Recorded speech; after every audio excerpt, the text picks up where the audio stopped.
call again, and then she just added another phone number to the 13-year-old grandson who's possibly with the daughter.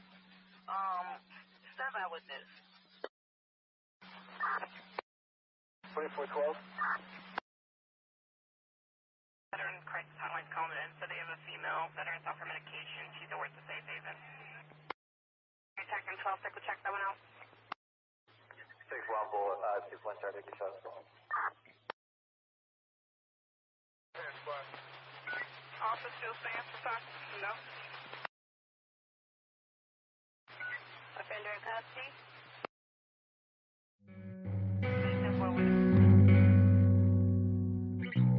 Anyone else close with this person? Let me know. 10-5.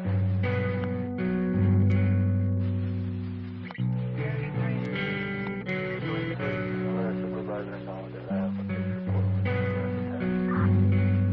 1830. Possible Sheridan and Wilson.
Good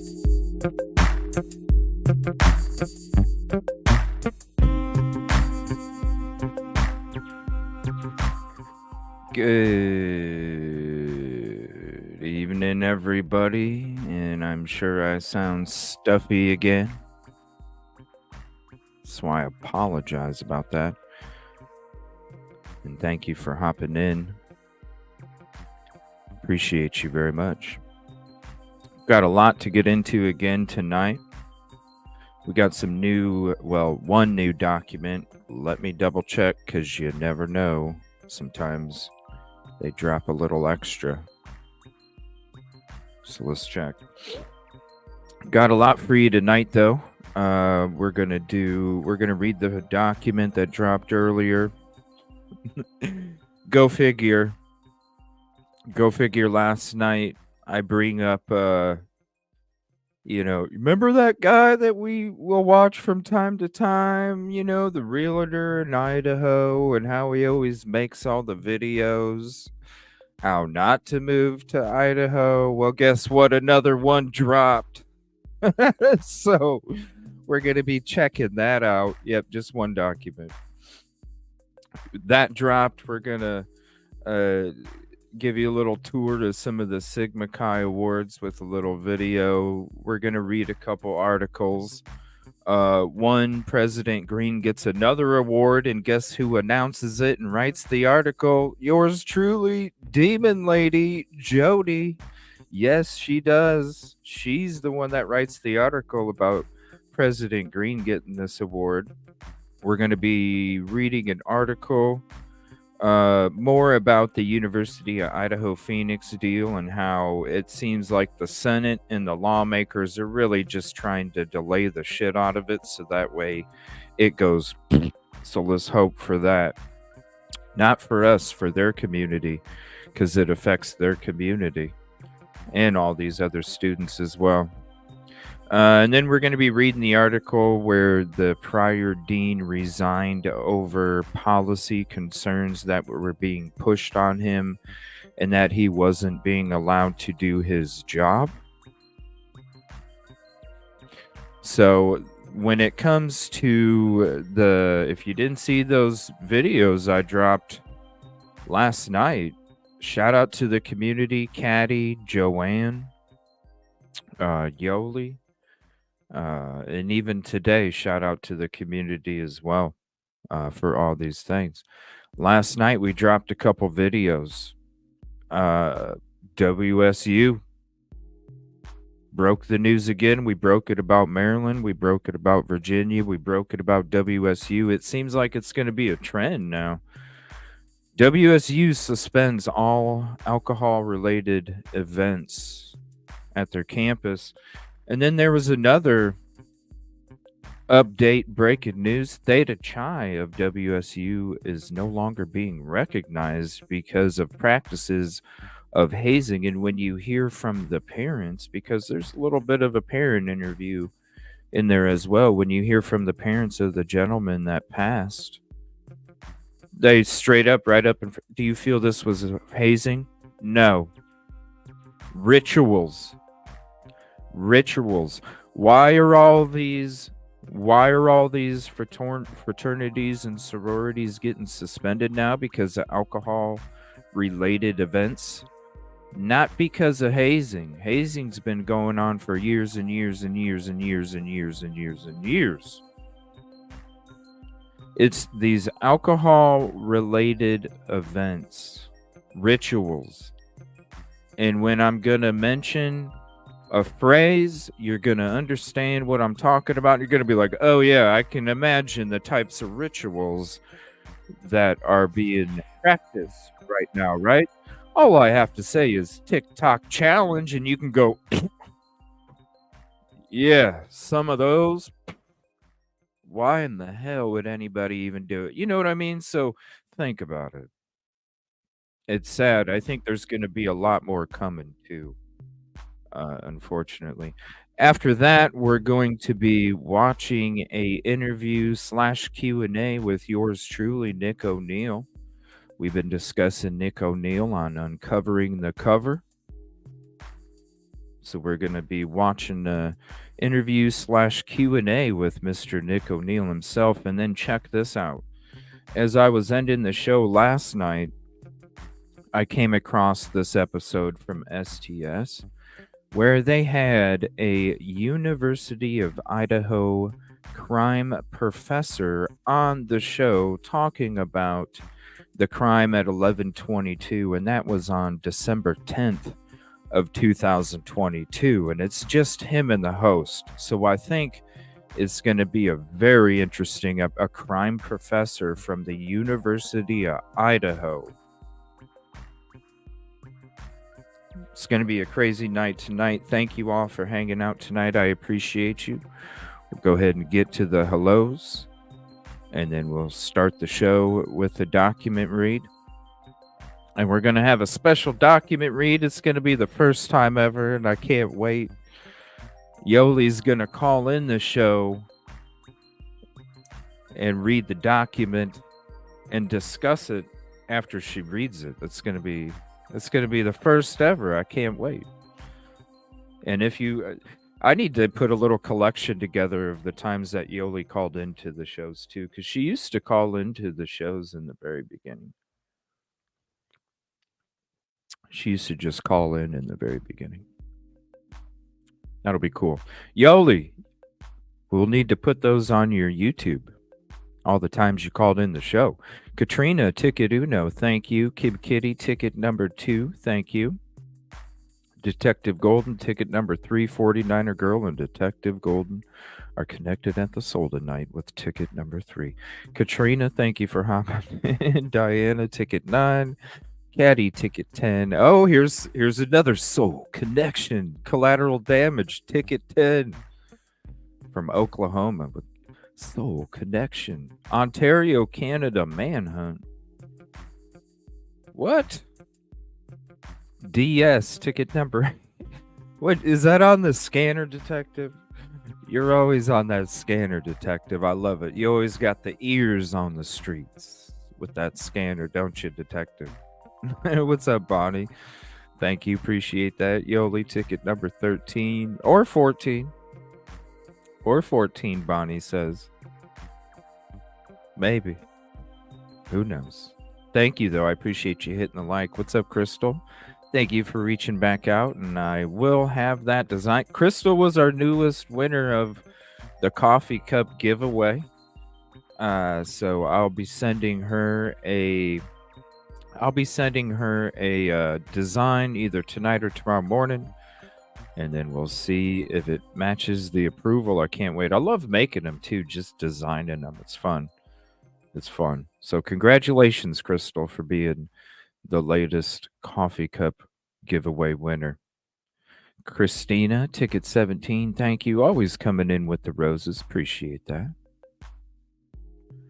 I'm so freaked out by those Edward Scissorhand fingers. What are you watching, detective?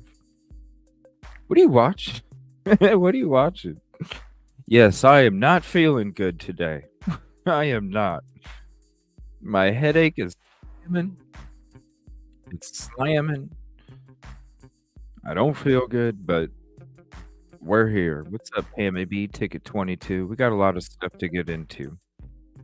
I got up at 8 this morning to get ready to do a show at 10, and I just sat there the whole time. I'm like, oh, I don't. So then about noon, I laid back down. About noon. What's up, Melissa? Thank you for hopping in. Then I slept for a little bit longer, hoping it would help. I'm sure you can hear it in my voice. What's up, Chappie? Over in Oregon. Hey, it's shiny. Sunshiny over there. Awesome. Usually it rains, right? Like 90%. What's up, Michelle? YouTube. I was late on putting a notification out too, so maybe that's what I need to do. Just put it out. Like when did I put it out? An hour and a half before the show, I think.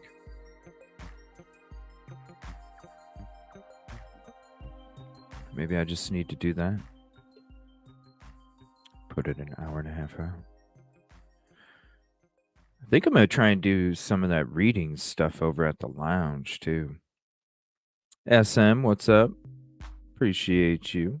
Thank you for your well wishes in the Discord. Appreciate that very much. Oh, I'm telling you right here. This is why I made this screen right here. Community freeze is why I made the screen. Shout out to the community.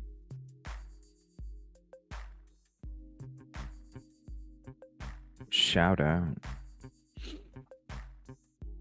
The chill music now. I know. I'm telling you. That's why I had to stop for a while and I had to go with the because freaking I don't know. StreamYard and them must have had a disagreement or something because then every YouTube video was getting flagged. I'm like, what the hell? This is StreamYard. I tagged you in an article on Twitter. Okay, because I have not even been able to check my socials before the show. House approved resolution. All right, we'll get into that one after. Ooh, thank you. Appreciate that. Let me see. Let's slide this over to... Where is that article? Right. So we'll slide that right there. Thank you, Christina. We got you in the Rolodex. Steve W, ticket 28. Mama 5, ticket number 3. Damn, what's up? Thank you, DS. Appreciate that. I haven't been the last couple days. Sherry E, appreciate you. Hola, Choppy. Mary, what's up? 33. Oh, hold on one second. Contribution call out. We got to scroll down and see who the lucky gifted member is. And it was Pammy B. Dang, Pammy B. Nice. And thank you, Bonnie. Appreciate that. Yeah, we're going to have some special members onlys coming up here in beginning, middle of next week. We'll be hanging out quite a bit on members only lives. Beginning, middle of next week or something. And then we'll be doing a few more members lives after that because I got a surprise for you guys. Rub some Vicks on your forehead if you have a headache. SM, thank you. And I appreciate you, please. Thank you for the disclaimer, SM. I promise it's not one of Silky's tricks. Oh, thank you, SM. I appreciate that. You saw that show, right? Yeah, I was over at here. Let me drop her link. I was over at Silky Southern Tea's channel a couple mornings ago. And we had a blast. Speaking of that show, because I wasn't able to use my, for some reason with what is it, EVMUX or something, I think is what she uses. For some reason, I wasn't able to have my green screen background.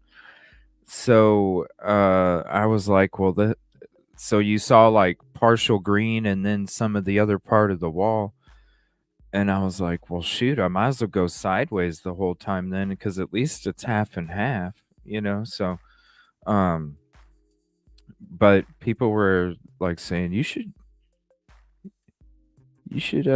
use the side camera more. I mean, we do have it hooked up. I guess I don't use it that much. I used it a few times recently since we got the new studio set up, but we can use it more tonight while we watch some stuff, I suppose. CJ, look every day, got my on. Oh, well, thank you, Michelle. I appreciate that. And if you don't have a playlist already for our podcast, create one when we drop a link. We're always sharing links for videos and documents and all sorts of stuff, but definitely a YouTube playlist because we do share a lot of videos with you. Silky Southern Tea, if you want to go see the episode, we did, I think it was Tuesday morning, Monday morning, something like that. Monday morning, maybe. I just bought a Vic stick. Never even heard of it.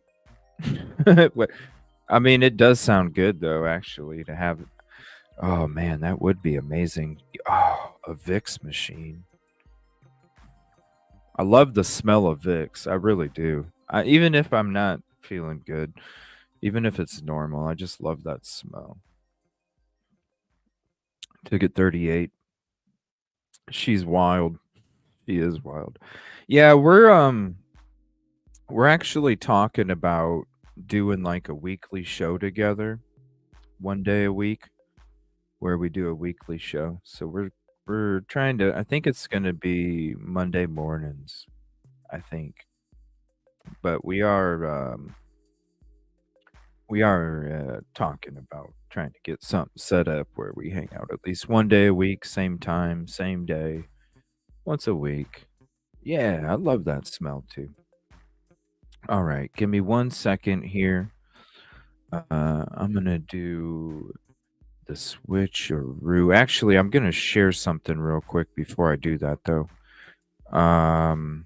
Before I read this document, but I'm gonna do the switcheroo real quick. We'll be right back, and then Yoli's gonna be calling in to read the latest court document. So please hit the like if you haven't yet, and if you're new to the show, please consider subscribing.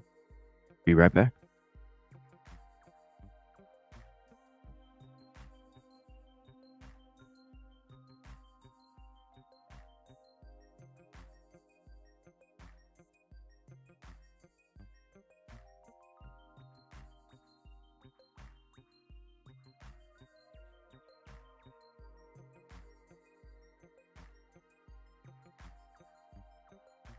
All right, so there's a couple things I was saying earlier. We got a few videos out there. WSU temporarily pauses on all alcohol related events with frats and sororities. And then, oh, I forgot to mention this to you guys too. I forgot I snuck that in this one.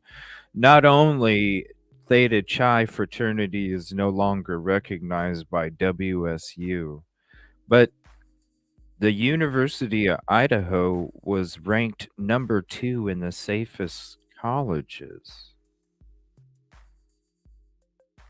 How in the hell is University of Idaho ranked number 2 in the safest colleges? That don't make no damn sense. Check it out. I'm not going to play it, but I'll drop the link for you. Otherwise, you can go to the video section. How in the hell do they get ranked number 2? Right? How in the hell? Oh shit, hold on 1 second. There's the link for that. How in the hell do they get ranked number 2? Shout out Joanne and Caddy for that. Number 41, Leslie Billy. Thank you very much. Hold on 1 second. Kib Kitty with the 5 gifted memberships. Contribution call out. And let me. DS, Mary, Caddy, Dre, Mark, and Betty. Dang. Those are the best way to support the show is the memberships. I appreciate that very much.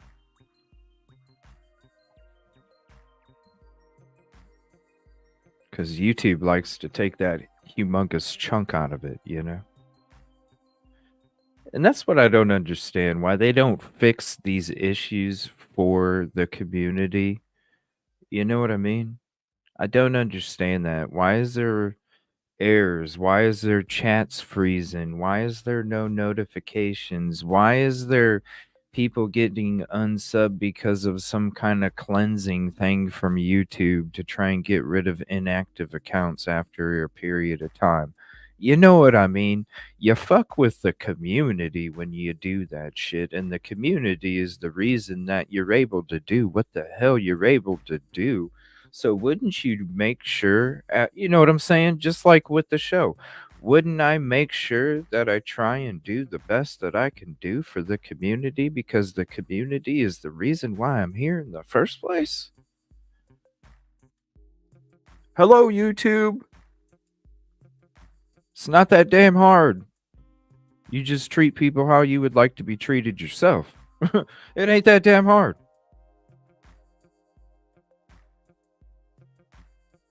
Yes, congrats. What's up, American Princess? Thank you. Appreciate you very much.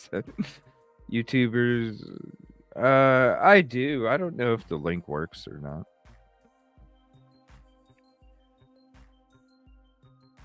Wrote the State of the Union address.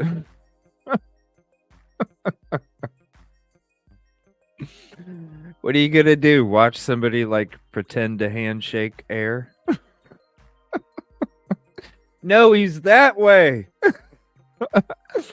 Oh, he's over here. Shit. I could never. Oh man, that shit's hilarious. Bianca, ticket 47. Appreciate you. Who in the fuck shakes air? You know what I mean? Imagine, if right? Listen, if there's a day, right? If there's a day where I'm sitting here and I'm talking like there's nobody typing or any. Listen, hey, mama, is CJ okay? What the fake shaking air and shit.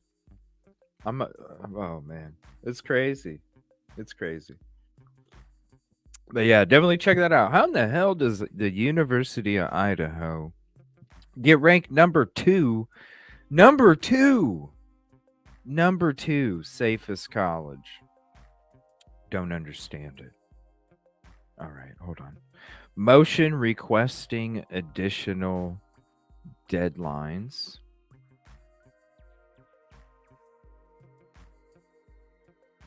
And let me see here. Make sure I got my phone turned on. All right, we got the phone turned on. Let me see.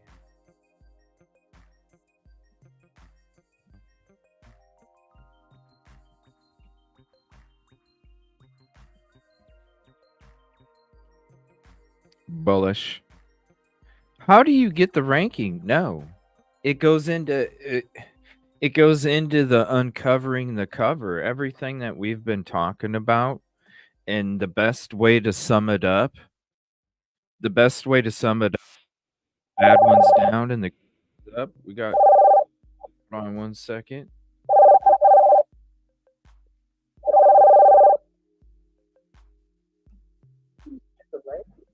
To accept, press 1. To send a voicemail, press 2. There we go. Hello. Hello, how are you? I'm fine. How are you? I'm good. Hold on 1 second. Let me adjust this real quick. There we go. What's up? What's up with you? Oh, nothing. Getting ready to read this document here. Do I read it? Yeah, I was going to let you read it. Oh, I'll read it if you want to read it. Yeah. Yeah, I was going to let you read it. Hold on 1 second. Can you guys hear her okay? Let me see if I need to adjust the volume. Give me 1 second. We're testing this out. Can you guys hear her okay?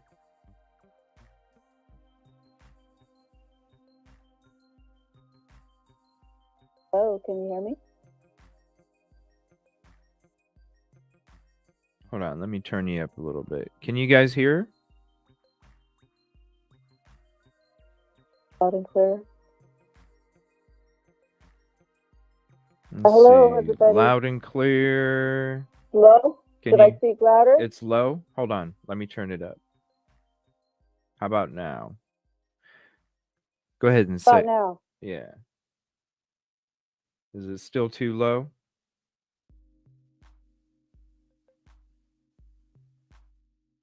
Here, let me turn you up a little bit. How about that? All right. About now. Yeah, that should be good. All right. Okay. Want me to start? Yeah.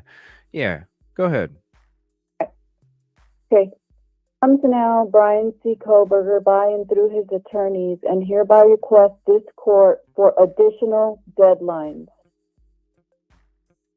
Court's current order setting deadlines governs deadlines for additional alibi disclosures, change of venue motion briefing, witness list, evidence for both sides for the change of venue motion. It's discovery and defense discovery. Mr. Koberger respectfully requests the court set additional deadlines. Number one, expert disclosures, including required filings under Idaho Criminal Rule 16 and Idaho Rules of Evidence 702, 703, 705. The state disclosures are due October 2024. Defense disclosures are due January 2025. C, both sides of further disclosures, including rebuttal, March 2025. Whoa. And it says defense motions regarding the death penalty filed by November 2024, response by December 2024, and a hearing in January 2025. Number 3, motions 12B, filed by January 2025, response by February 2025, a hearing filed by March, April 2025, and then it says motions in limine, number 4, filed by March 2025, responses by April 2025, and a hearing in May 2025. Number 5, exhibit by March 2025, challenges April 2025, and counsel requests the current order for mitigation discovery to be extended to March 2025. Whoa. Counsel respectfully makes this request to establish deadlines that will keep Mr. Koberger's case moving forward and allow for his defense team to be prepared. Wow. Mouthful, huh? That's a lot of dates, and I'm impressed. Well, you know, they didn't set these dates when they were at that hearing, which I don't know. But I did look up the codes, and I can tell you one of the interesting ones is it's mandatory. It's Idaho Rule 16, Idaho Criminal Rule 16. It's asking for mandatory disclosures by the prosecution. They're mandated by law to disclose certain things. And statements of the defendant, meaning any police officer who spoke to the defendant, recording or any statement that Koberger wrote, and any co-defendant statements, any co-defendant interview recordings, any statements by a co-defendant, any plea deals by a co-defendant. Whoa. Then Rule 12B, which is number 3, Right. talks about when a person pleads to a crime, there's co-defendants, you have 28 days to file an answer to the actual complaint against Koberger. Not sure how that works, but 28 days after somebody enters a plea, you have to respond or do something with regard to the complaint against Koberger. That's interesting. Wow. Wow. Oh, go ahead. The rest of the dates are, Idaho Rule 702, the expert witness CVs and qualifications, and then 703, evidence code 703, and I'm looking at the number 1. It talks about disclosing the basis of the expert's opinion. And then 705 talks about discovery of the data that the experts are using for their opinions. Whoa. And then the defense motions regarding the death penalty. I wouldn't know. I don't know what kind of motions those would be because I don't practice criminal law, much less a death penalty case. But apparently, there's certain motions regarding the death penalty that you have to file. And motions in limine are number 4, to exclude evidence from being introduced at trial. That's why it's May 2025, because it's close to the trial date. And then exhibit number 5. That's what everybody is going to, she's trying to set a date that by March 2025, everybody, defense and prosecution, will have all their exhibits and be able to exchange what documents or what materials they're going to be using in trial, and they're going to be exhibits. And any challenges either side's exhibits is April 2025. And then she also requests that the current order for mitigation discovery, I don't know if you remember, but in the order that the judge wrote, said that the mitigation witness can continue doing her work or whatever. Yeah. And here she's asking it to be extended to March 2025. Yeah. The mitigation discovery only gets introduced after he's convicted, and it gets introduced at the sentencing part of the trial, Right. death penalty part. Yeah. And so that was the one where they have to go and do a whole investigation of his background, and got to do DNA. They even do IgG. They do a family tree. It has nothing to do with IgG in the innocent phase of the case. This is after he's convicted. They try to introduce things like that, his whole history, background, to lessen the sentence, to hopefully not have the jury vote for the death penalty. I think the jury votes for the death penalty. It's either the jury or the judge. In different states, it's different. Yeah, so they can at least have some information about him and maybe feel sorry for him and maybe try to lessen it. So do you I mean, I was saying June 2025. I'm seeing all these dates now. I don't even know. I know. Jeez, and so when these people who say like, oh my God, she's delaying, it can't be, there's a lot of work. I mean, there's a lot of work. And, I don't know how I don't know if the defense counsel is supposed to request this.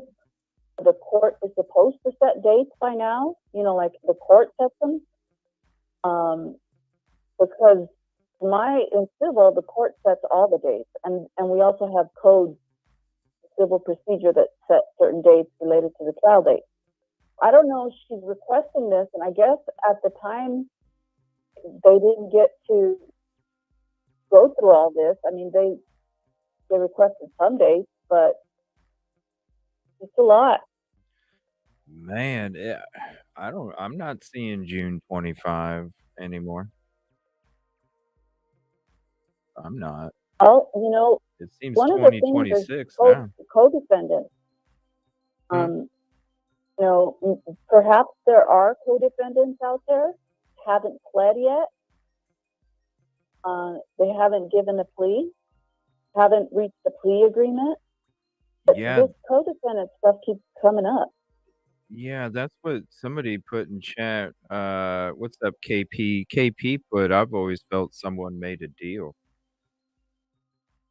Oh, they may have, Co-defendant could be part of alibi, says Joanne.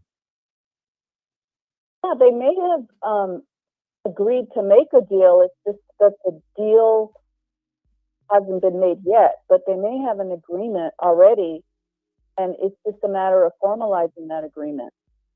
I And mean, if these people are going to make a plea deal, they got to do something that after 28 days of doing it, they got to respond to the civil complaint against Burger. I guess whether they're going to testify against him or what, or I don't know. But you know, it would be interesting if somebody, when it gets closer to the trial, makes a plea deal. like Koberger. No, somebody else, a co-defendant.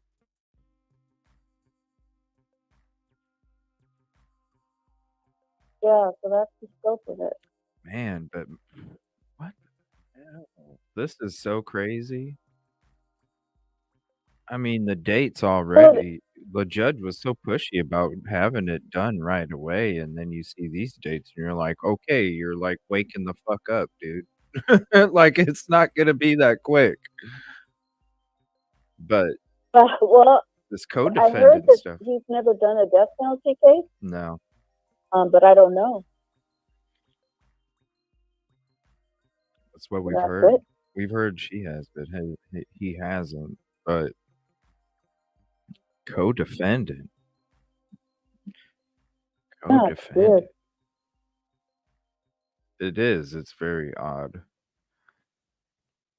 This whole thing is odd. This practice where she has to request these dates. I mean, what if she doesn't request them? What happens? I mean, let's say she didn't request them. You know, like, just wonder if this is standard. For some reason, it doesn't seem like it's standard. For some reason, I don't think that she should be requesting these dates. I think the court should be setting them. But I don't know. Maybe girls. Maybe if I get an Idaho license to practice law, maybe I could figure it out. Well, you said you might. Michi Girl says, this is why I think BK wants to be exonerated. There may be involvement, but he didn't commit the homicides. How could you be exonerated for brutally killing poor students, which is true? I don't know. It does. It's all been so damn odd. And really, yeah, who would be the co-defendant? And that's the question that you go from that point is who would be the co-defendant? And if you pull up the rules, like maybe you don't have, not today, but if you pull up that specific rule, which is the Idaho Criminal Rule 16, talks about what they're asking for, mandatory disclosures of the co-defendant, and then that Rule 12B talks about deals from a co-defendant. We can look at those later if you want to do it. Yeah. I'll after we get through some of this, I'll see where we're at, and then and then what I'll do is I'll have you come on panel. If if you have some links or whatever, go ahead and drop them, and then if we are able to, if not, we'll go into it tomorrow night, for sure. Okay. On I'll send you the link to the document. Okay, cool. The rule.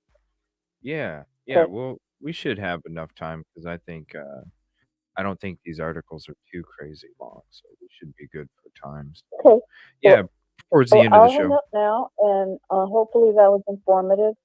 Yeah, it's crazy. No, it is. It's crazy. It's a lot to talk about. It's a lot to think about, and really, that's another huge question: who would be the freaking co-defendant? And like Katrina says, did they go to the hospital? Well, yeah, I'll get those rules, and you'll see what they're asking for. Yeah. Well, I'll make sure we fit it at the end of the show. How about that? I'll set aside, make sure we do it. We can do it tomorrow. Don't rush. We'll do it. We'll do it tonight, like a half hour or something towards the end of the show. Okay. Yeah. Well, I'll be in chat. Thank you. I appreciate it. Okay. Thank you, Yoli. See you later. See you later. Bye.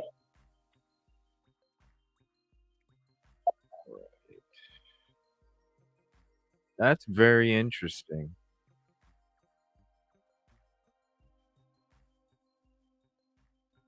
Who in the hell would be the co-defendant?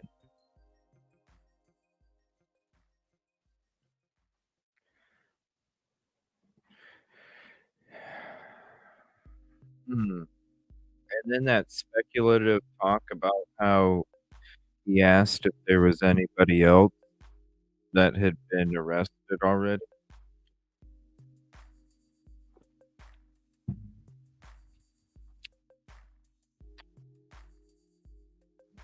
Well, it was I don't know. Remember somebody I mean, think about it like this. Come on. Remember somebody that was with uh, this person and their girlfriend was getting charged with a whole bunch of shit in the beginning of the year, and they were facing a whole bunch of crazy amount of time, and then all of a sudden it was gone.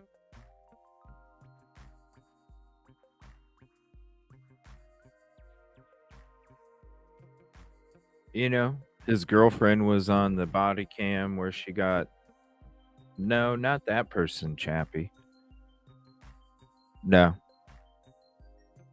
I'm not talking Kopaka. I'm talking, E and D. You know what I mean? E and D. Yeah.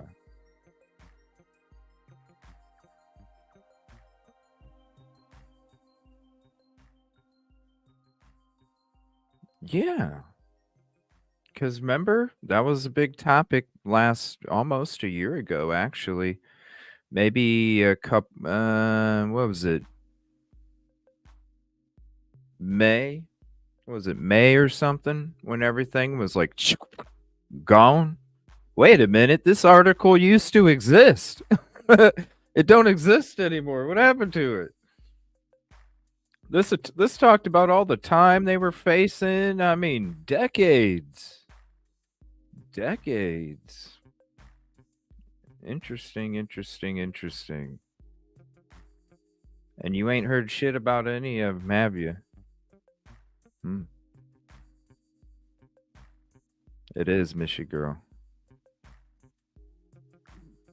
That would be the balloon that I would throw my dart at if I was at that carnival game. I would be throwing it.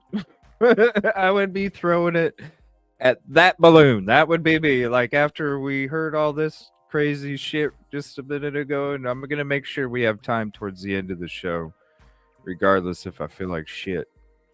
We're gonna go into it with the criminal rules and stuff she was talking about too. And if you end up not being able to make it towards the end, we'll go ahead and make a highlight. We'll go ahead and make a highlight for you guys. That would be the balloon I would throw my dart at.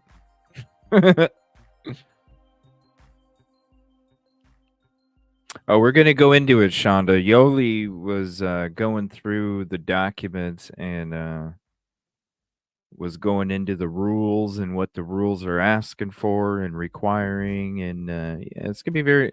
Katrina made that video about it, right?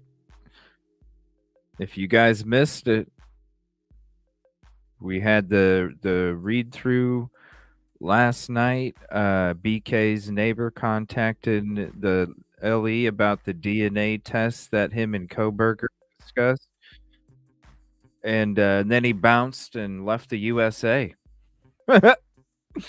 It's right here. BK neighbor contacted LE about DNA test. Shout out Michi girl. Wanted anonymity from the newspaper. Wanted anonymity from the newspaper and then bounced the country. Said gone. Left the country. Left the frickin' country. Oh boy, this is crazy. This could be a real interesting conversation tomorrow night because we're gonna I'm probably gonna devote half the show tomorrow night just to this document, and we'll have a power panel tomorrow night too discussing it. That'll be interesting. We'll have a little bit of it towards the end of the show, but yeah, BK neighbor contacted, wanted anonymity from the paper, and said later. And then the officers just asked him for a screenshot. They just asked him for a screenshot. That's all they wanted. Just a screenshot. Get, what's up, Silky, listening from jail again? Shout out, Silky. Just a screenshot. Hey, oh yeah, you had conversations with Koberger? Do us a favor. Send us a screenshot. Just like the gas station. Hey, we don't need the footage. Just send us the screenshot. Oh, shit. Who knows? Just saying. All right, here we go. This is, I told you I was going to play it for you guys tonight, and we brought it up last night, and go figure, there's another video again. And this is a realtor. Well, go ahead and hit the like, because it is the free way to support. Avoid moving to Idaho unless you can deal with these 10 facts. And you're selling houses, bro. What? Since I posted my most watched video. And as you know, over the last 3 years, a lot has changed. So today I'm going to walk you through why you should avoid moving to Idaho unless you can deal with these 10 facts, updated for 2024. Updated. Let's go.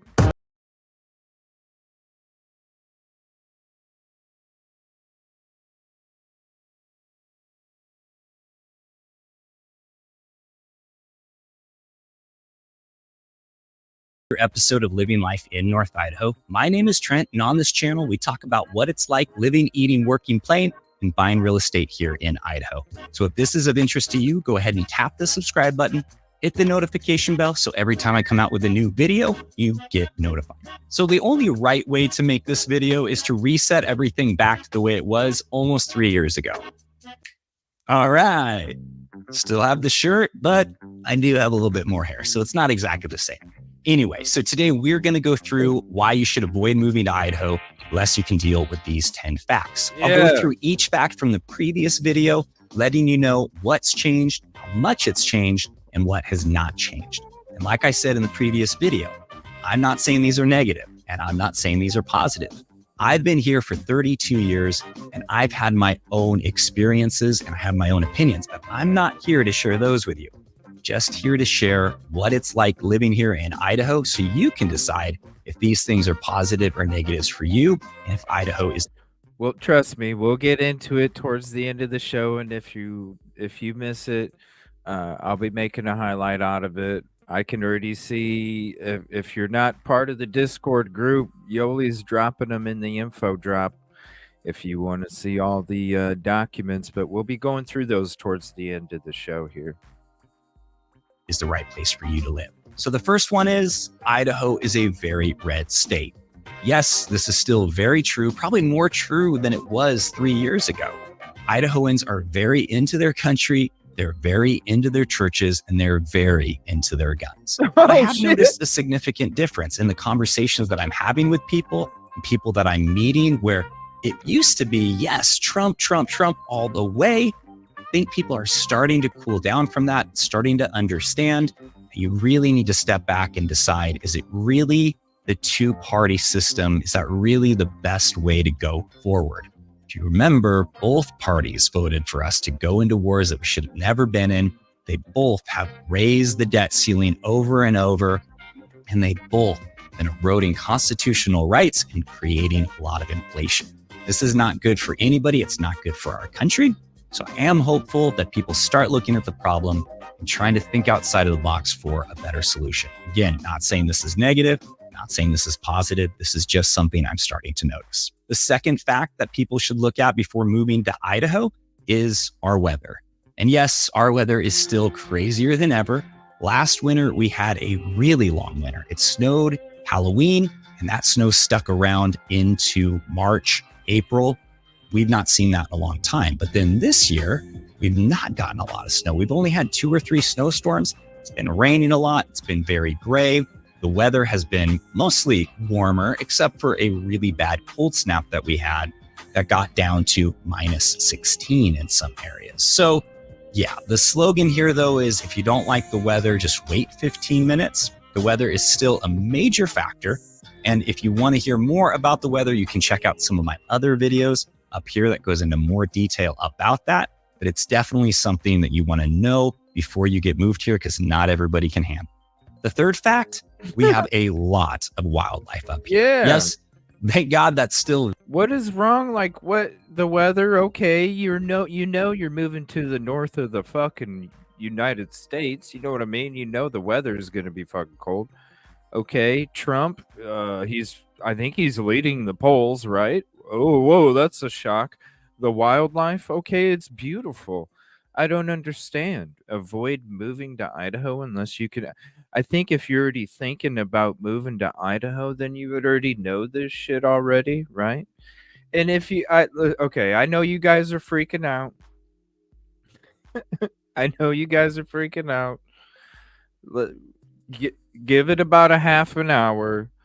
Give it about a half an hour. We'll have Yoli come up on panel and have all these documents ready for you, and she'll explain what she's talking about. So give it about we won't wait until the end of the show. I'll just cut something else out if we need to.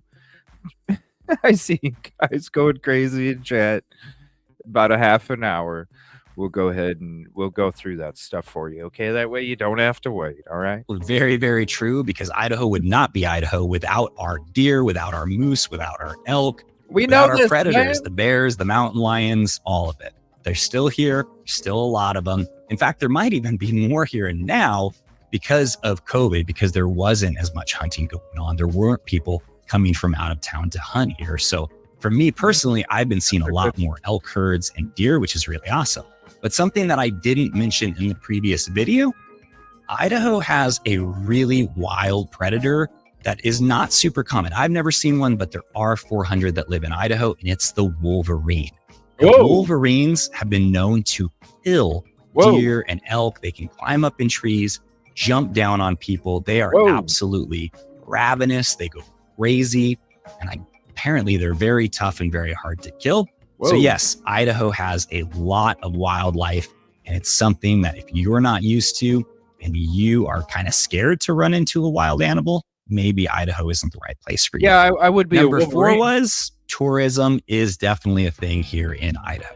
Yes, this is still true, probably more true than it was 3 years ago, because Idaho is no longer a secret. We get a lot of people that come here in the summers and in the winter. The good news is that they mostly flock to cities like Coeur d'Alene, up in Sandpoint, Idaho Falls, Boise, areas like that have a little bit more bigger of a population and more attractions. So if you're living in a smaller town around those areas, you don't have to deal with it too much. And I will say a majority of That's the same guy we brought it. What's up, Heather? It's the same guy. We brought it up last night. You know, I was like, yeah, you guys remember that guy, you know, this and that. And all of a sudden, boom, he dropped a video today. I was like, oh, shit. Oh, shit. What's up, Heather? What's up, Namaste? Why this?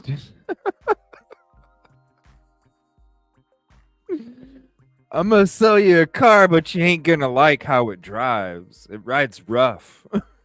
Don't buy this car if you don't like a rough riding car. You know, like, what a car salesman. That motherfucker would be booted off the car lot. They'd be like, Jimmy, go to fucking McDonald's, Jimmy. You know, Jimmy, go to McDonald's, man. Get the fuck off this lot. You don't know it. You don't want to buy that car. Trust me. It runs rough. You got to change the oil all the time. There's a small leak in the gasket. The muff, you know, it's, you know, but hey, you know, if you need a car, Jimmy, go to fucking Mickey D's, bro. The tourists that come, they're a good thing for Idaho. Idaho thrives on tourism. It is what has kept the towns alive. Every once in a while, you get some of those tourists. Oh, happy birthday, Typically Unique. Happy birthday to you. That's awesome. Happy birthday. Shout out Typically Unique. I'm going to drop her channel link in the chat too. That just have no respect for the area, no respect for the locals. and we just take them out and drown them. I'm kidding about that. Got to put up with them. But a lot of times there are people that will speak up. They will correct that behavior. Not everybody's comfortable with that, but I do believe it's what has kept Idaho a good place to visit and live. Now, the fifth fact why you might want to avoid moving to Idaho was the people. If you remember from my previous video, I talked about how the people are very nice. They're very community oriented. They look out for each other, but they really don't like people moving here from California or big cities. And it's better to change your license plate sooner rather than later. That's still kind of true, but it has calmed down quite a bit. Heather, you and me, we need to come up with some lotto numbers, okay? We need to come up with some lotto numbers, because when we speak it, it fucking comes. What the hell? I think people are starting to understand that things are happening in our country that are pretty unnerving. And the people moving here, they really do want the Idaho lifestyle. They want a safe, beautiful place to grow old or to raise their kids. And they just don't want to deal with the stuff going on from where they're from. Now, I will say the Californians, the city folk that show up with lots of money, lots of ego and arrogance, they are still very much so not welcomed. Just know in this video, if you're that kind of person that thinks that you're better than everybody else, might not be the place for you. Number 6 was we have allergies here in Idaho. Yeah, you better change your plate. Come on, allergies, dude. Entertainment, bad drivers. What? The driver, shit. I thought the driving was pretty. I didn't have any issues driving. I run into more drivers around home than I do fucking over there. What keep people from wanting to move here is our drivers. We had some really, really bad drivers up here. I remember sharing a story about an old lady who went down the freeway in the wrong way and got in a head-on collision. It happens everywhere, buddy. It's called reality. I mean, oh my gosh, do you remember in 2007 when that old lady went the wrong way? Oh shit, dude. What the hell, man? What the hell? That shit happens all the time. Yeah, those things still do happen, but luckily, I feel like people have adapted to the influx of people moving here. I've noticed that people are definitely now going more the speed limit, where before you would definitely could be going 55 and a 70 on the freeway, which really is not that safe. People didn't really understand the roundabouts, but it has definitely gotten better that I've noticed. There are more cars on the road, but at least our drivers seem to have adapted to the influx, and it does feel a lot more safe on them. Number 9 was our education. Wow. Do you guys see this? Do you guys notice this? Do you just watch the rest of this video, okay? Because I'm gonna point this out to you. Like I said, the small details. This guy's wearing like silver white makeup around his eyelids to brighten up his eyes so you don't see. It's like he's wearing makeup around his eyelids to brighten his eyes to hide his wrinkles. And the makeup doesn't match. Look at it. Watch his eyelids. You'll see the makeup. If you remember 3 years ago, our education was almost near the... You can see he's wearing makeup. He left good parts of it towards the insides of his eyes there. He wore makeup around his eyelids to brighten his eyes to get rid of the wrinkles. It's not the wrinkles that are spewing venom, man. It's the... I just better be quiet.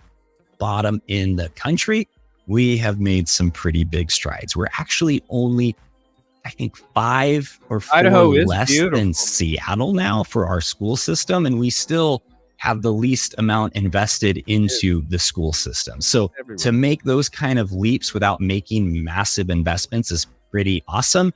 But at the end of the day, it's still public school. And you're definitely going to want to subsidize your kids' education with tutoring and after-school programs. Now, what I didn't mention in the previous video is that Idaho is, I think, very close to number 1, if not number 1, for homeschooling support.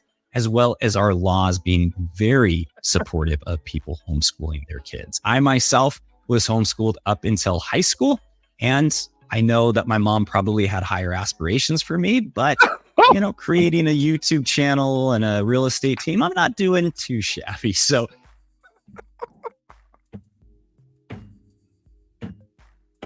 not only don't move here, but Mom, I'm sorry, I'm not who you thought I could be. Whoa, this is fucking crazy. Don't move here, but Mom, I'm sorry I couldn't be who you wanted me to be. What the fuck?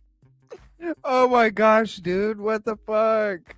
Hold on a minute. No wonder you're wearing that eye brightener. Your kids' education with tutoring and after-school programs. Now, what I didn't mention in the previous video is that Idaho is, I think, very close to number one, if not number one, for homeschooling support, as well as our laws being very supportive of people homeschooling their kids. I myself was homeschooled up until high school, and I know that my mom probably had higher aspirations for me, but creating a YouTube channel and a real estate team, I'm not doing too shabby. So, and I think I attribute that to homeschooling because it did teach me to think outside of the box.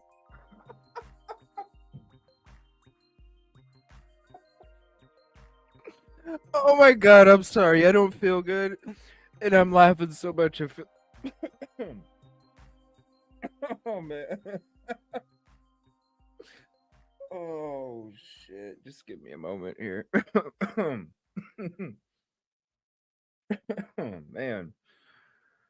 Oh, my gosh. I can't laugh no more for like a minute. Just give me a moment here. Because then I'm going to be jumping off my chair. Oh, man. Oh, shit. Oh, this is too much. This is too much. This is the best one ever. I thought that the no plate topped the cake, but damn, man.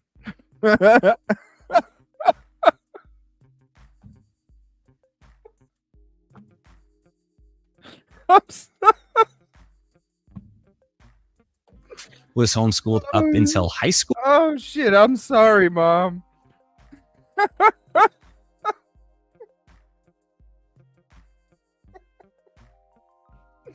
I'm sorry, Mom.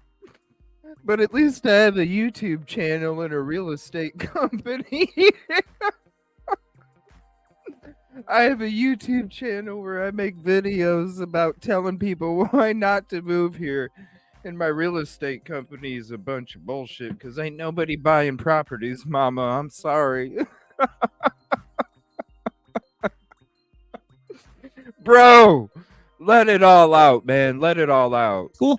And I know that my mom probably had higher aspirations for me, but creating a YouTube channel and a real estate team, I'm not doing too shabby. So, and I think I attribute that to homeschooling because it did teach me to think outside of the box, to not adapt my thinking to everybody around me, but try to come up with the best solution. It definitely was harder when I was younger because getting a job, people just want you to fall in line, and I wasn't super great at that. But getting older and moving on in my life, it's definitely served me well. So for those people that he put the pickles on the bottom of the burger, not the top. They said, come on, man. Oh, shit. Understand our education system's not great. Homeschooling is really awesome here in Idaho. And the last one is Idaho is fiercely independent. Now, unfortunately, this is no longer true.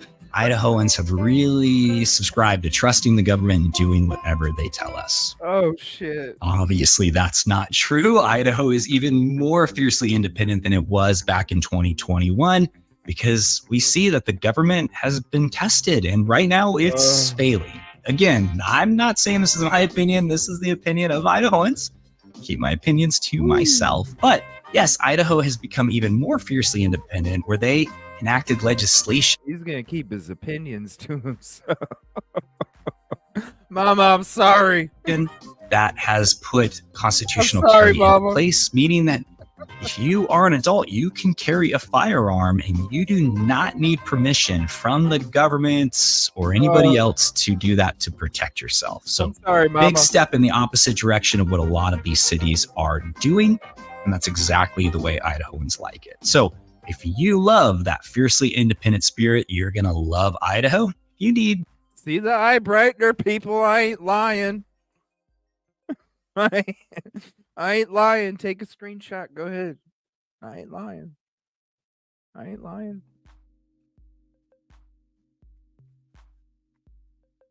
Details. Government to tell you what to do and how to live, probably not the right place for you. So that is why you should avoid moving to Idaho unless you can deal with these 10 facts updated for 2024. I bet that real estate committee is doing bomb, baby. Man. Let's see some of these comments real quick. I never really done this before, but fuck it. Let's see. Let's see it. My goal is to live the snowbird lifestyle, North Idaho, late spring through early fall. That's what I'm talking about, because I had to talk myself out of moving there plenty of times when I was there for my trip last year. People are wonderful. We love it here. What a change. Oh, shit. And they moved from California. We hesitated telling people where we were from. We still say we came here for freedom, but we did not bring any of the crazy. Oh, wow. They're still getting looked at side-eyed.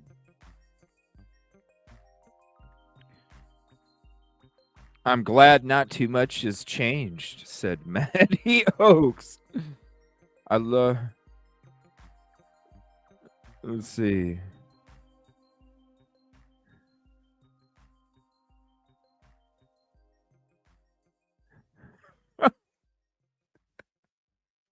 This guy was from, his wife was from Washington, and he's like, he was very rude to my wife. From that point on, I made it clear that I did not like him. Oh, shit. And he was just from across the border. Son of a bitch. People go way below the speed limit. Oh my gosh.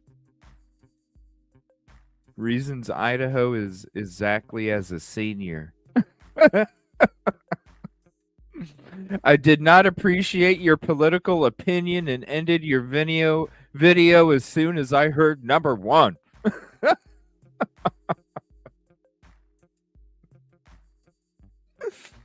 Oh my gosh. Crazy shit. Crazy shit. I had to. All right. Let me see here. 1 second. All right. We're gonna check out. Here's let's see. We'll get into those articles here later. What else am I gonna show you? I want to ask you guys. I'm gonna share this real quick before we have Yoli come up. Now, this is a video that Katrina had dropped in the Discord chat group, Idaho4 info drop folder.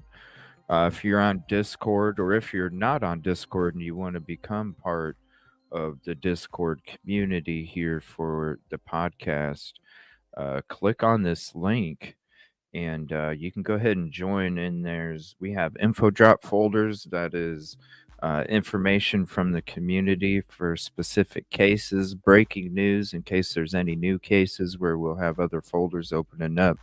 And then also the community chat where everybody can chit chat about all of those different topics and cases as well. So she had dropped this in the Idaho4 folder, and it's a good question because it's one of the questions that we've kind of wondered the whole time. And this is just a little 10-minute video, and it's discussing who was the real target. And that's one of the things that has always been, it could be this, it could be this, it could be this, it could be this. You know, so many thoughts and theories that make sense. But at the same time, it's like, who was? I mean, different paths that could have happened, different reasons for, like one, I told him everything, or at the same time, you look at the injuries and the difference in the injuries being described by the families, like different things like this. There's always, well, it could be this, or what about the person that was up on the TikTok or supposedly on TikTok? We just know that the TikTok was active, who knows? Or what if it was, so this, I'm going to go ahead and play this video. It was a great question that was brought up, and it's something that's always going to be questioned until the trial. Who was the real target? Now, this is a video from Daily Mail. Thank you, Katrina. Appreciate you. And let us know in chat, who do you think the target or targets were? Murder case suggests that Maddie Mogen, not Kaylee Gonsalves, was Brian Kohberger's alleged target. Several long-held questions about the quadruple homicide were answered this weekend when some of the victims' families sat down with 48 hours. Who was killed first? Was there a connection to the killer? What happened the morning the bodies were found? It has always been my assumption that the perpetrator went to 1122 King Road on November 13th with the goal of killing one person, most likely Kaylee or Maddie. Based on all the evidence currently out there, I always lean more towards Kaylee, but now I am not so sure. Kaylee's own family is revealing never before heard details about the crime scene and the alleged killer that points directly to Maddie Mogen as the target. Kaylee's parents and her sister Olivia have been outspoken advocates for their daughter and the three victims since day one. So outspoken at times that members of the public have criticized them for getting in the way of the investigation. But from the moment a deputy showed up on their doorstep at 4 p.m. on November 13th to tell them that Kaylee was murdered, the Gonsalves family mobilized to help find her killer. And one of the things they did early on was speak to the coroner, who gave them details that up until this point I had never heard, details about the crime scene. Now, I'm sure you're wondering how this was all able to happen with the current gag order in place. The gag order covers the attorneys and the investigators, but it doesn't prohibit families from speaking out. The coroner is covered by this gag order, but the Gonsalves family spoke to Coroner Kathy Mabbitt prior to it being put in place by the judge. Now, from the onset of the investigation, police were firm in their opinion that the crime was targeted, but they never said who the target was. The bed was up against the wall. The headboard was touching the wall, and the left side of the bed was touching the wall. And we believe that Maddie was on the outside and Kaylee was on the inside. According to Coroner Mabbitt, the killer's first victim was Maddie, says Steve. And then from Maddie, he moved on to your daughter. This is huge. Up to this point, investigators have never confirmed the order of the killings. If what the Gonsalves claim the coroner told them is true, and it was Maddie, we might have our biggest clue yet about the intended target, which may lead us to motive. We have known for a while that the murders started on the third floor with Kaylee and Maddie. Surviving roommate Dylan said she woke up around 4 a.m. to what sounded like Kaylee playing with her dog on the third floor, followed by one of the girls upstairs saying someone's here. At this point, we know Xana was still alive on the second floor, having gotten a DoorDash around that time, plus she was active on TikTok at 4:13 a.m. when Kaylee and Maddie were likely being stabbed to death a floor above. By all accounts, it seems that the killer silently slipped into the house from that back sliding glass door and made a beeline for the bedrooms on the third floor, indicating that he expected his primary target to be there that night. Kaylee and Maddie were up there, sleeping in the same bed. Even though Kaylee lived in the house, she had actually moved out already because she was graduating. She was just there visiting for the weekend. So let's imagine this, the way Kaylee's mom describes it. One side of Maddie's bed was up against the wall with Maddie sleeping on the outside, putting Kaylee between her and the wall.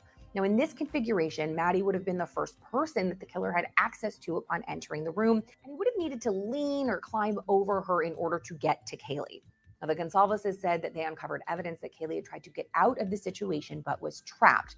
They didn't expand on what that means, but it could mean defensive wounds or just kind of how her body was positioned on the mattress. The knife sheath was also dropped to the right of Maddie's body with the killer's DNA on the snap. That always felt to me like this is where the murders began, that the killer snuck in, unsnapped the sheath, and pulled the knife out for the first time, dropping the sheath in the process, effectively marking his start point. Now, the sheath was discovered by investigators on the mattress partially underneath of Maddie's body, so I really do think he dropped it right when he unsheathed the knife for the first time. Does Maddie Mogen being the first victim killed mean that she was the intended target? Not necessarily. It could simply be that the way they were sleeping, she was just the first one the killer got to. But Kaylee's parents revealed more circumstantial evidence pointing directly towards Maddie. When Brian Kohberger was arrested on December 30th, it was the first time anyone had heard his name, including the families of the victims. Investigators had never tipped their hand that they even had a suspect. But as soon as the Gonsalves family heard the suspect's name, they tried to find him on social media, and they came across this account. From our investigation of the account, it appeared to be the real Brian Kohberger account. The one they claim was the real deal is this one that is one of many that have been floating around Reddit for months. It had one post, 1,943 followers, and was following 99 accounts, some of them, according to the Gonsalveses, were Kohberger's known relatives. Maddie's Instagram account and look at her pictures, and he liked them. This statement made alarm bells go off in my head the second I heard it. Notice she didn't say that the account interacted with Kaylee's photos or Xana's photos, just Maddie's.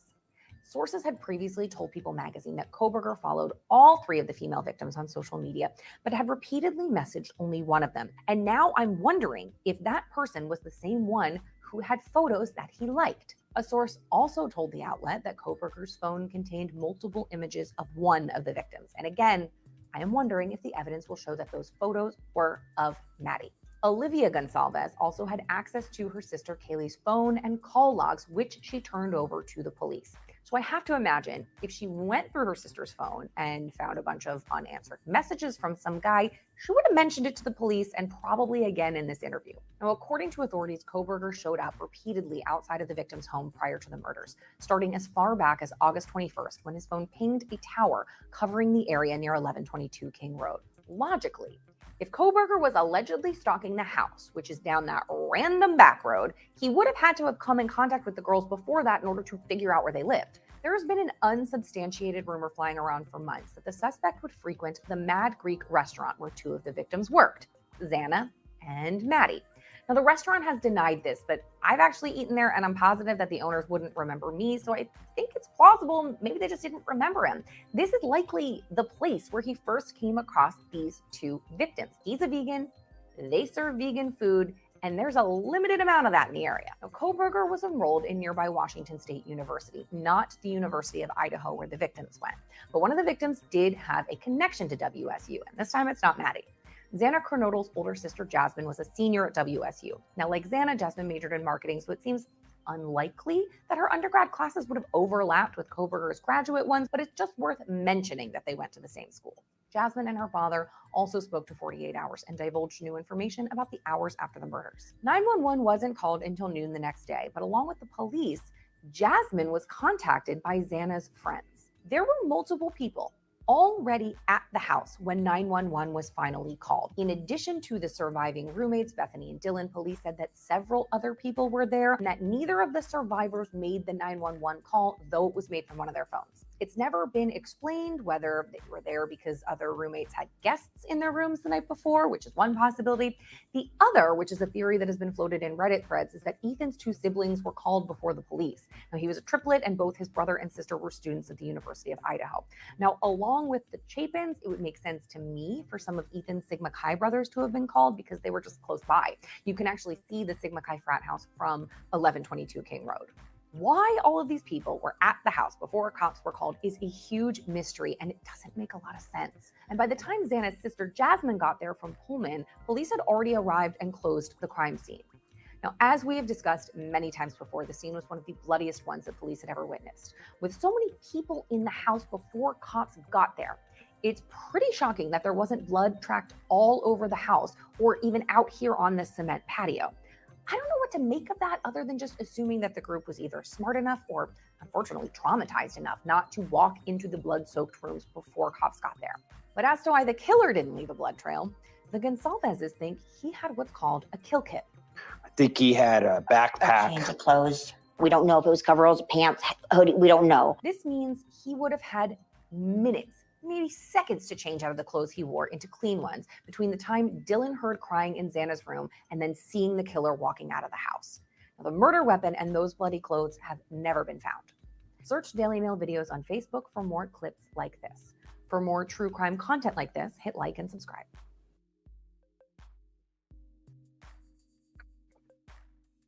So, was Maddie the target? I was like, you almost have to like rewatch that and slow it down because she speaks so damn fast in this video. It's like, holy shit.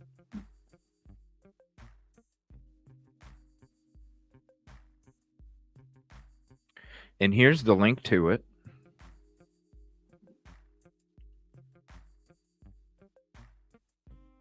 Here you go. What's up, Sherlock? Kendra, how are you doing tonight? There's the link to the video. Thank you, Katrina. So was the target Maddie?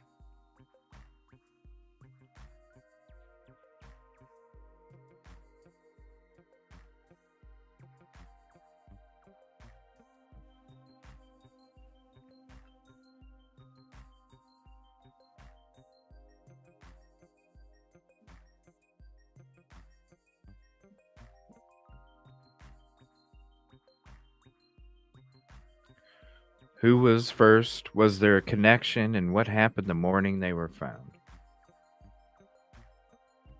Ghost Printer 71, good day to you. Thank you. She was flying through that video, so please tell me Steve. Probably the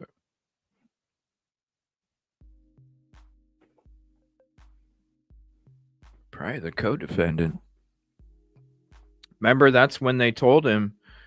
That's when they told him to slow down. Remember, he had that one interview where he's like, "Yeah, they told me slow down, Steve. You're ahead of us. We're on the same path, but we have to do this and we have to do that, so we can't move as quick as you. Just slow down. We're not saying we're not on the same path." It's probably what it was. He found out who the co-defendant was, maybe, right? Or maybe he was going to talk to Bethany about this exculpatory or whatever, maybe. Who knows? Another thing I want to know when it comes to the Steve and Christy interviews is, remember back when they talked about a package in the mail?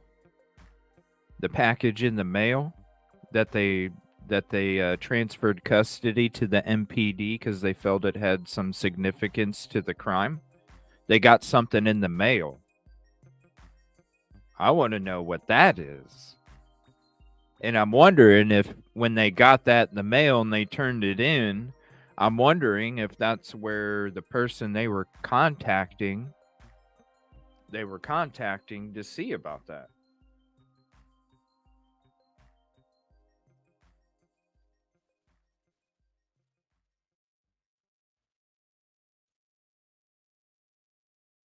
People talk fast out in... I don't think this lady's from Oregon, is she? I'm not saying people don't talk fast. I'm just saying that's one of the first videos I've seen her just like do like the micro machines guy.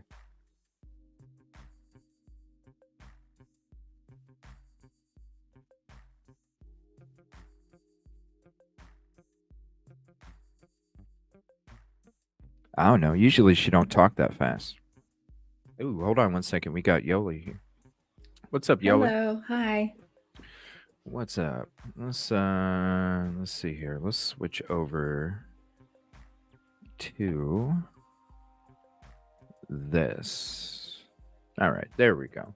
So let me see. I need to go. Do I need to go to the Idaho4 info drop? Yeah. Okay. Let me see here. All right, and then I can pull up. Yeah. Whichever one. Mm-hmm. Okay. So, do you want to read through these again, and then we can always reference however you want to do it. If you want to read through it again and kind of explain each step and then reference all of them, or if you want to reference them as we go, or however would work best for you, just let me know and I can pull each one up. Yeah, okay, so let's go through it I'll read it, and then when we get to a rule, you can pull it up. All right. Does that work? Yeah. Let me see. 7. Okay, so the links are at the bottom. Okay, yep, I see them all now. Okay. Okay. Yeah, just let me know which one to pull up when we get to it. Okay. You want me to And start then- reading? Yeah, go ahead, and then let us know when you're talking about this co-defendant stuff too. Okay, so I'm gonna have to look this way because I have it on this screen. So Hey, I'll look like I'm looking at it too. okay. 'Cause I'm doing my side camera for the request tonight. Okay, I'll be on the side too. We're both Okay. looking at it. Sweet. Okay. Okay, comes now Brian C. Koberger by and through his attorneys and hereby requests this court for additional deadlines. The court's current order setting deadlines governs deadlines for additional alibi disclosures, change of venue motion briefing, witness lists, and evidence for both sides for the change of venue motion, state's discovery, and defense discovery. Mr. Koberger respectfully requests the court set additional deadlines. Expert disclosures, including required filings under Idaho Criminal Rule 16. So we can look at that one. All right, give me 1 second here. 16, and that'll be this one. Right. All right. So I'll have to read it from your screen. Okay, from the very top. Yeah. Hey. Okay. Ready? Yep. Yeah. Oh, yeah. Okay. Go ahead. Okay. Mandatory disclosure of evidence and material by the prosecution.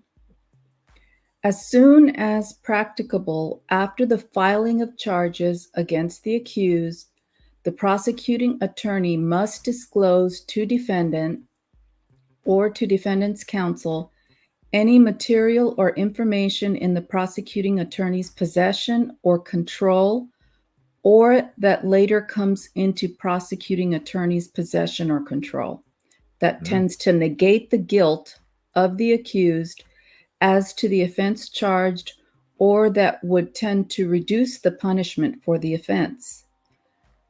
The prosecuting attorney's obligations under this paragraph extend to material and information in the possession or control of members of the prosecuting attorney's staff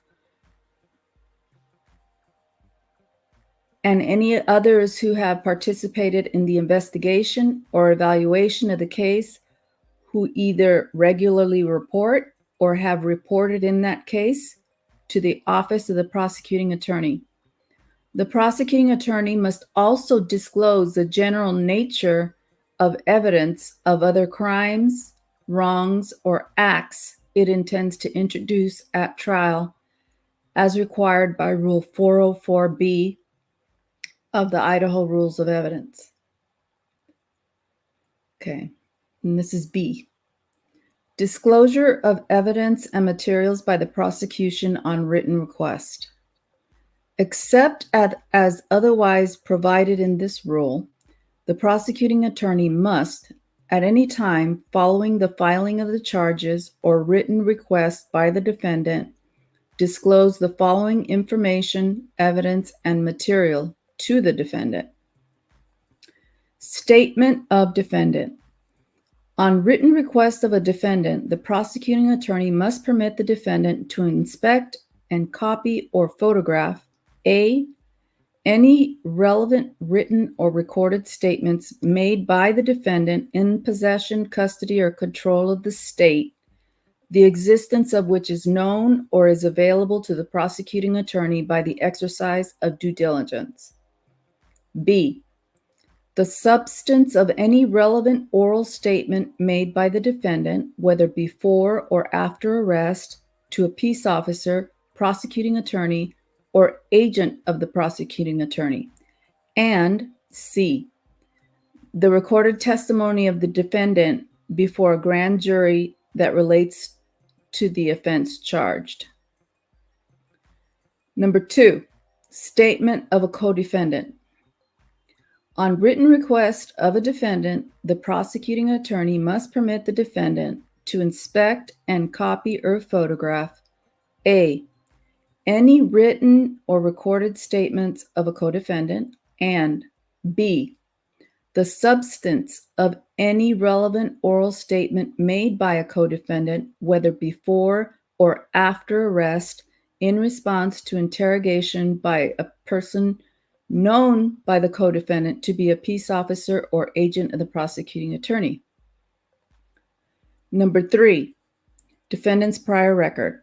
On written request of the defendant, the prosecuting attorney must furnish the defendant copy of the defendant's prior criminal record, if any, if it is then or may become available to the prosecuting attorney. Number 4, documents and tangible objects. On written request, the defendant, the prosecuting attorney, must permit the defendant to inspect and photograph A, books, B, papers, C, documents, D, photographs, E, tangible objects, F, buildings or places, or copies or portions of them that are in the possession, custody, or control of the prosecuting attorney, and that A, are material to the preparation of the defense, B, are intended for use by the prosecutor as evidence at trial, or were obtained from the defendant or belong to the defendant. Oh, okay. Okay, now 5. Ooh. You want me to keep going? Oh yeah. Okay, I know 5. where I know what it's saying. Okay, 5. Reports of examinations and tests. On written request of the defendant, the prosecuting attorney must permit the defendant to inspect and copy any results, reports, or physical or mental examinations and of scientific tests, experiments made in connection with the particular case that are in the possession, custody, or control of the prosecuting attorney, or the existence of which is known or is available to the prosecuting attorney by the exercise of due diligence. Number 6, state witnesses. On written request of the defendant, the prosecuting attorney must furnish the defendant a written list of the names and addresses of all persons having knowledge of relevant facts who may be called by the state as witnesses at the trial, together with any record of prior felony convictions of any of them. That is within the knowledge of the prosecuting attorney. The prosecuting attorney must also furnish, on written request, the statements made by the prosecution witnesses or prospective prosecution witnesses to the prosecuting attorney or the prosecuting attorney's agents or to any official involved in the investigation in the case, unless a protective order is issued as provided in subsection, is it 1 of this rule or L? Mm-hmm. L. Okay, L. Mm-hmm. Okay, then how long is this thing? And then it says, okay. It's quite a bit. Yeah, Okay. we're a third of the way through. Okay. Number 7, expert witnesses. On written request of the defendant, the prosecutor must provide a written summary or report of any testimony that the state intends to introduce at trial or at hearing pursuant to Rule 702, 703, and 705 of the Idaho Rules of Evidence. The summary provided must describe the witness's opinions, the facts and data for those opinions, and the witness's qualifications. Disclosure of expert opinions regarding mental health must also comply with the requirements of Idaho Code 18207. The prosecution is not required to produce any materials not subject to the disclosure under subsection G of this rule. This subsection does not require disclosure of expert witnesses, their opinions, the facts and data for those opinions of the witnesses' qualifications, intended only to rebut evidence or theories that have been disclosed under this rule prior to trial. Number 8, police reports.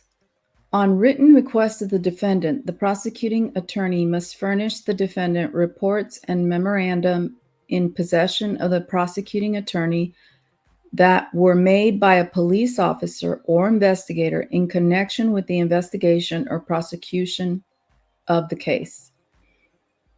Number 9, digital recordings, audio and video files. On request, the prosecuting attorney must release to the defendant digital media that may or may not contain protected information as defined by this rule. The prosecuting attorney must state whether the disclosure contains protected information. A, unredacted digital media. The prosecuting attorney may release unredacted digital media to defense counsel for the purposes of expediting a resolution in a case prior to trial or hearing. The obligation of defense counsel is as follows. 1. Defense counsel, including agents of defense counsel, may review the unredacted digital media and discuss the content of the recordings with the defendant, but must not share the unredacted digital media in any manner with the defendant without prior consent of the prosecuting attorney or an order of the court. Number 2,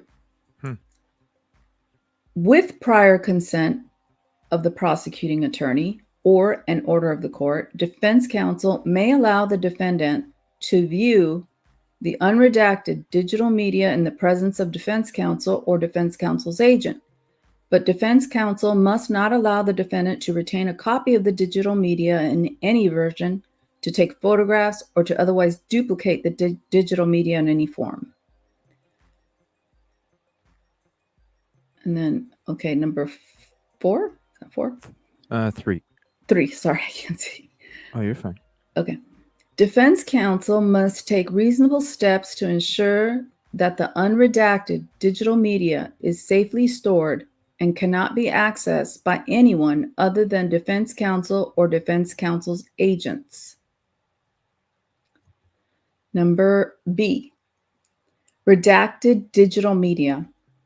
If the prosecuting attorney determines that the digital media contains protected information that requires redaction prior to disclosure, the prosecuting attorney must provide a redacted version of the digital media, along with a written explanation of the information that was redacted.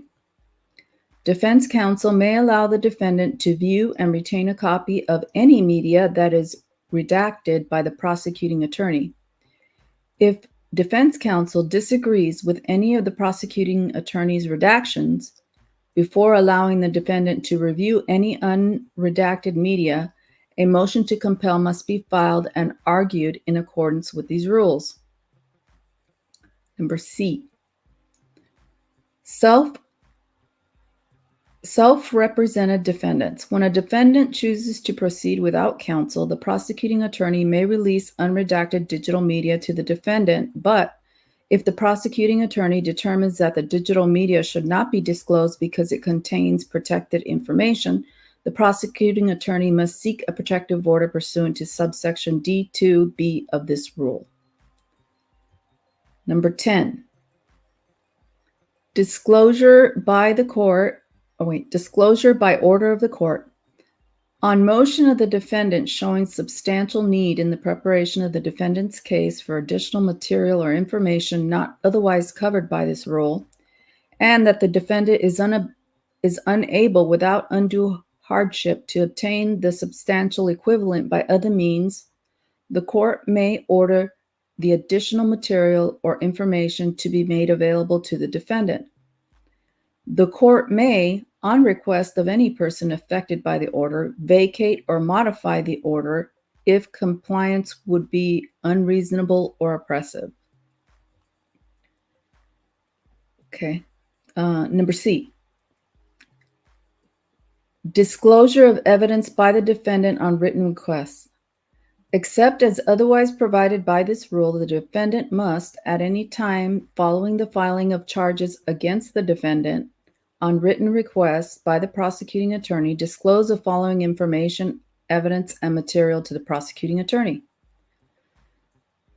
Documents and tangible objects on written request of the prosecuting attorney, photograph books, to inspect books, papers, documents, photographs, and tangible objects, or copies of them that are in the possession, custody, or control of the defendant, and that the defendant intends to introduce evidence at the trial. Reports of examination and tests. On written requests, the prosecuting attorney, the defendant must permit prosecuting attorney to inspect and or photograph any results or reports of physical and mental examinations of scientific tests, experiments made in connection with the particular case if they are within the possession or control of the defendant, that the defendant intends to introduce as evidence at trial, or that were prepared by a witness whom the defendant intends to call at trial when the results or reports relate to the testimony of a witness. Defense witness. On written request, the prosecuting attorney, the defendant, must furnish the prosecuting attorney a list of names, addresses of witnesses the defendant intends to call at trial. Number 4. On written request of the prosecuting attorney, the defendant must provide a written summary or report of any testimony that the defense intends to introduce pursuant to Rule 702, 703, 705 of the Idaho Rules of Evidence at trial or hearing. The summary provided must describe the witness's opinions, the facts and data for those opinions, and the witness's qualifications. Disclosure of expert opinions regarding mental health must also comply with the requirements of Idaho Code Section 18207. The defense is not required to produce any materials not subject to disclosure under subsection H of this rule, or any material otherwise protected from disclosure by defendant's constitutional rights. Redacting protected information from responses to discovery. The party providing discovery may redact protected information from the information or material provided. For example, these are my words, the privacy of anybody on the IGG information, they can redact it. Okay, back to this. Right. Number 1, protected information means A, contact information, the home, addresses, business addresses, telephone numbers, including cell phones, and email addresses of an alleged victim, or of a witness, or of the spouse, children, or other close family members of the alleged victim or witness, and the places where any of those persons regularly go, such as schools and places of employment and worship. B, personal identifying information, the dates of birth and social security numbers of any person other than the defendant. C, private information, personal identification numbers, passwords, financial account numbers, information relating to financial transaction, cards, and medical information protected by federal law that is not directly related to the crime charged. Number 2, a prosecuting attorney who redacts protected information must follow the following procedure. A, if the defendant is represented by counsel, the prosecuting attorney must serve defendant's counsel with a redacted copy of the discovery printed on white paper at the same time as an unredacted copy of the discovery printed on paper of a color that is clearly distinguishable from white. The defendant's attorney, including appellate counsel, must not disclose the protected information to the defendant or to a member of the defendant's family without the consent of the prosecuting attorney or an order of the court on a showing of need. Okay, B. If the defendant is not represented by counsel, The prosecuting attorney must serve the defendant with the redacted copy of the discovery, and within 7 days of doing so, even if the disclosure was not in response to discovery request, must file with the court and serve on the defendant a motion for a protective order with respect to the redacted information. 3. A defense attorney or defendant who redacts protected information must serve the prosecuting attorney with a redacted copy of the discovery printed on white paper at the same time as the unredacted copy of the discovery printed on a paper of color that is clearly distinguishable from white. The state's attorney, including appellate counsel, must not disclose the protected information to the alleged victim or to a member of the alleged victim's family without the consent of the defendant or an order of the court on showing a need. 4. Printed or colored paper. In any case where the prosecuting attorney provides discovery to defense counsel in an electronic format, if the attorney receiving the electronic discovery desires to print the discovery, the attorney must print the unredacted discovery on colored paper as required by subsection D3 of this rule. E. Failure to make witness request waiver. 1. Any request by a party for information, evidence, or material under subsection B and C of this rule must be in writing with the original request filed with the court and a copy served on the prosecuting attorney or the defense attorney or self-represented defendant. Failure to file and serve the request constitutes a waiver of the right to discovery under subsections B and C of this rule. If no written request for discovery is filed and served by the defendant will not be permitted to raise an error in any subsequent proceeding that the failure of the prosecution to disclose the information described in subsection B of this rule. Form of request.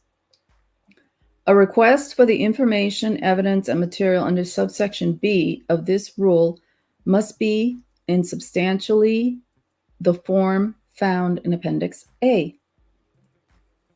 Response to request, failure to file a response. Number 1, response to request. The attorney or defendant on whom a request has been served must file and serve a written response within 14 days of service of the request by filing the original copy with the court and serving a copy to the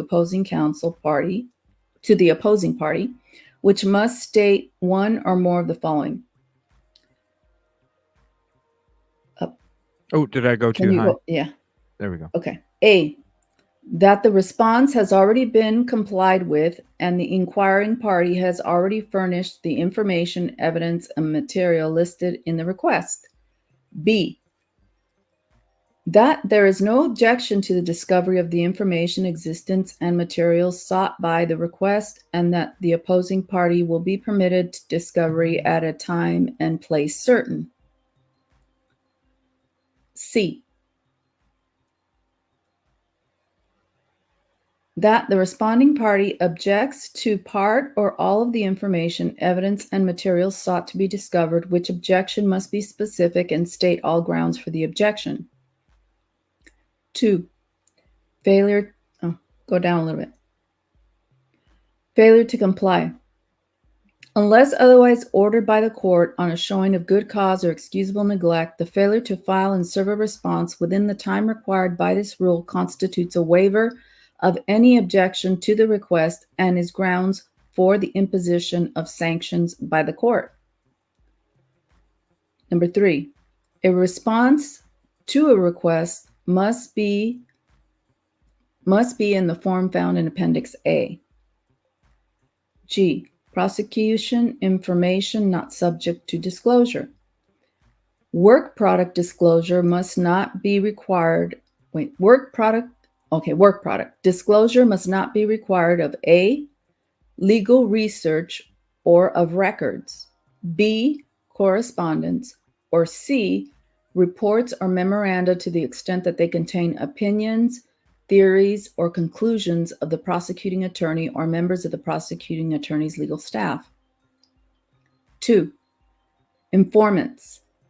Disclosure must not be required of an informant's identity unless the informant is to be produced as a witness at a hearing or trial subject to any protective order under subsection L of this rule or a disclosure order under subsection B6 of this rule.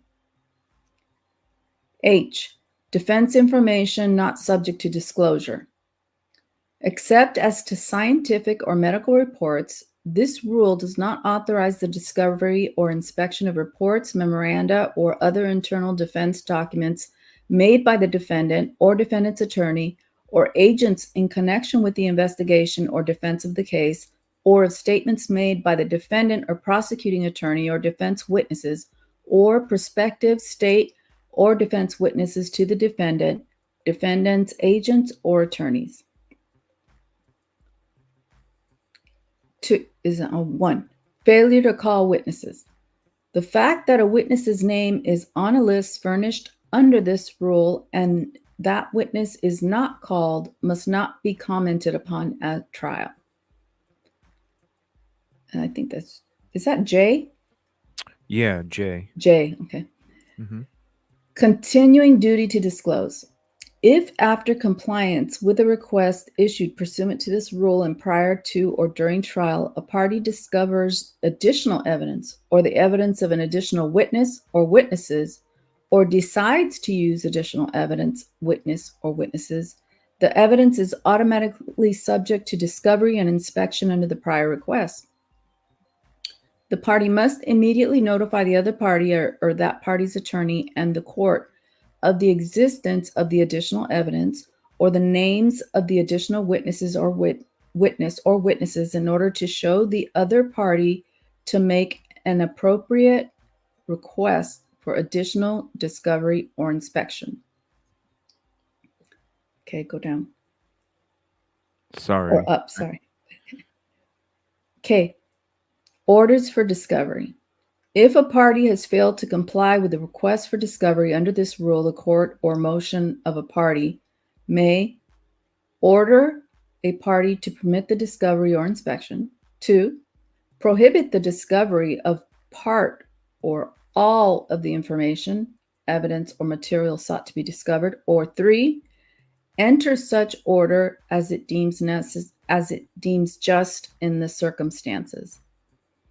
An order of the court granting discovery under this rule must specify the time, place, and manner of making discovery and inspection and provide reasonable terms and conditions.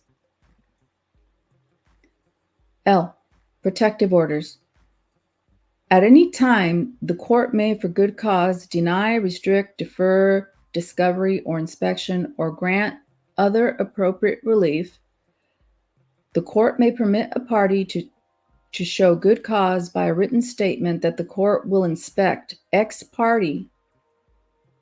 If relief is granted, the court must preserve and seal the entire text of the party's statement. M. Sexually exploitative material. That's 1.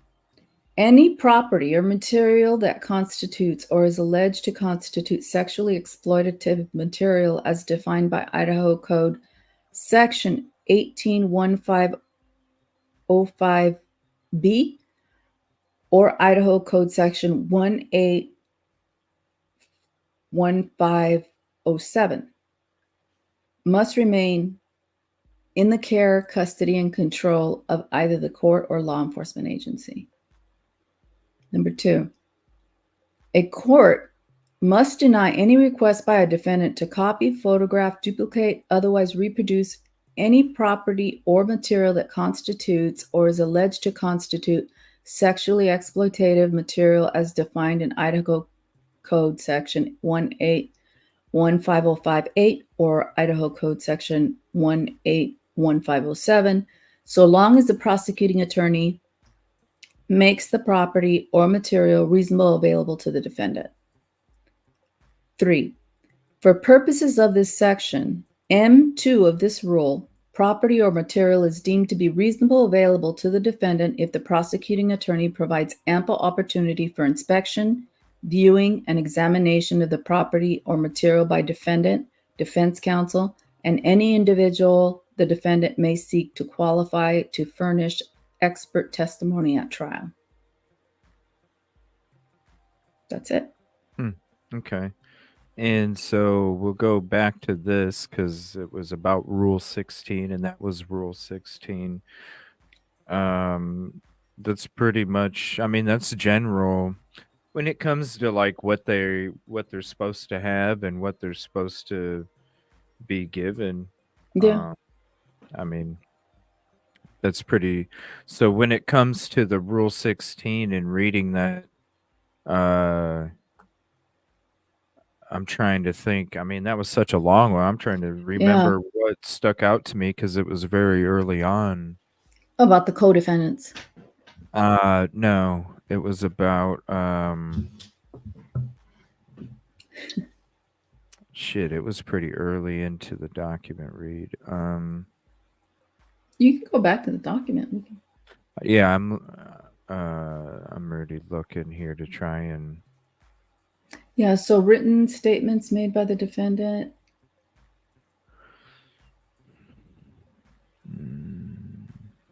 I should have wrote it down.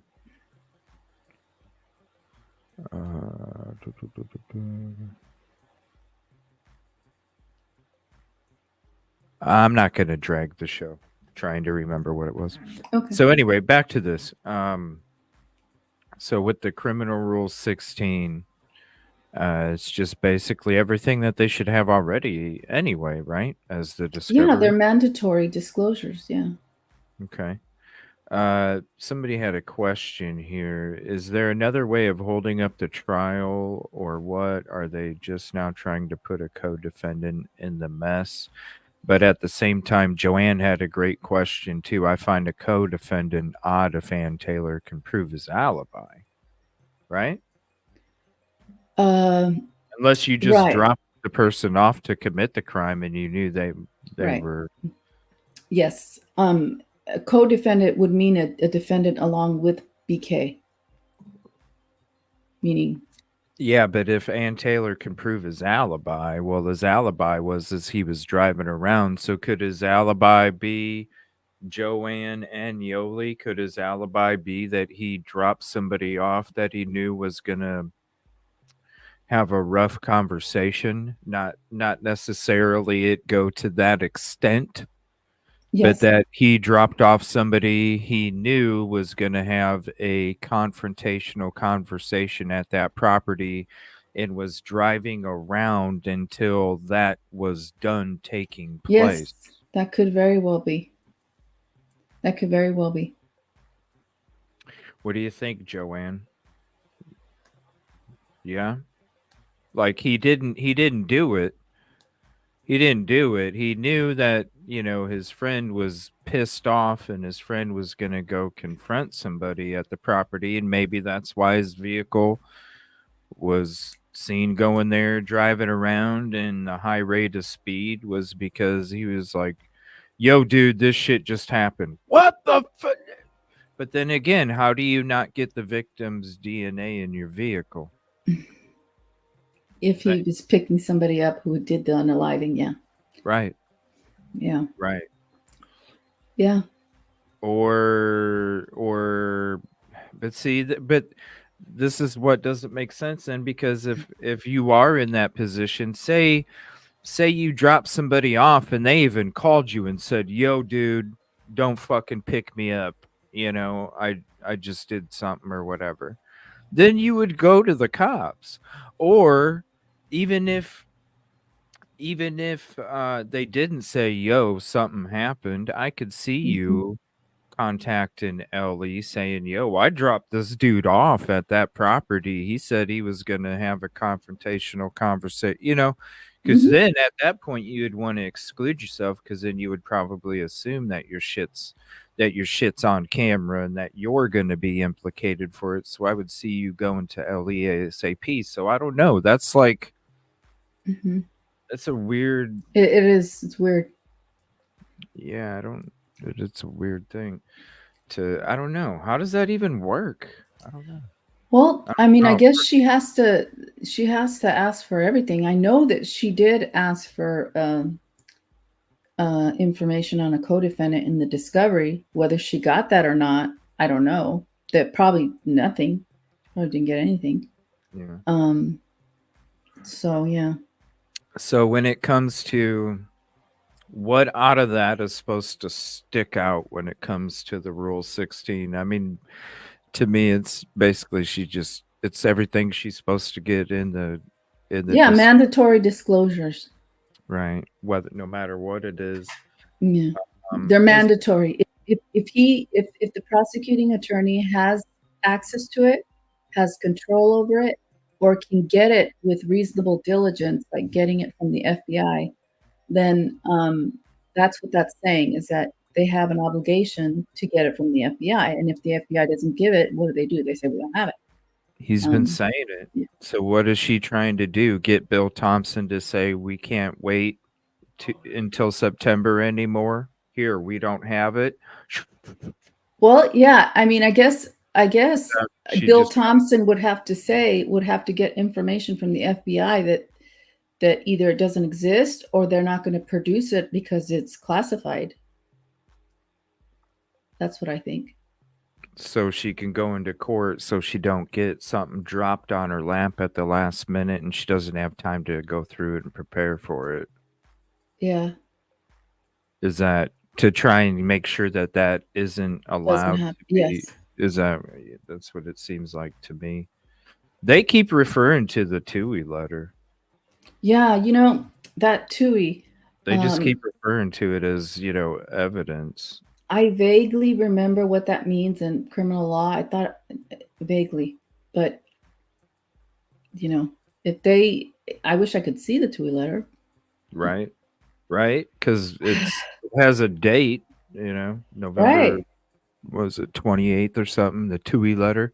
Mm-hmm. I think it's just the piece of paper that they're using. It's probably the piece of paper they're using as the tip for Koberger. Yeah.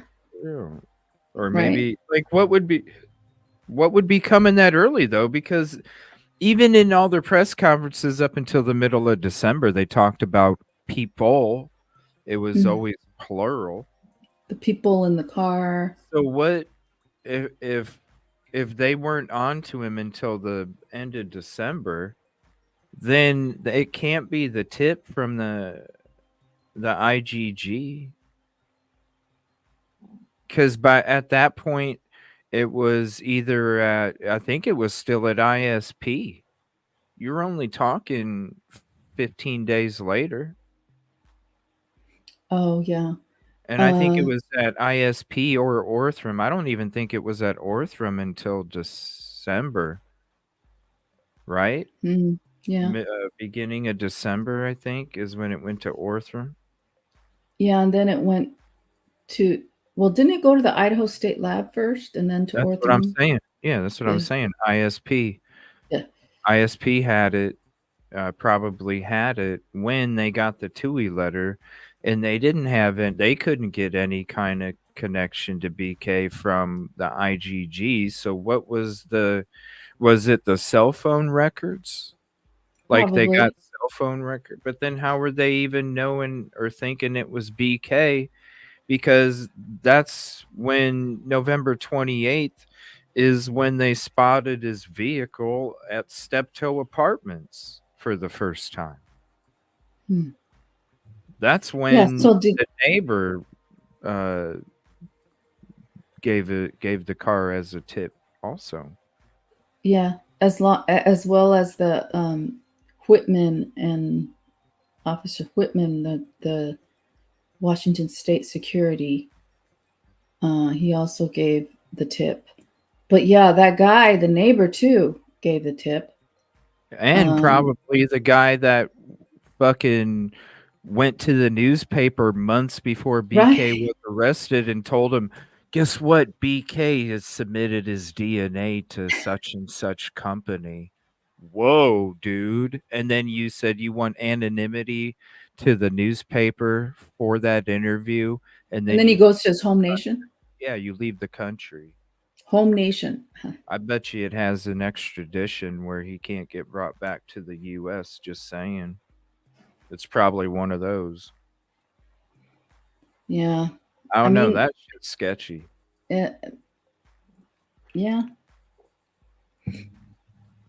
So she's just basically pointing out what is mandatorily required by the prosecution so that there's no mistake, because if she doesn't, then it will be like she waived, she doesn't want to waive anything, So yeah. November 20. So it was at Orthram in November 23rd. Is that what? Because that, if you're telling me ISP only worked on it for a week, what the fuck kind of lab is that, man? That's a lot of tests. If you could run that many damn tests in a week and then hand it off. Yeah. For a week? And probably not even a week, because they probably didn't start testing it until the 25th or the 26th. So not even to get to the 28th. I don't know. I don't know. It's going to have to be sorted out, and they're going to have to lay it all out. So what part were you talking about co-defendant? Yeah, where it says that you have to produce any statements that co-defendants made, any statements, any recorded statements of any possible co-defendants, anything related to co-defendants. And she did ask for that in discovery. I just don't know what the response was, but the co-defendants, and maybe it's just a routine thing, like it's a routine that they always ask for co-defendants.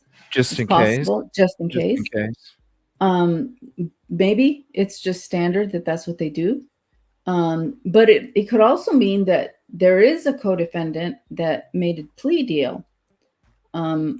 But wouldn't that have to be disclosed somewhere? I think so. You know what I mean? It would be in the paperwork, right? Where you would, even if it's redacted, that would be in the paperwork. I would think so. I mean, I don't think they can wait, like have like an informal like agreement, and then like right before trial they get a plea deal and they testify against.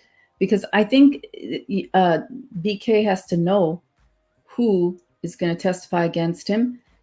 And if the person or persons who are going to testify against him have agreed to a plea deal, because that's bias. Yeah. It's probably, we were going to get into the video last night. It's a old note nugget of 5 people that knew Koberger from a year ago. And I bet you one of those people is going to go testify, the hips lady. Oh God. He said I had birthing hips.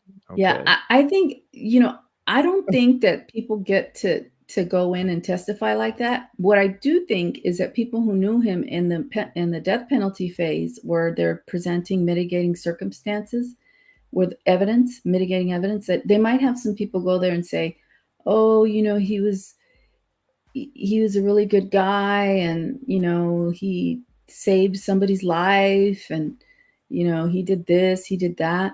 But in the actual trial, I don't know that they get to call like the hip lady, the one that said that. Well, he'll already have one, because the professor that he had that referred him to Washington State University, because I think it was only it was pretty hard for him to even get accepted over there, correct? I think yeah. And it wasn't, I was under the impression that it was Dr. Ramsland that referred him, but it wasn't her. It was a different person. Yeah, it was a professor he had. It was through online, I think, because of COVID. So he had to do it online or something. And that's where they're going to impeach. That's where they're going to try to get her. They're going to say, well, how many physical interactions did you have with him? Yeah. And they'll try. But yeah, I mean, it is prestigious it's prestigious to be recommended, You could also say it's the first time ever that somebody, because think about it, if any of us, I wasn't that fortunate, but if any of you that were fortunate and you were able to work from home at that time, and you didn't have to be out there and exposed to all of it and stuff, and then also be threatened to lose your job if you get it. Um, it was a scary time period, and so it was the first time. I mean, just even the students, the students for the first time were having to be locked down and do everything from online. So I could, as much as it could be used as, yeah, you didn't interact with him that much, at the same time it could be used as, yeah, but I did interact with him while everybody was going through this Yeah. transition period. That was a struggle for everybody because it was something that nobody had ever expected or been prepared for too. And so he did well even under flying those colors. circumstances. Yeah, Yeah. and he flew with flying colors under those circumstances too, like it's an Yeah. obstacle, Mhm. and he overcame. Maybe he took them over there and was driving around, and what happened was not It's supposed to possible. happen. I mean, yeah. I mean, but at the same time, when you're listening to the one neighbor, when we watched that video that we came across a few shows ago, the lady, I can't remember what her name was, but she's not talking anymore. She was the one that was talking about how you usually wouldn't see him until after midnight, and he would always be up late night vacuuming, or Vacuuming, yeah. he was She always said doing something, but you rarely saw him come home before midnight. So maybe that's what he did every single night, was go drive around before he went home to settle down. You know, just who knows? Yeah. It might not.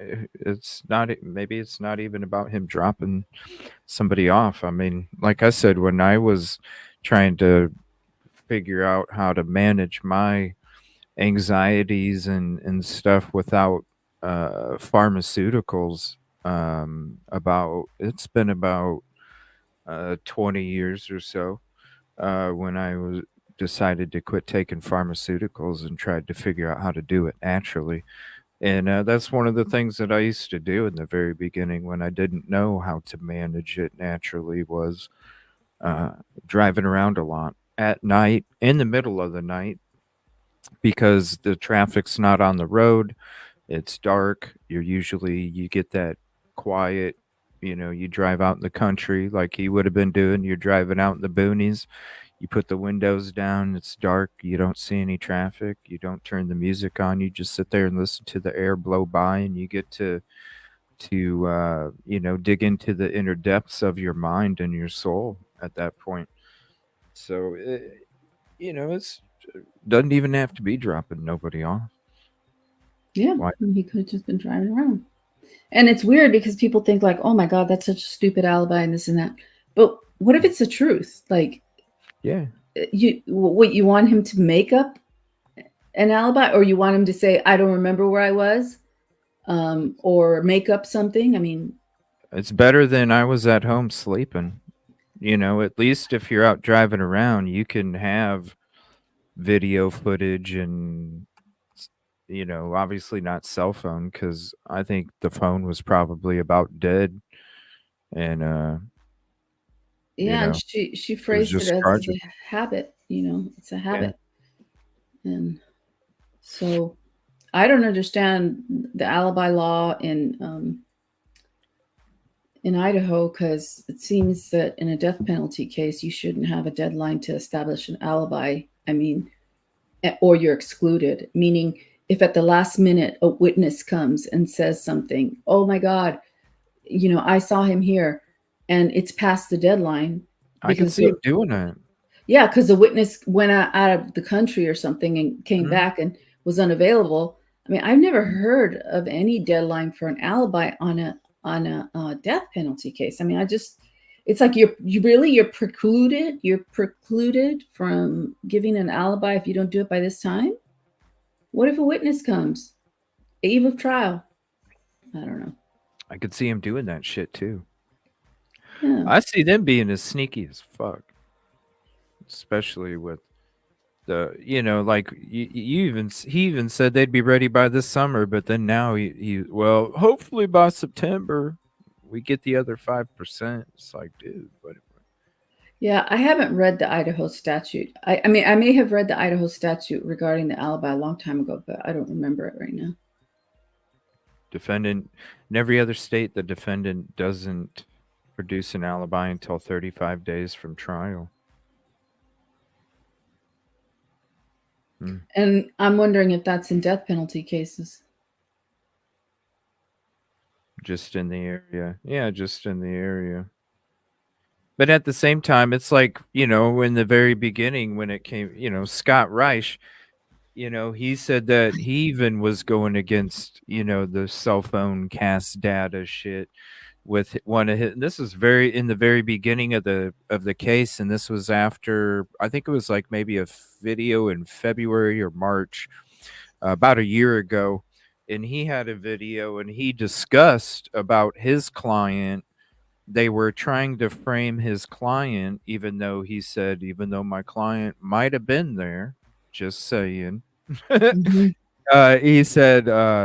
He said that when he was in trial, he even used the argument, and the expert witnesses could not say that his client couldn't have been 30 blocks away from where they're saying his cell phone pinged his location. So yeah, Scott Reich is awesome, and he's been saying it for the whole time. That's why he doesn't even and it's true, like, you can say 30 blocks away, unless, and the talk about him connecting to the network. We just watched a whole bunch of stuff, and we discussed it last night about in other shows too, about this. How are they really gonna, when you have people there that are experienced in locking down their fucking networks, right? like you're not gonna allow your network, to get penetrated from somebody that's parked in the back of the property. Yeah. You're, even if it's not your network, you're gonna be like, yo, this is, let me go through the settings. I need to make sure that our network's safe, because you don't want you don't want creeps out there connecting to your shit in the first place. Yeah. So I'm sure they made sure that the shit was good. The Idaho guy with the license plate comment is golden. He's funny. I couldn't believe it. It's crazy. Every reason why not to move there. So, man, these dates though, that's what I was surprised though. I think he's actually waking up going, yeah, it's gonna be a while. As much as he wants to keep a move on it. Which I think he should appreciate it too, because with how uninformed he seems about a lot of this stuff, it's good for him too, because he'll have more time to go through this shit himself. Yes. What? Yeah. Well, yeah, he's going to be deciding a lot of motions, and judges are overworked, in most places, and I'm sure he has a lot of pressure. And maybe it's not his fault if he hasn't done a death penalty case, and the case was assigned to him. I mean, gosh, you get assigned cases and you can't say no. Hey, it's high volume Moscow, low bad call Moscow. So I'm sure the only things that judge fucks around with in that county are just minor shit, In this case, it gets thrown in his lap because the previous judge bounced. So he's like, whoa, shit. Yeah, what is there? Cast data. IGG. I'm used to talking. He doesn't know. Yeah, I'm used to going to Walmart. And, thefts. Yeah, handling noise complaints and drug problems. And warrants just for people that don't show up to court. I mean, not this crazy big time shit here. Yeah, of course. He's shot. I mean, that's why he's looking like he's seeing glittery objects in the last court, because the dude has no damn idea what's going on, and the reason probably why he was looking like he was on a beach chair is probably because that's where his mind was going. Like, damn, I can't wait for this beach chair. Yeah, but the whole thing with the Supreme Court now, do we have to wait? He's asking Bilton, do we have to wait? Are we stopping the case, or do we continue on? Was he really called off of Oh, I retirement don't for know. the? Are you serious? I don't know. No, I don't think I have so. no idea. Oh my gosh. I know Thompson was wanting to retire. We knew that. I'm just waiting for Captain Dollinger to be the next chief, and then every domino is like boom, boom, boom, boom, boom, boom, boom. I'm still waiting. Has anybody heard anything? They're probably not going to do anything until Fry's running for sheriff, and you know he's going to get sheriff. You know he's gonna. Even though the guy that's sheriff right now is getting high accolades and stuff, watch, they're gonna replace him with Fry. I mean, you saw just like one of the people we're gonna go in tonight, Nick O'Neill. That motherfucker promoted real damn quick. He's using the tragedy like President Green is. They all are. They all are. Even down to the first responders and shit. Everybody's ranking up. It's ridiculous. It's not just MPD the last year and a half like we all thought. It's everything.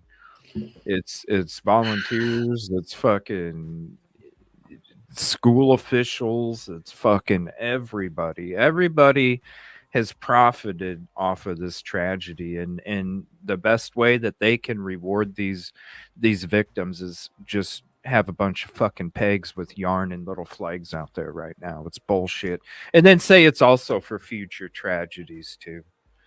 Like I don't know how the parents, boy, it's got to take a lot of trust, man.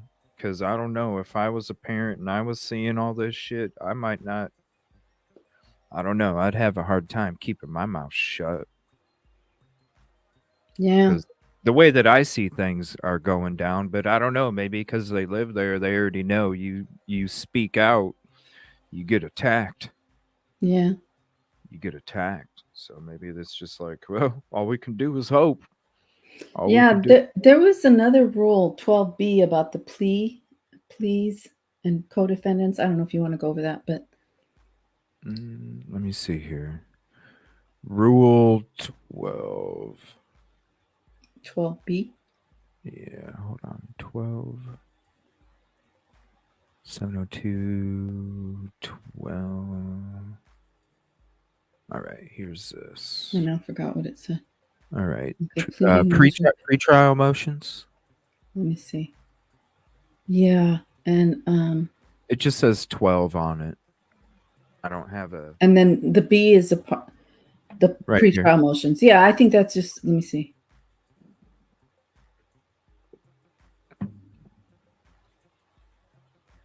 I think it talks about plea deals down below, but we don't have to read it if you don't. Oh, no, I mean, what? It's not too long of one. Okay. Yeah, I can read it. Okay. Yeah, go ahead. This is Rule 12B, pre-trial motions. It says any defense objection or request which can be determined without trial, or the general issue may be raised before the trial by motion. The following must be raised to the trial court: defenses and objections based on defects in the prior proceedings in the prosecution. Number 2, defenses and objections based on defects in the complaint, indictment, or information other than it fails to show jurisdiction of the court or to charge an offense, which objections may be made at any time during the pendency of the proceedings. 3, motions to suppress evidence because it was illegally obtained. 4, requests for discovery under Rule 16 that we just went over. 5, request for a severance of charges or defendants under Rule 14. 6, motion to dismiss based on former jeopardy. Okay, so now I have a question because I read and I put the video out yesterday or this morning where I read that thing from the neighbor where the neighbor had contacted Ellie months before and told them about DNA about BK submitting DNA to a company. And so, does that mean that they're basically saying, look, you obtained our client's DNA profile illegally? And so, therefore, whatever you used to get the tip, are they trying to attack how? I'm just wondering, Yeah. are they trying Yeah. to attack the IgG itself, even though they don't want to use it because they use the IgG to get the tip that they're trying to use? So they're trying to get it thrown out from the very beginning because BK probably knowing, not like you know, where you didn't even know, they didn't even explain to you how to make sure you were opted out with your experience. He probably already knew that and made sure he was opted out when he did it. And so maybe he obtained it illegally, and then Vargas spills the beans and says, yeah, it takes Yeah. place. Yeah. So that would go to the fruit of the poisonous tree. So they did something illegally, and let's say it could be anything. Let's say they went into a house and they searched a house without a search warrant. That's illegal. So they went and they got DNA, and or they went and on a tip, and they went into the database illegally, like Vargas was talking about. And so because they did that illegally, anything that flows from that, including his arrest, the swab, everything is thrown out. Yeah.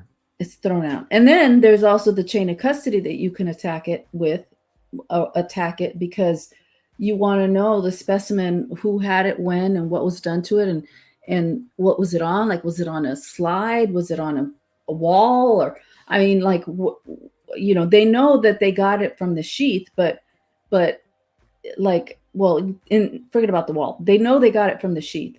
So what happened with the sheath? Like, who handled the sheath? Where did the sheath go? How did they extract the cells from the sheath? Where did they put them? Where's the sheath now?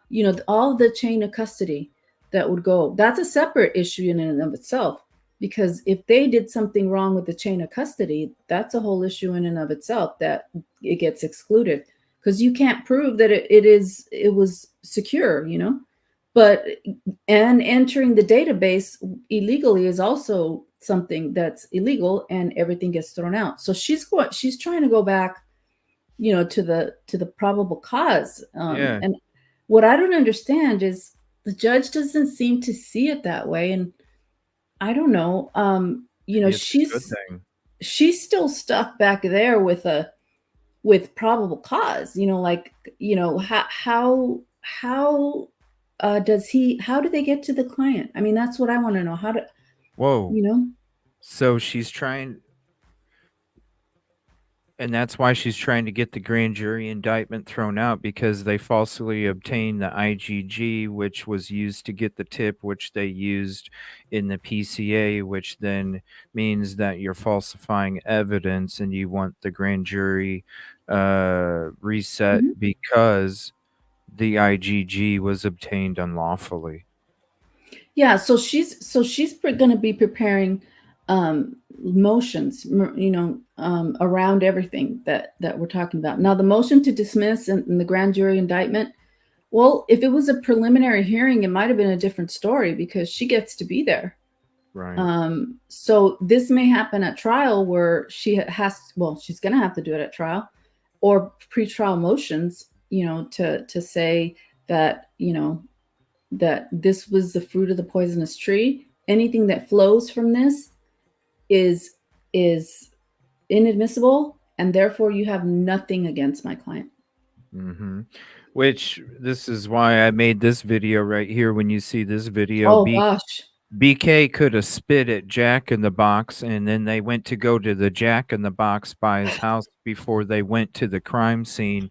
And then the lady's boot that stepped all over the glove could have transferred that transferred DNA then to all the equipment and the gloves that they were using that were supposed to be sterile as they entered the crime scene. And who said that she didn't open it up with her finger, and that's where the transferred DNA came from. Unfortunately, it just came transferred from a boot that somebody was wearing that maybe walked into BK's spit on the ground outside Jack in the Box. Michelle has a question. Will Ann Taylor be given that guy's name that lived by Brian and they exchanged phone numbers, talked, etc.? That guy, I think, was it before or after he went to the police, 2 miles before BK German did DNA tree. Oh, well, I mean, she can get that on her own if she knows about him. She can have her investigator go talk to that guy if he's still around. She can do that on her own. That person's not affiliated with law enforcement. I mean, that's not any informant or anything like that, at least as far as I know. So she can get her investigators to go talk to them. But the problem is that a lot of people won't talk. Yeah, they won't talk. I mean, any of these documents that we read, you see how people aren't even talking. They weren't even talking to any of the LE. They were even having problems getting people to cooperate to talk. Yeah. When they were trying. That's why I think they got most of their information from the university. Oh, I'm convinced now. Yeah. I mean, it's just crazy. Mm-hmm. I mean, yeah, you got client privilege unless they say, hey, guess what? Anything we do talk about, we have to find out. These are students and these are souls, and we need to find out. So I know you don't want to talk to anybody and you're used to talking to me, and it's just between us. But this time I have to let them know. So I need you to talk to me. It could be that simple. Yeah. So what? They're a licensed professional, but when that licensed professional says, look, this information I am going to offer to the police, they're not already comfortable talking to them. So I could definitely see them, and I could see the university using that as a ploy for control and influence. Like, yeah, absolutely. Listen, just leave them be. They're comfortable talking to us. We can get more information from them. Just include us in the meetings so we know what's going on. That way Mr. Green can talk to the people upstairs, and then they go, yeah, I think we're going to have to pull the trigger on this Phoenix online deal for enrollment, just in case, for money revenue, for pools to be opened up. Makes me sick. For sure. Yeah. Because why were they up there, not the FBI and all the press conferences? It made no sense to me. That's the first time I've ever seen a university. Usually they don't even show up at one press conference, and this guy's showing up at every single fucking one. And then he's also having time to shine and give his fake crocodile tears. You can mess around with your glasses the whole time while you're fake crying, but I never seen you do any of this. Sorry. Your hand was right there. You'd be doing some of this. Does he wear glasses? He does wear glasses. Yeah, he wears glasses, and he would sit there and mess with his glasses, but he never had to wipe his eye, but yet he was fucking bullshit. So, let me see here. Okay. 9, 12. And yeah, so I can hop off now if you want, if you're going to do the read. Yeah, we're gonna I'm gonna save the professor thing for tomorrow night. We're gonna get into the Nick O'Neill stuff tonight, and then we'll be having a show. It'll be an extended version tomorrow night. We'll probably go 5 or 6 hours tomorrow night, and we're gonna have a power panel. So yeah, you're more than welcome to hop back on tomorrow night. Thank you for hopping on and trying to call earlier. No problem. With the documents and stuff. And it was very interesting. And then also everybody, if you are part of the Discord everybody group, You do have the Info4 Idaho info drop folder that Yoli posted all of those Rules. all the rules and stuff when it comes to all the referring to the document that came out today too. So yeah, thank you so much. No I problem. appreciate it. I'm going to be back. Thank you. Okay, bye. So yeah, we'll be doing power panel tomorrow night. We'll be talking more about that too. I am going to show you a couple videos, and then we're going to check out this episode with Nick O'Neill, the interview and the Q&A. And like I said, we'll save the University of Idaho crime professor. We will save that for tomorrow if it ends up getting a little late for tonight. So just give me 1 second here. What's up, Brad? How you doing? Oh, that's horrible. It's just a bunch of pegs with yarn and little flags. They should have had that shit ready with the start of the new fall semester in 2023, if they truly gave a shit. And we were talking frickin' March of 24, and you just have pegs and frickin' yarn. All right, so this is a little video. Shout out, Caddy. This is a little video showing some of the awards for Sigma Chi. And it's funny, whenever you see the people that wear stocking caps in the summertime, you're like, just, I don't know, for me it is always funny when I'd be out on the street and I would see somebody else wearing a fucking stocking cap in the summertime. It's like, man, you're reaching trying to be a gangster, aren't you? So check this out. Fucking stocking cap in the summer. What's up, guys? I'm Taylor. I'm Kelvin. And we're the recruitment chairs for Sigma Chi at the University of Idaho. Let's head inside and take a look. Yeah, head inside and take a look. Reaching to be a gangster, bro. Reaching. Look at the fake ass mean mugs that come too. What's up, guys? So now we're inside the lodge. Gangster. We do stuff like philanthropies, brotherhoods, and socials in here. Give me a break. break. Basically, whenever there's a big group of people, we just like to kick it and chill in here. So this is our study. We have the largest study on campus. This is the main room where people work on group projects and stuff. And then we got stalls up top. And you got to do the lean too, And this is kind of all of our awards that we've won. These ones on the plaques up here, those are our Blue Petersons. That means we're in the top 10% of Sigma Chi's in the nation. And 2020, we won Chapter of the Year. All right, so this is our fraternity standard, and this is what we recruit kids off of. It's man of good character, a student of fair ability with ambitious purposes, a congenial disposition, possessive good morals, having a high sense Holy of shit. sense of personal responsibility. Look at all these awards. Look at all these awards. So this is a 6-man for incoming freshmen. It comes with a living room, kitchen. We have 2 rooms. They each fit 3 people in them. And then a bathroom with dual vanity. So this is a standard 6-man kitchen. It comes with full appliances. You got a working oven, working fridge. So we don't have our own house chef, but with that, we do have the cheapest house bill on campus, which is going to be $2,800 a semester. Woo! So this is going to be a standard 6-man room. Everyone gets their own desk, their own area, own closet. You can kind of customize it and make it your own. So each room has its own loft with 3 beds. It can fit a full and even a queen. Cramped. So as we come down out of the courtyard, this is the basketball hoop. This is just like where the guys hang out. We like to stretch the minds and the legs, just get athletic. First shot. Right now it's empty around the court because we're working on putting bleachers in. So when you guys get up here, that'll be done. Keep it gangster, dog.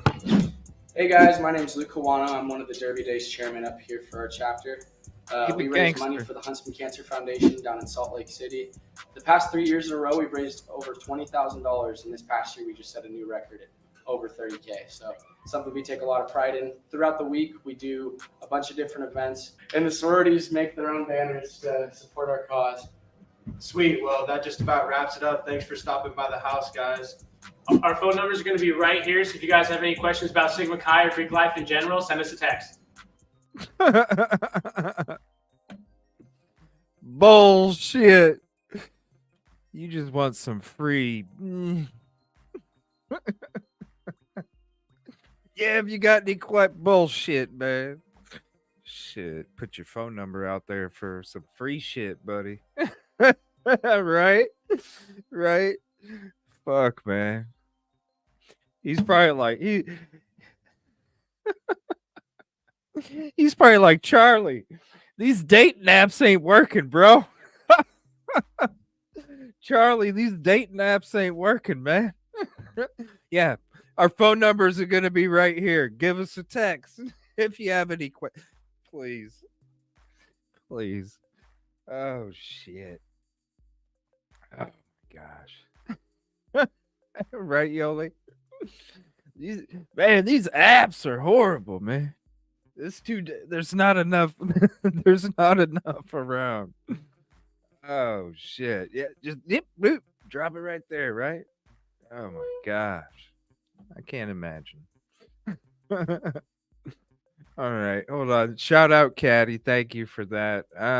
Let me see. I'm just going to scroll through this for a second. Let me see here. We'll go ahead and read this article real quick. It's not too long. University of Idaho president honored with leadership award. This was published 2 days ago from you-know-who, Jody Walker. Let me switch to my document read and let me flip my camera back around. There we go. Excuse me.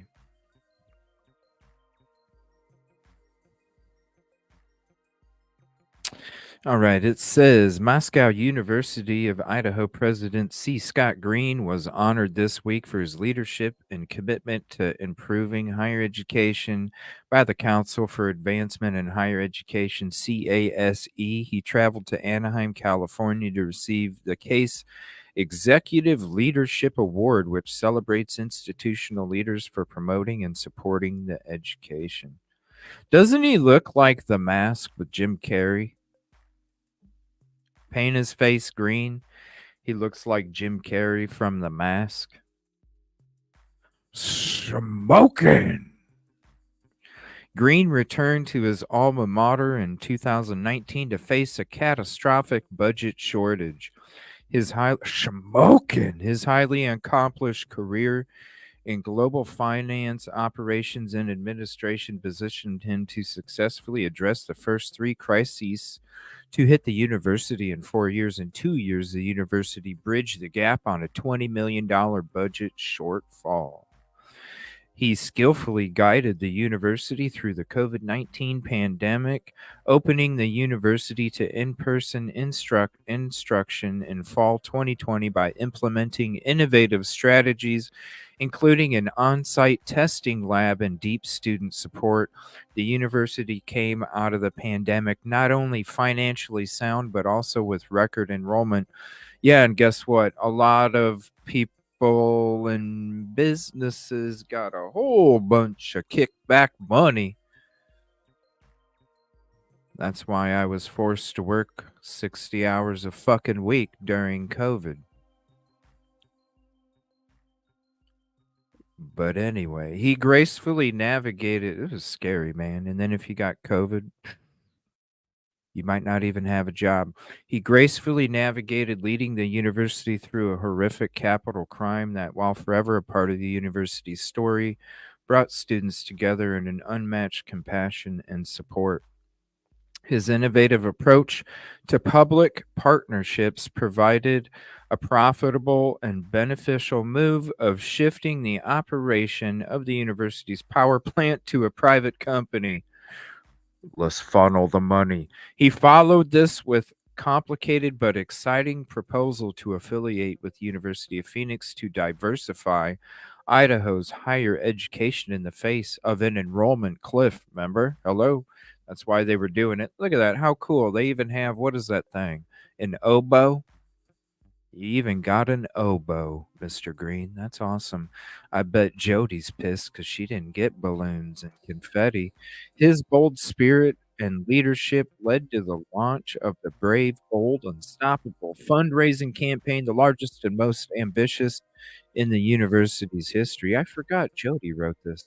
The $500 million campaign is supporting the university's goals, ensuring every hardworking student has the financial means to attend and thrive at the University of Idaho. Big Rock 99.1. We play the legends of rock.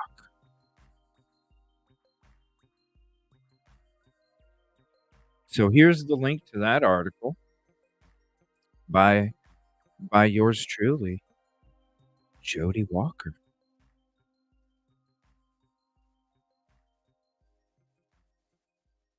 Banking on touch? Yep, they're banking on touch DNA. I think she's trying to get the whole damn. Look, we know you're not using this, but shit. We're gonna go. Here's the link for that. We're gonna go more into it tomorrow too. We'll be having an extended show. Sorry, I'm just not feeling all that hot tonight. Oh, great.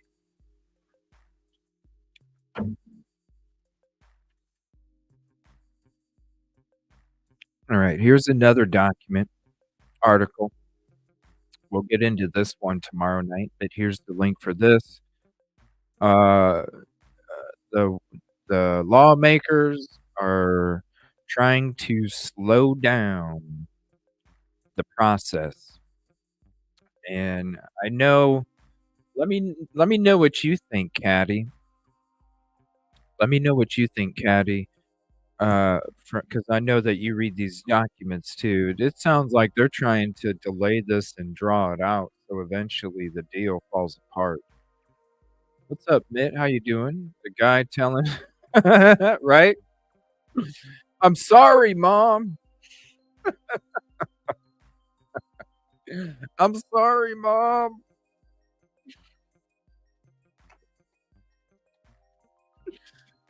Oh, shit. I'm sorry, Mom. Thank you for hopping in, Mitt. I appreciate it. It was a lady judge in the very beginning. Yeah. It was a lady judge at the very beginning. Sent you a picture on Discord. Not sure who is in the picture. The green. So we'll get into this more tomorrow night because there's a few more articles on this. But let me know, Caddy. I think it sounds to me like they're trying to delay it so that way it falls apart. Oh, look at this. Thank you, Caddy. Let me see here.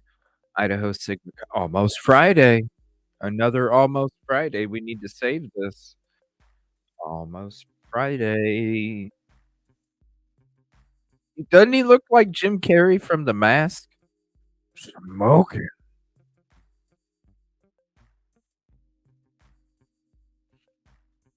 Oh, damn. Only 4 comments. Smoking. That's what I think when I see it. I want to say shout out to Christina as well on Twitter. Let me see. Is it showing it? I gotta flip my screen. Hold on, because I want to make sure she gets highlighted too. Is it not doing it? How about that? No. Okay, here we go. There you go. It's got to show. There we go. Shout out Christina. Here's the tweet, and I'll share the article as well. But I want to share her tweet so that way you can go show some love on that tweet. Hit the heart and retweet it. And this is more about the University of Phoenix deal. So here's the article I'm going to share with you. House approves resolution aiming at University of Idaho University of Phoenix deal. The Idaho House approved a resolution to University of Idaho's bid to purchase the University of Phoenix. However, it may result in legal action against U of I. See, They ain't taking this shit lightly, okay? When the Senate reaches out to Mr. Green in September and says, "Mr. Green, we don't think you should buy it. It's not good for your community. It's not good for the people. It's not good if the military quit using it." Well, then you know what? Then it means that you probably shouldn't, and it's not good. And it seems like Mr. Green, because we even read that letter, Mr. Green responded. It said, "Thank you, but no thank you for your concern. Thank you, but no thank you."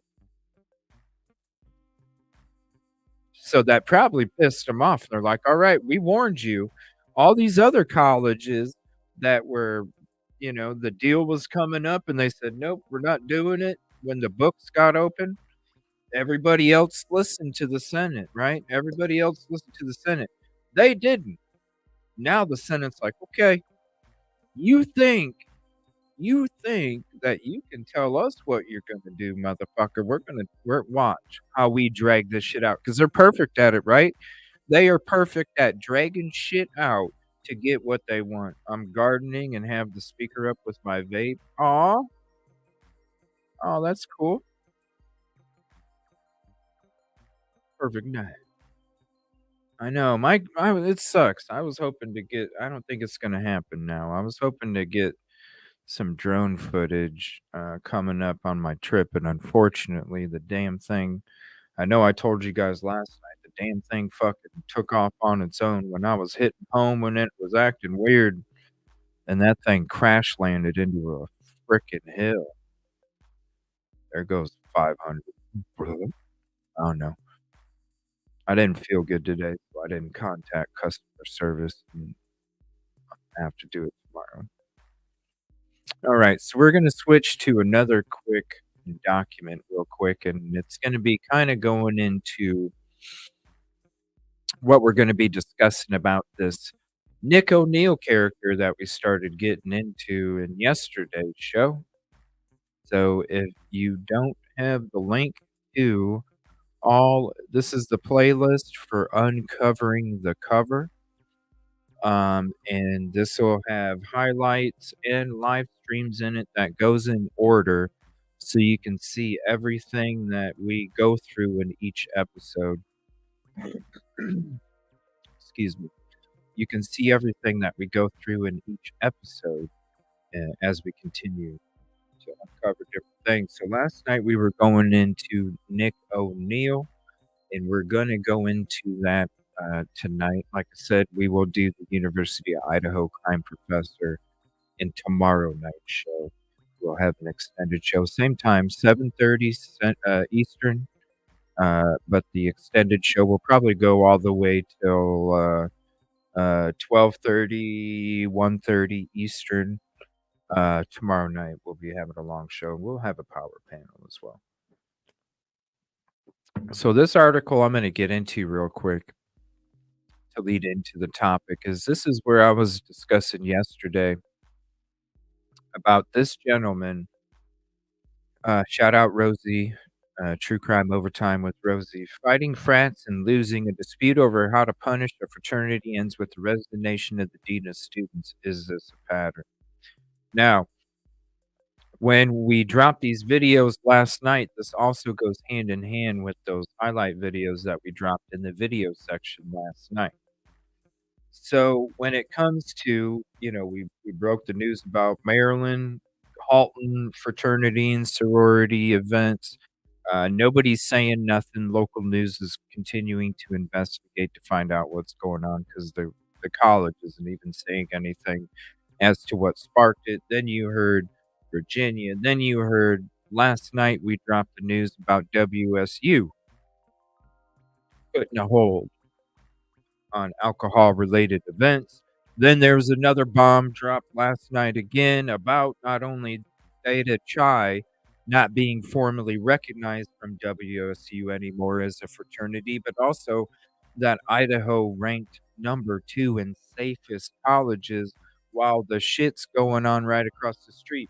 And anybody that knows that when I've gone there, I went there last November, And I'm telling you right now, I spent 7 weeks nonstop in both universities, and I'm telling you right now, it's shocking to me to see that WSU is putting a pause on fraternity and sorority alcohol-related events when I went there, WSU was calm as a mother. I mean, way more calmer than I even expected for them to be calm, and Idaho was off the fucking chain. So it's weird to me when I'm sitting here and I'm going, "Wait a minute, I've experienced those atmospheres, and you're telling me WSU, but yet a couple miles away where the shit's off the chain, they're the number 2 safest?" Guess what? When you sit here and you see everything that we're uncovering the cover, going through, it'll make sense.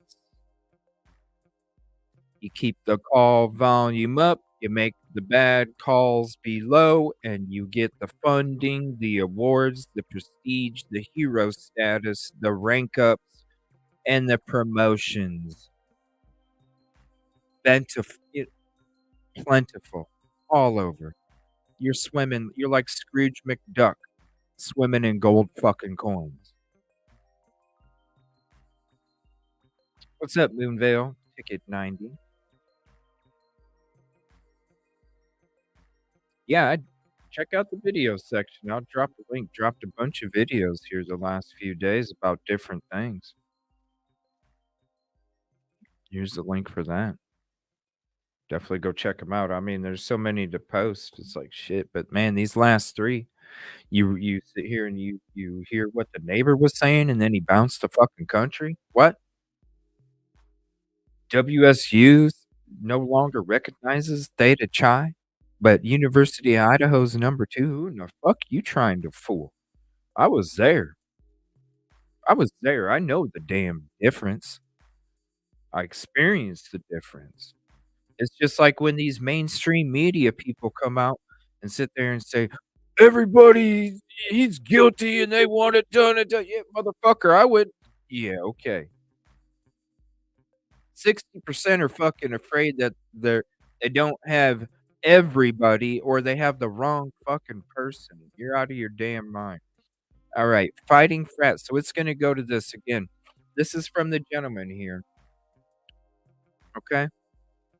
This is what took place. I no longer believe this is an environment where I can work on issues of student safety, says Craig Chatrian. The dean of students said, "The safety of our students is the primary concern of the dean of students' office, and not being able to address concerns through our already established policies and agreements takes away the effectiveness of what this office can do."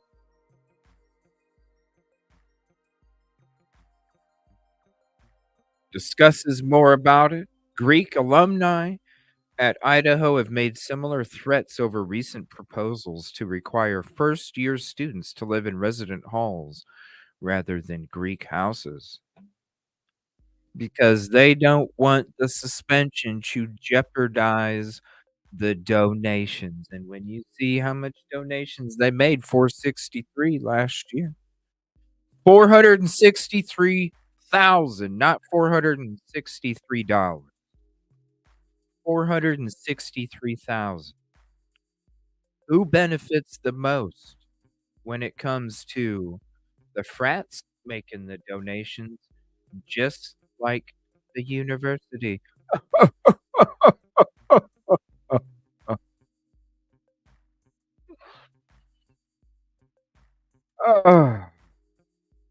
Good times. Oh, yeah, good times, right? Good times. Everybody's making money, right? Everybody is making money. Uncovering the cover continues. Fighting frats and losing, a dispute over how to punish a fraternity ends with the resignation of the dean of students. Is this a pattern? This was published March 5th, 2015. And to all the dumbasses who watch cooking shows out there, when we read articles over here, guess what? We include the date. That article didn't come out yesterday. That's misinformation. Motherfucker, we read dates. Get the hell out of it. Cooking shows. Mess up that recipe, please. Tensions between University of Idaho administrators, a fraternity, and the chapter's alumni have ended with the university's dean of students suddenly announcing his resignation after less than 3 months on the job. Less than 3 months on the job. Just prior to the announcement, sanctions brought against the fraternity over hazing allegations were dropped.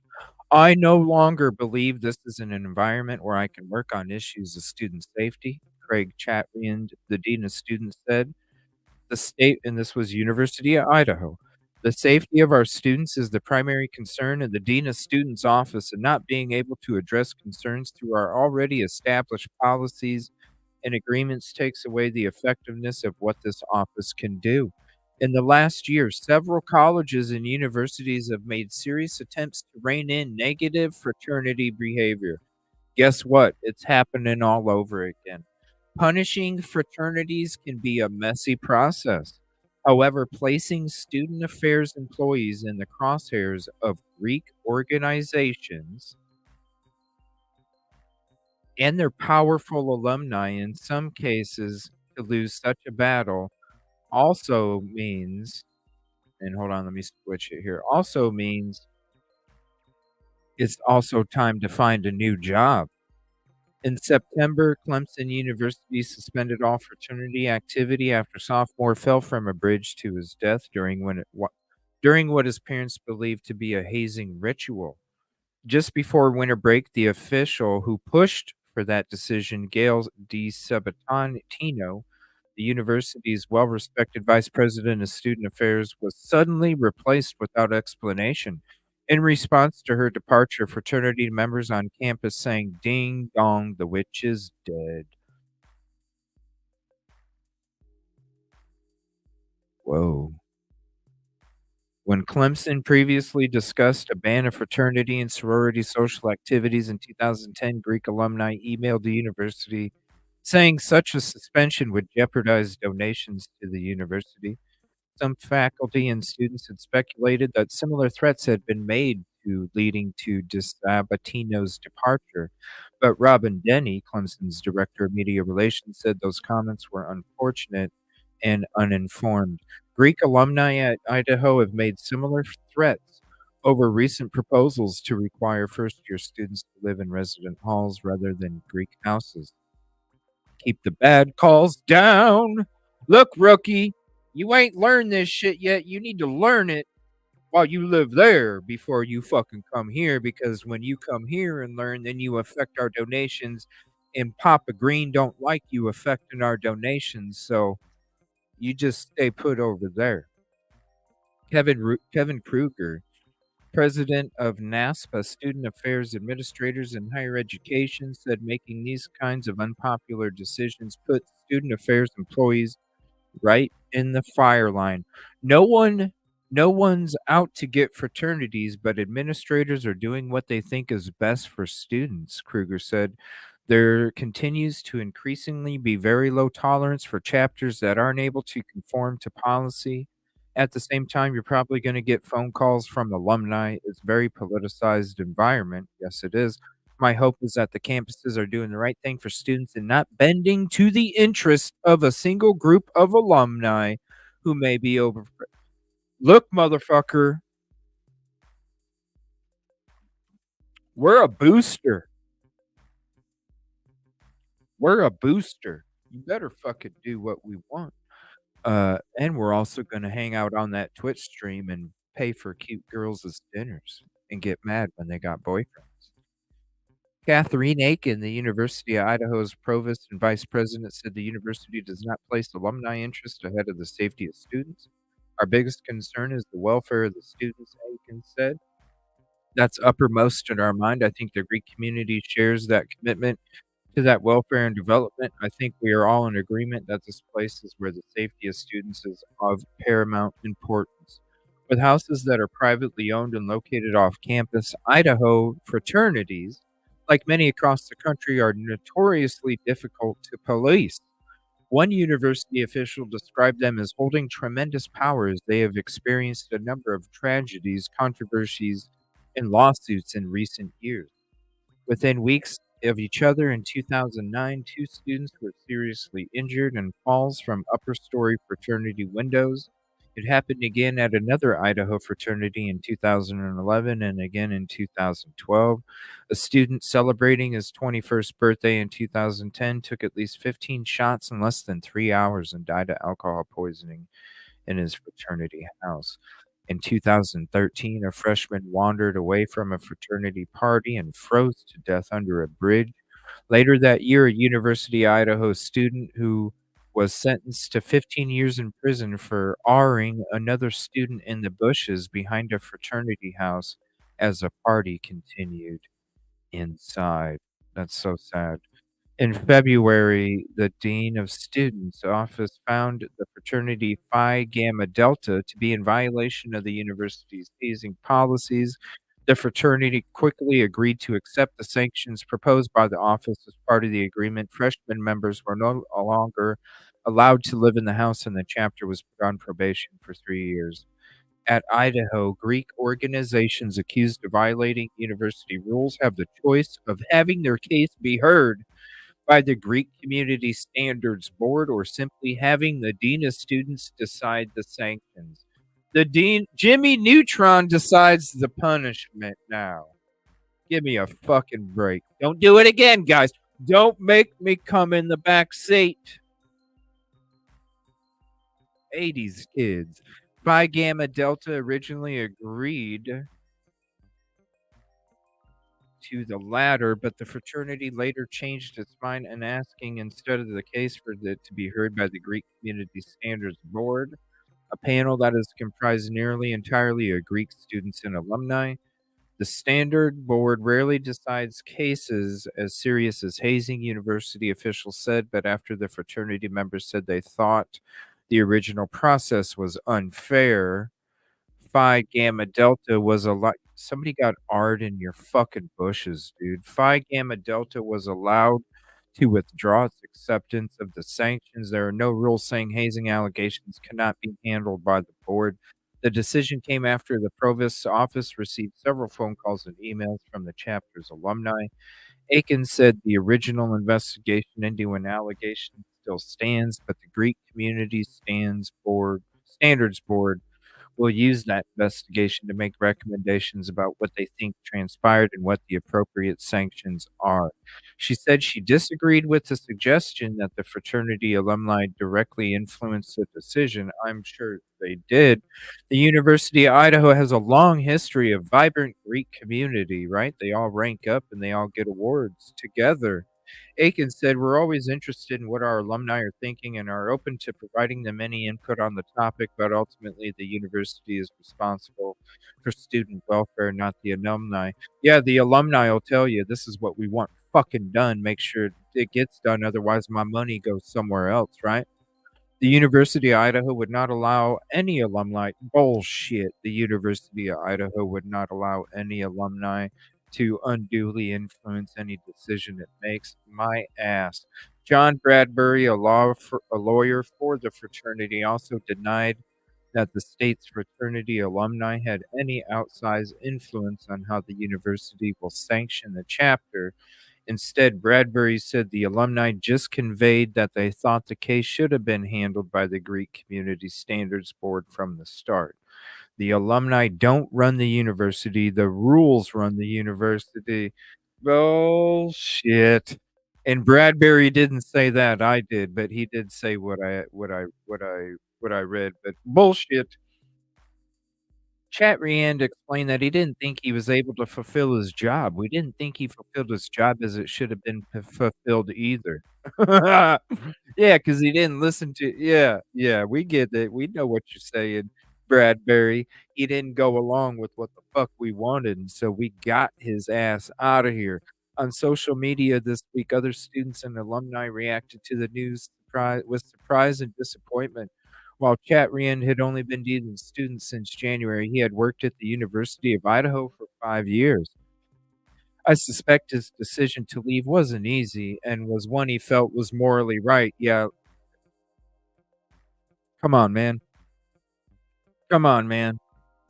One recent graduate wrote on Facebook, I actually question why the administration didn't back him or wow, listen to this. One recent graduate, I actually question why the administration didn't back him or support his opinion. I worry that the next dean of students will follow the direction of the administration with no question. After all, it's a good old boys club.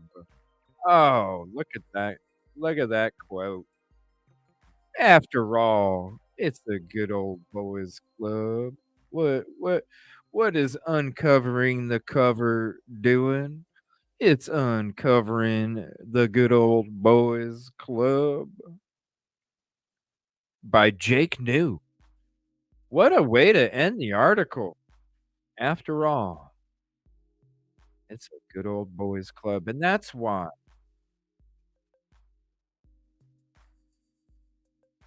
3 months. He took the job for 3 months. And then they got rid of his ass because he was trying to hold people accountable according to the standards and the protocols, right?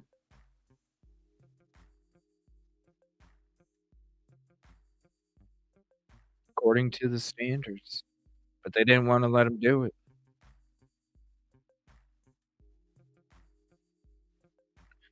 Here videos.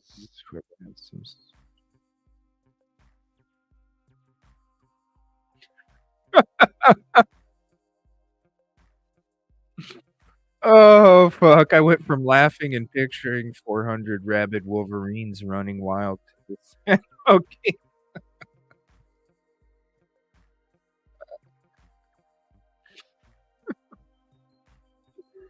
Oh my gosh. Yeah, he's gotta have a book. We get hurricanes, sometimes you can get the car later.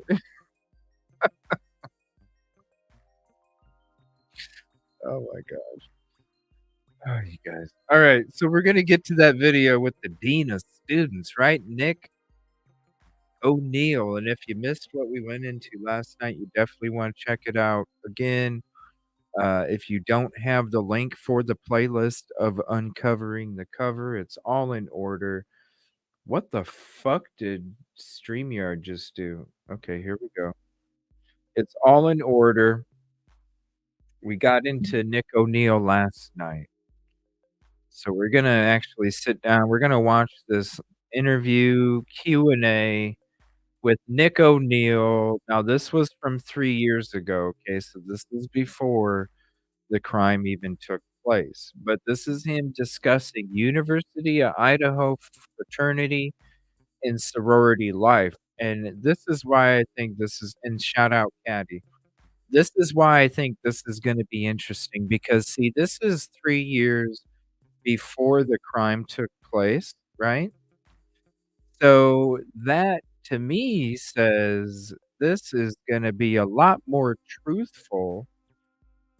This is going to be a lot more truthful when it comes to what the hell really is going on. What's up, Cherry Cherry? What the hell really is going on over there?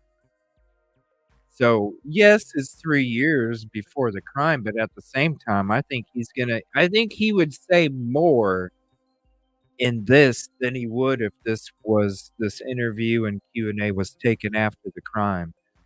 So, we're actually gonna see Mr. Nick O'Neill live in this video. Oh my gosh, I'm the first thumbs up?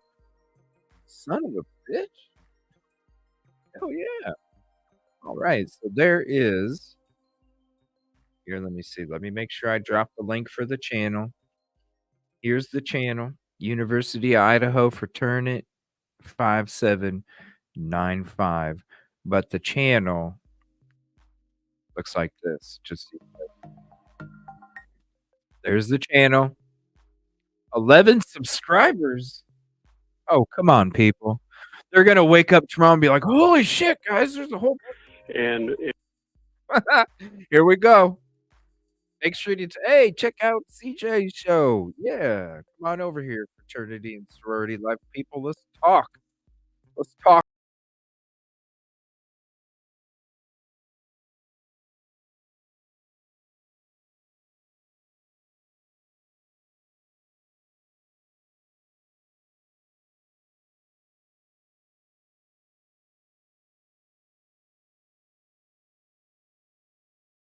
Documents went a little long. Tomorrow night we're gonna chill back, have an extended show, and we're gonna be going into the University of Idaho crime professor discussing the crime at 11:22, not even a month after the crime took place. So we got that for you tomorrow night. It'll be a special show too, and we're gonna be having a power panel as well.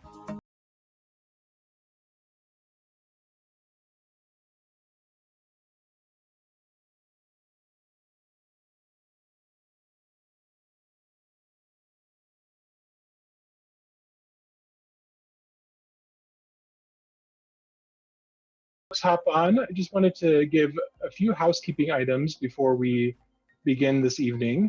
We're very happy that you're joining us, all of our parent and family members, for a really great discussion about the fraternity sorority experience and kind of what your role is and what we can do to partner and support you, especially answering your questions tonight. That's going to be first and foremost why we're here. And this is Nick O'Neill. Hold on one second. I gotta shrink it up a little bit. Let me see here.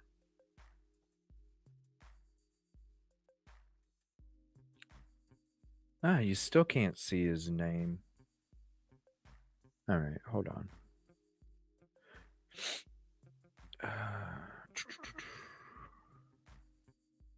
Gotta do a little bit of editing here. It's hard to see his name, so I'm gonna have to actually have it way up there.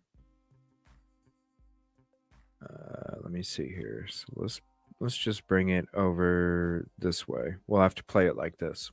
This evening, we would like you to kind of navigate your screen and look at the bottom. There should be a Q&A section that you can click on, and that will give you access to entering a question in for our panelists. What we'll Mr. Nick O'Neill, everybody, the gentleman of the hour. do is there'll be a variety of responses that could be either a written response to you, if we're trying to share a link with you or a specific resource that we want to point you towards. But also our participants will be answering those live. And so if you ask a question, just hang on tight and we'll get to those and give you your response. And really excited to have you all joining us this evening. I'm going to give a quick look at my panel to make sure we're all good to go. So again, good evening. My name is Nick O'Neill, and I have the honor of serving as the Director of Fraternity Sorority Life here at the University of Idaho.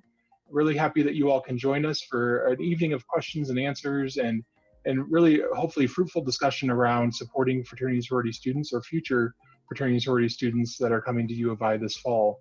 We're really excited that your student is considering this experience, and we think that it could be one of the best decisions that they can make, because I think, as you'll hear throughout our panel and discussion this evening, it is quite frankly one of the best decisions that I think, speaking for everybody for a moment, that we've probably made in our lives and during our collegiate experiences. So I'm joined this evening by a number of folks that I'll have introduce themselves. I'm going to go through and call on each of them, and they're going to share their name, their background, who they're affiliated with, and kind of what role they serve in supporting our community or a chapter in our community as well. So this evening, first person I have on my grid would be Mitch. If you want to give us a start. Hi, I'm Mitch Sonnet. I'm a graduate from Idaho in computer science. I'm a member of Phi Gamma Delta. We also go by Fiji. I'm currently the president of the Board of Chapter Advisors, and it's an advisory group, and we're pretty close to the day-to-day operations of the fraternity. And this year in particular, we're celebrating our 100th year, so I know the guys in the house pretty well, and I'm pretty involved with campus.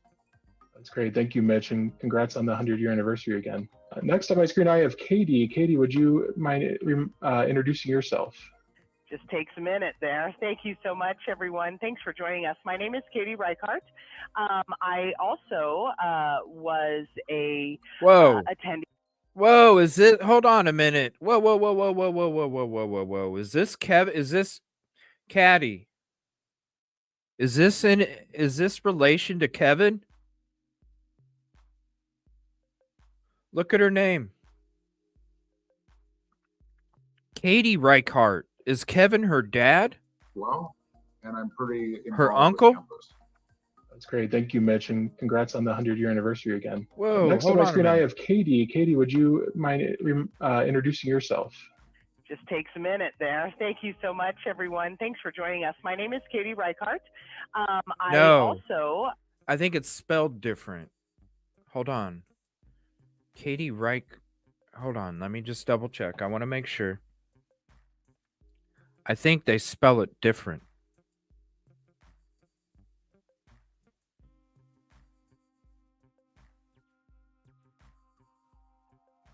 E-R-T, not H-A-R, right?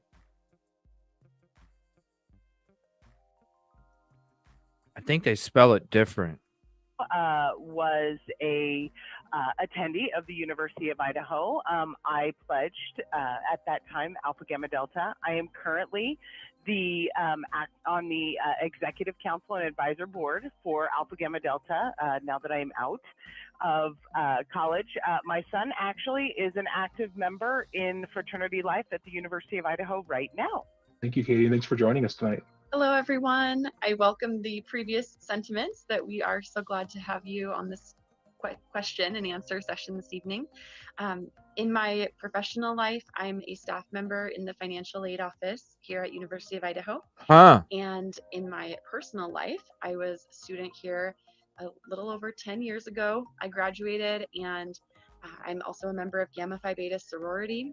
I serve as our local corporation board president, as well as I'm a member on the regional team of advisors. So I manage other chapters, advisory boards for our region on the member side, and my local role is certainly more focused on the facilities management side.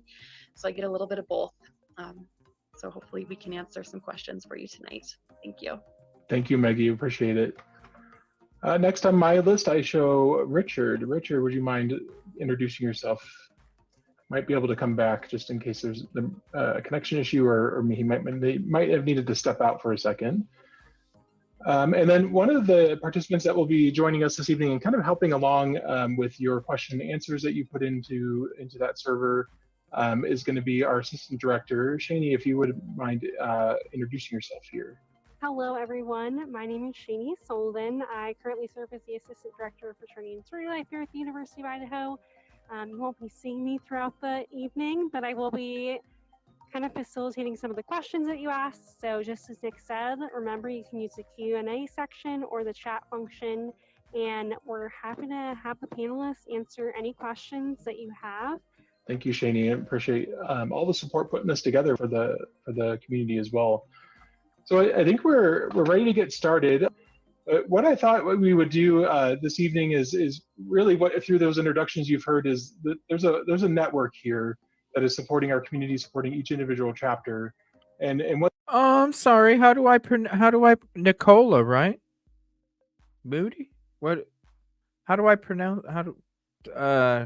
Type it in how I pronounce it. I'm sorry. I didn't mean to mispronounce it. What that looks like is, some of the folks here on this call are our colleagues and our partners supporting the chapters from an advisory standpoint, all the way to the national level with our national organizations and their headquarters.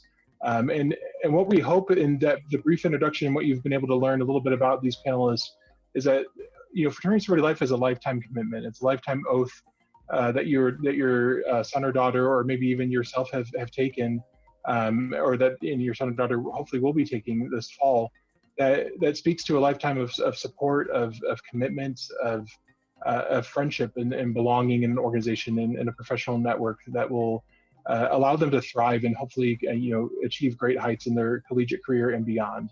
And clearly from our panel of speakers here, you could see that lifetime commitment in the continuation of their work and volunteer and commitment and giving back of their time, energy, and talents to their organizations as well. But I wanted to kind of get us started with a pre-written question here as folks are thinking about the questions that they want to ask, and see what is, one piece of advice that, right off the bat, let's dive in, one piece of advice that you want to give to our parents and family members that could be on the call or watching this afterward for their student as they're considering going through fraternity sorority recruitment and looking into the experience. So what kind of one piece of advice that initially comes to mind? Maggie, would you mind kicking us off with that response? One thing that I always recommend to folks is if your child is at all interested, encourage them to just go out, do it, sign up for recruitment. That was a big point of pride for me and a selling point when I was a student just starting out looking at colleges and universities, that I could actually live in a chapter facility my first year. And that's unique to my Pan-Hellenic experience. Of course, we do have wonderful chapters that don't have facilities necessarily on campus, and that does not at all detract from those students' experience. That was just a big thing that I was looking forward to and excited about, though, was getting to kind of move in and be with my sisters right from the get-go. And so I think that if your student is inclined towards leadership, philanthropic activities, or they're just starting to get interested in these pursuits, this is a great place to foster those experiences and give your students confidence that they can be a part of something that's bigger than themselves and still feel connected to, at first, their more intimate small chapter group relative to the broader campus community that they instantly become a part of as part of the Vandal family on our campus. And by all means, if your student is on the fence and they decide to not go through formal recruitment in the fall, we have great recruitment opportunities in the spring as well. So maybe they just are not yet sure, and that's okay. We want to encourage, but not force, right?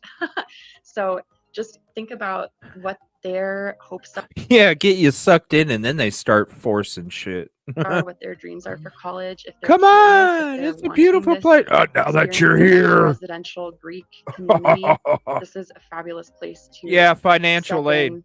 Get involved, find that network, that web of friends that become family, that become lifelong leaders to each other. And I really think too, like another big aspect that is so beneficial here that I've seen now firsthand as an alumna is the advisor support.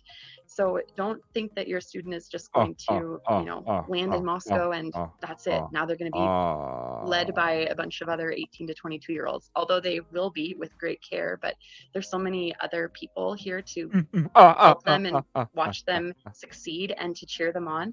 So too, like if that's something that you're at all leery about, don't be. Like there's people like those of us on the panel tonight that want to see them do so well, and we're happy and ready to encourage them. So that'd be my advice. Just go for it 100%.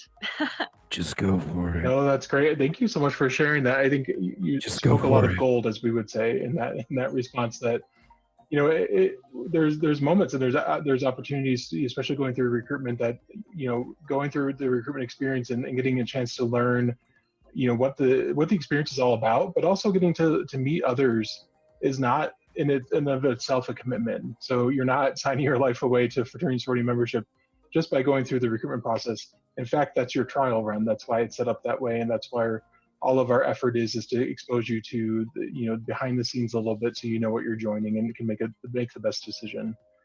Katie, anything that you want to add into that and advice that you have for some of our parents and family members? So obviously being out of the space in terms of being at the she sounds like she's like radio calling from a fucking plane or something. Tail number 97 NZ54. ready for takeoff. University. Obviously, my experience is a little bit different than Maggie's because I'm not Over. going to date myself, but I experienced, some absolutely amazing opportunities, just as Maggie said, to build these lifelong friendships. And so, if there's anything that I can recommend as an active member, both in the house as well as the alum, is for parents to really get active in looking at what each sorority and or fraternity stands for. We have an aggressive push in terms of social media support. You're going to see a lot of different things. You're going to see the values of what each fraternity and sorority stand for, and take a look to research it. If you're concerned about your son or your daughter going into, a house and being part of that organization, find out what their core values are, find out what they stand for. I can just share briefly, as having a parent actively involved in fraternity life right now. One of the things that I noticed immediately, especially during this situation with COVID-19, was the sense of brotherhood that was established for him very quickly.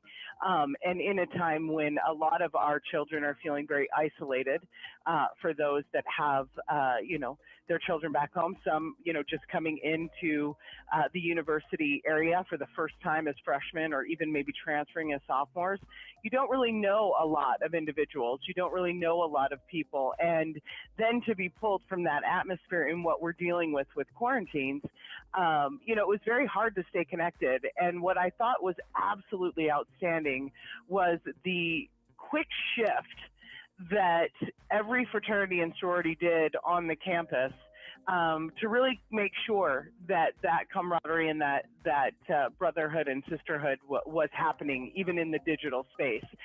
So it definitely provided a great sense of, family when. Wow, what, do they spy on your social media too to make sure you're not fucking? I mean, we did hear stories about somebody speaking out on social media and getting attacked. In essence, it wasn't able to be completed because of, the fact that the university was not, continuing past a certain point due to the lockdown. So I would say, as a parent and even as an active member myself at one time, you don't expect to establish the lifelong relationships that you do. So as you're looking at the university, as you are looking at those sororities and fraternities, take a look at their alumni pages as well. As a matter of fact, I was completely blown away by, as Mitchell was referencing Fiji, they just had a very large gathering where they're really helping out additional brothers just finish school. And there's some really amazing stories that you can look at on social media platforms, from the University of Idaho to the individual houses and chapters, and you could really get a really good sense of what they stand for. The concepts and thoughts, a lot are, you go to school just to, get together with a whole bunch of 18, 19, 20-year-olds, right, and just have a great time. But let me tell you something, there's a lot involved in terms of philanthropy, giving back, community involvement. There is a ton of stuff involved about succession planning, leadership building, and skills. We have some of the best leaders, even across the nation, that have come from really just top-notch sororities and fraternities. And it doesn't just stop at the University of Idaho campus. When they leave, the network becomes the entire nation. So it's phenomenal. It's fantastic. And I would definitely say that, take some time to do some research and find out for yourself. Awesome. Thank you so much, Katie. I appreciate that. And I think you hit it spot on with the bigger network that they're joining, and also the opportunity that our parent and family members have to do their own research and get to know the organization. Mm-hmm. So then you know what to expect and what you're going to get for your investment that you're putting in. So I mm-hmm. could not have said it better, so I won't say any more. Moving on over, Mitch, would love to ask you our next question, if you want to kick us off with responding to this one, is can you share a little bit, pull the curtain back a little bit and share a little bit about what you do in your role as an advisor to develop the chapter and some of the work that is done with the volunteers and advisors to support the chapters? Sure. I think the main thing is My role is different than, so my wife is a Tri-Delta. She's actually House Corporation President of Tri-Delta, and she manages the physical structure and the physical plant. My role is a little bit different. It's advisory, and my whole charter has been to build relationships with the undergraduates in the House, and then build relationships with the university as well as our national organization. So I'm kind of in the middle of that triangle of people, trying to provide advice around scholarship and some of the philanthropy pieces, a little bit, actually quite a bit on recruiting as well. So just fundamentally, it's really to provide a more of almost a corporate view of how to manage some of these pieces, because these undergraduates, it's really their first experience quite often to take leadership roles and planning roles, and kind of dovetailing my corporate experience and the project management experience that I have has really helped, I think, a lot to give just a different perspective. And I'm also a sounding board. When they start generating ideas, talking about options and scenarios and potential outcomes is another conversation that we often have. That's great. You painted a perfect picture of how multifaceted that advisory role can be, and I think you spot on with the piece that we have undergraduate students that are coming in, and in many ways, I think what's often understated is that they have a chance to rise to that leadership position and lead a small company in many ways, responsible for hundreds of thousands of dollars in a budget, management of a facility, management of behaviors and development of each other and accountability pieces. I think that is incredibly influential for their future and what they will become in the workforce. And so I appreciate what you're sharing there. Yeah, definitely. Those undergraduates get a huge opportunity to essentially retain a minor in either sociology or finance or some type of leadership degrees. It's not just living in a building. So they have a huge opportunity. It's a lot of coaching. My role has been an awful lot of coaching. For the most part, it's been a really strong relationship, and they've been very good listeners. Yeah, coaching on how to do it, how to maintain, everything they want you to do, so the money's at a maximum, because the sororities make money for the universities as well. The more they make, the more the university gets a cut. Like an agent. I might want to shift over and maybe ask one of our last Think about it like an agent for a sports player. Kind of starter questions, if you will. They get that cut. You see a healthy amount coming in. Just a reminder to folks attending, feel free to throw your questions into Q&A. Make sure we get to those tonight.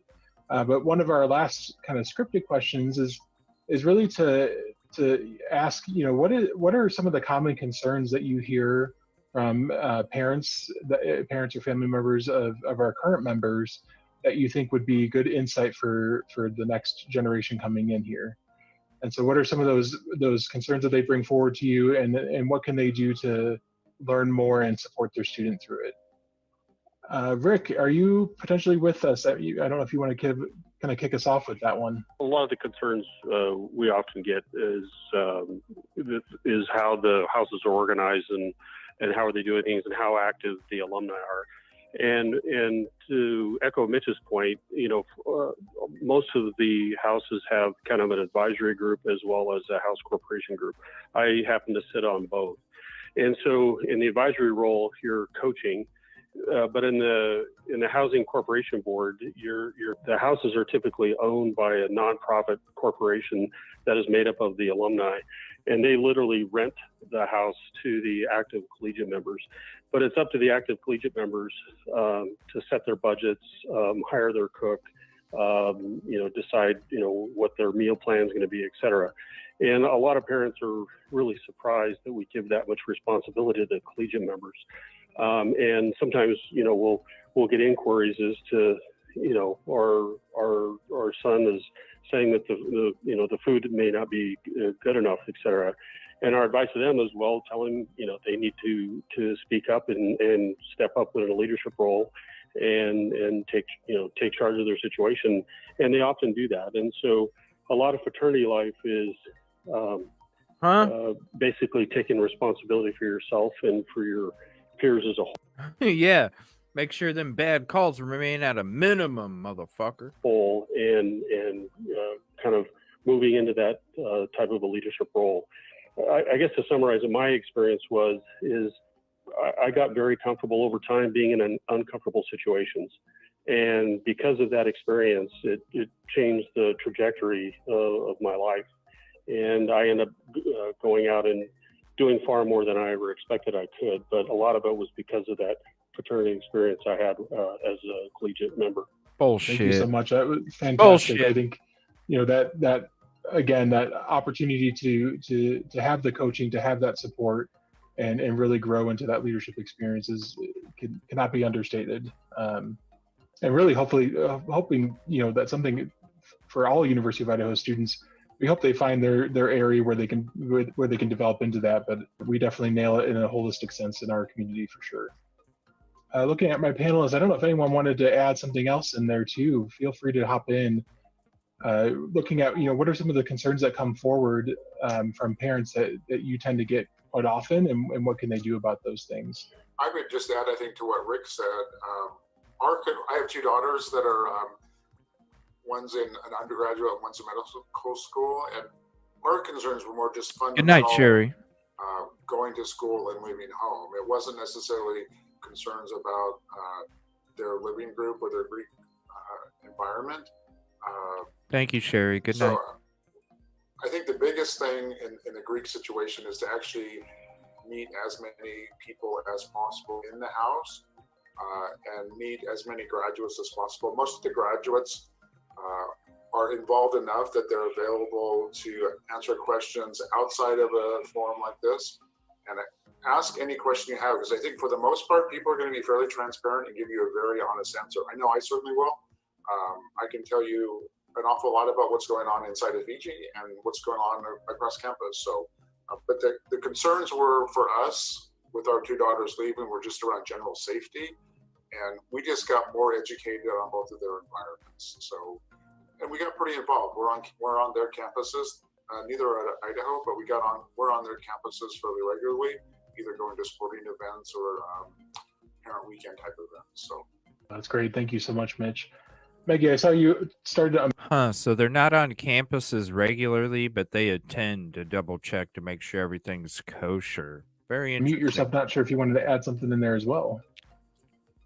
I was just going to say, from my financial aid little soapbox, almost like a district manager stopping by to make sure the restaurant's on the up and up. Very, very creepy.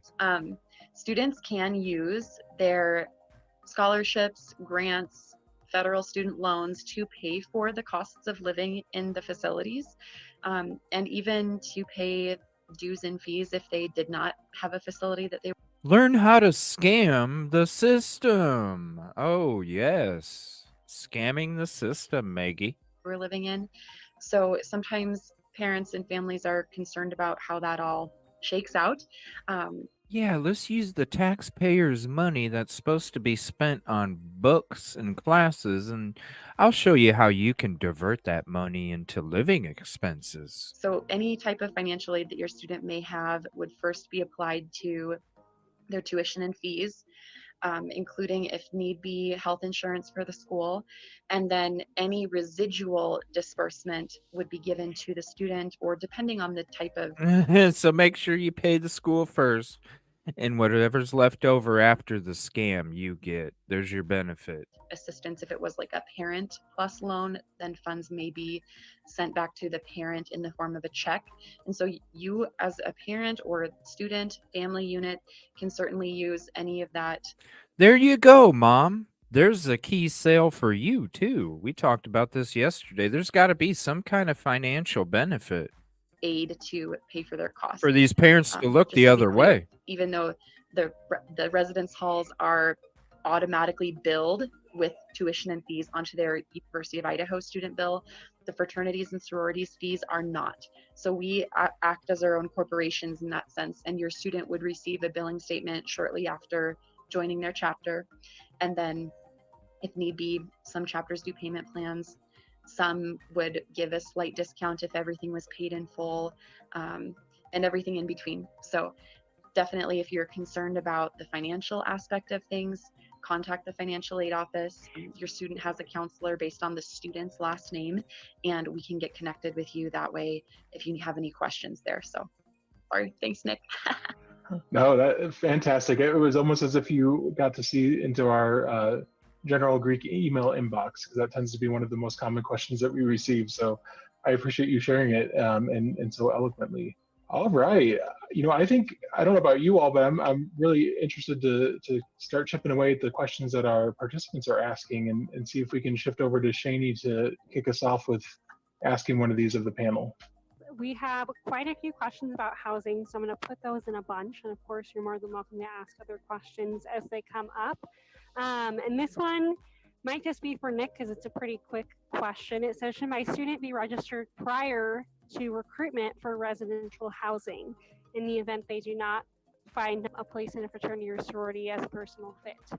Great. Another common question that we receive, and we have a really great partnership with our peers over at Housing and Residence Life, that there's an understanding, that if students are looking to have the lived experience in a fraternity or sorority chapter facility, we ask that they not put down the deposit and not register for a residence hall space, mostly because that deposit is generally non-refundable, and we want to be respectful and mindful of the financial resources that our students and you all provide as well. And so we ask that you not do that. And in turn, what we do is we have a great partnership to provide spaces if for some reason through the recruitment experience, your student does not feel comfortable, does not find a good fit, or just not the right time for them to join one of our chapters. We're able to set them up with a space and make sure that it happens. That's the benefit of the university having a first-year live-on requirement, is it puts a lot of onus on the university side to make sure the students have a space to live that is safe and supportive for them. And so if that were to happen, know that we have their back. We're working with them, both Shani and I and a couple other professional staff, as well as our chapter advisors and volunteers are right there along the way through recruitment to make sure that we're able to support students in finding a place to land, regardless of what the outcome is for recruitment. Yes, I can definitely say I got my cardio on last year, moving some students into the residence halls. So we are there for them no matter what they decide is best for them. Okay, so a few of our next questions also have to do with housing, so I'm going a little bit out of order, but I promise we'll get to all of your questions. And I think really anybody actually on the call could probably talk a little bit about maybe what y'all are planning. And it says, are the numbers available in fraternity and sorority facilities, are they going to be limited this year for spots of incoming members? And they're curious about social distancing and kind of what y'all are thinking through that. So I know y'all are still working through it, but I think parents would love to kind of see insight on what y'all are thinking. Maybe I'll have Katie go first since she's unmuted. Well, here's one of the beautiful things about Greek life is that we all, every single one of us, I know that Richard, Mitchell, Maggie, we're all talking to you about, not only, being in sororities at the time that we were, but also now being advisors and helping in some way, shape, or form for the new collegiates coming through. We are at the mercy, just like everyone else is, with the state of Idaho, with the different guidelines that are coming out. I can tell you that when this began, at least, every sorority and fraternity that I have worked with, we're very cognizant of what is happening in today's environment. And so things are moving so rapidly that we are making sure that we stay right in line with what the recommendations are. We stay within our own guidelines in terms of, what are going to be the expectations when we come back to school in the fall. So I do imagine every fraternity on campus, every sorority on campus is adjusting as they need to make sure that we adhere to, social distancing, we adhere to the guidelines, and we make sure every single person is safe. With some of the information that was already shared, that's where that peace of mind as a parent comes in, right? That's where you know that you have alumni that are stepping into the fold and really making sure that they are managing some of the different responsibilities, guidelines, and expectations that are coming out. So it is definitely something that we don't have a clear-cut view in terms of what the expectations are going to be exactly. But when they do come out, I can't imagine not one house pivoting because of the enormous magnitude of safety that we really all do hold for every collegiate in every house. That was fantastic, Katie. I greatly appreciate that. And I think something I'll add in here and then maybe shift it over to one of our other panelists is that, one thing that I think is right at the core, so it's right at the core of the tradition and history of our fraternity and sorority community, is the nature of collaboration and community feel that we put into the experience, and that comes right from off the backs of Maggie, Katie, Rick, Mitch, and moving us forward during their time and handing that over to the current students.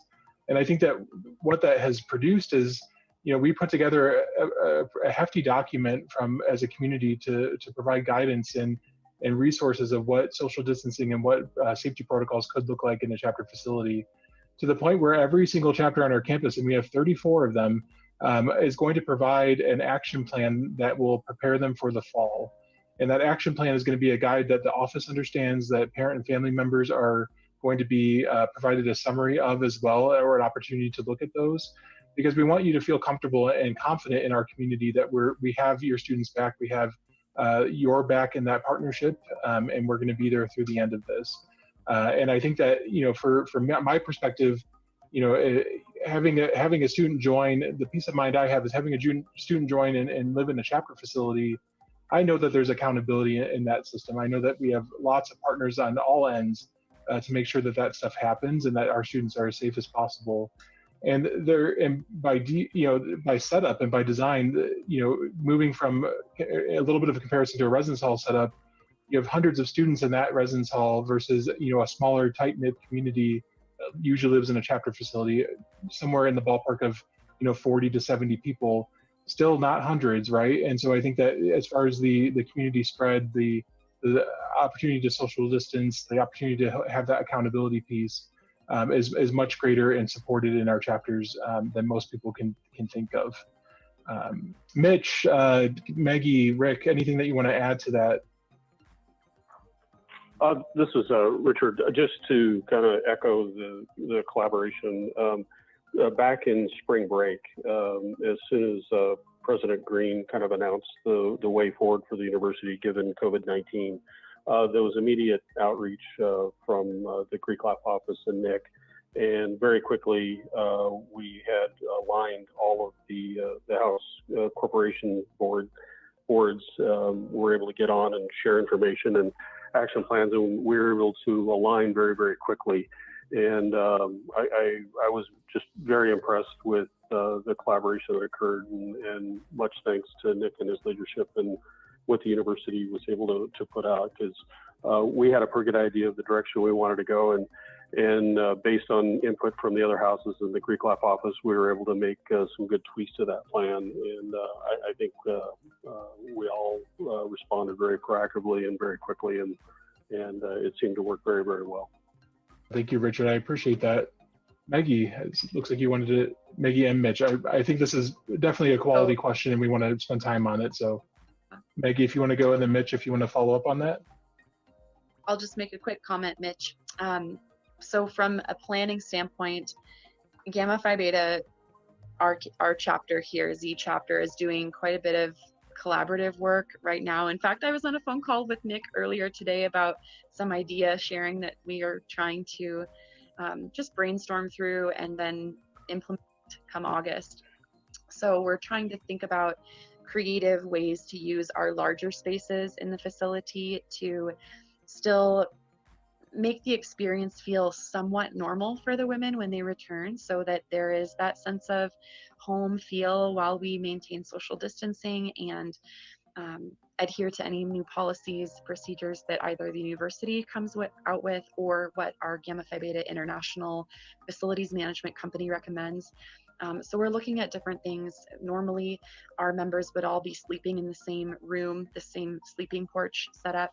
We're trying to think about maybe moving some women into their day rooms and or using one of our study spaces to have bunk beds in instead. We've also talked with our chef, and we're planning to go forth with grab and go meals instead of plated, sit down family style dinners and lunches. We've also considered getting creative and maybe having meetings outside in open air spaces. Moscow's so lucky to have so many places available to do that, or at least pare back and kind of break up the different groups by their pledge class the year that they joined the chapter, and be in some of those larger spaces in the facility where we could practice social distancing. And then, of course, treating our current out-of-house members as still valued members, but if they don't need to be at the facility, there's not going to be the same expectation that they have to be at every single event, be at every chapter meeting, and so forth. So just really trying to meet the members where they're at so that they can feel some semblance of similarity, but also know that we value their safety and their wellness above all. Just trying to continue to brainstorm about that as the summer goes by.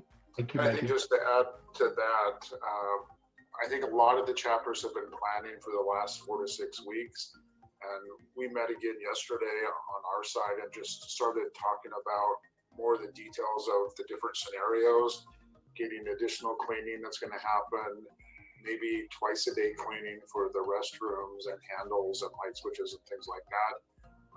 We're talking about how to spread the guys as much as possible across the house. Our house is pretty big and it holds quite a few people. And even when it's full, there's still a lot of extra room in either the formal living room, the library, the rec room. Those are all huge rooms, so we can spread people out fairly well. And we're just doing a lot of planning for best case scenario and worst case scenario. And we'll see what actually happens in 3 or 4 months when this all comes together. But we're talking through scenarios. We're very concerned and very aware. So we're doing a lot of conversations. There's a lot of collaboration within our fraternity, but also across the Greek system and with the university, and with, I think, a number of national organizations as well are posting information and perspectives and ideas. So there's a full force effort, I think, to make sure all the kids are safe coming in the fall.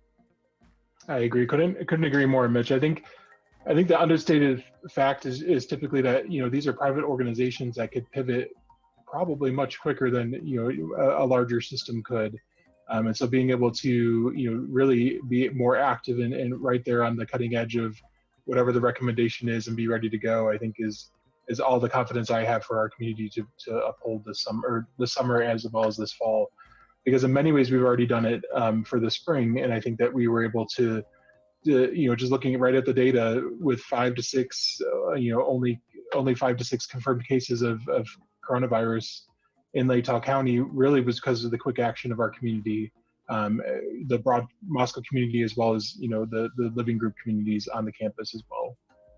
Okay. Shani, did we get close to answering that one? I think so. You did a wonderful job, and I think obviously note that I think everyone kind of touched on the fact where all of our chapters are still working to figure out what exactly it's going to look like, and it's going to look different for everybody, but you will be communicated with, I think, is the biggest thing to note. Okay, so we got a lot of questions about recruitment. What's recruitment going to look like? Is recruitment canceled? Both from the fraternity and sorority side, it looks like we might have an alumni on watching us too, and she said that recruitment, I'm sure, looks a little different than when she went through. So can y'all talk about what some changes y'all are anticipating and some things to keep in mind as recruitment kind of gets closer with COVID and the steps we're taking? I think maybe I'll kick this one off. I know I spoke a lot, but I'll kick this one off and then maybe shift over to some of our other panelists. I think, as you can imagine, and what you've already heard is that fraternity sorority life, we're really great at committees and putting together work groups to make things happen. And so we do have a couple work groups working through all the details of contingency plans and social distancing expectations, personal protective equipment purchasing and supplies that is going to prepare us for the recruitment experience this fall.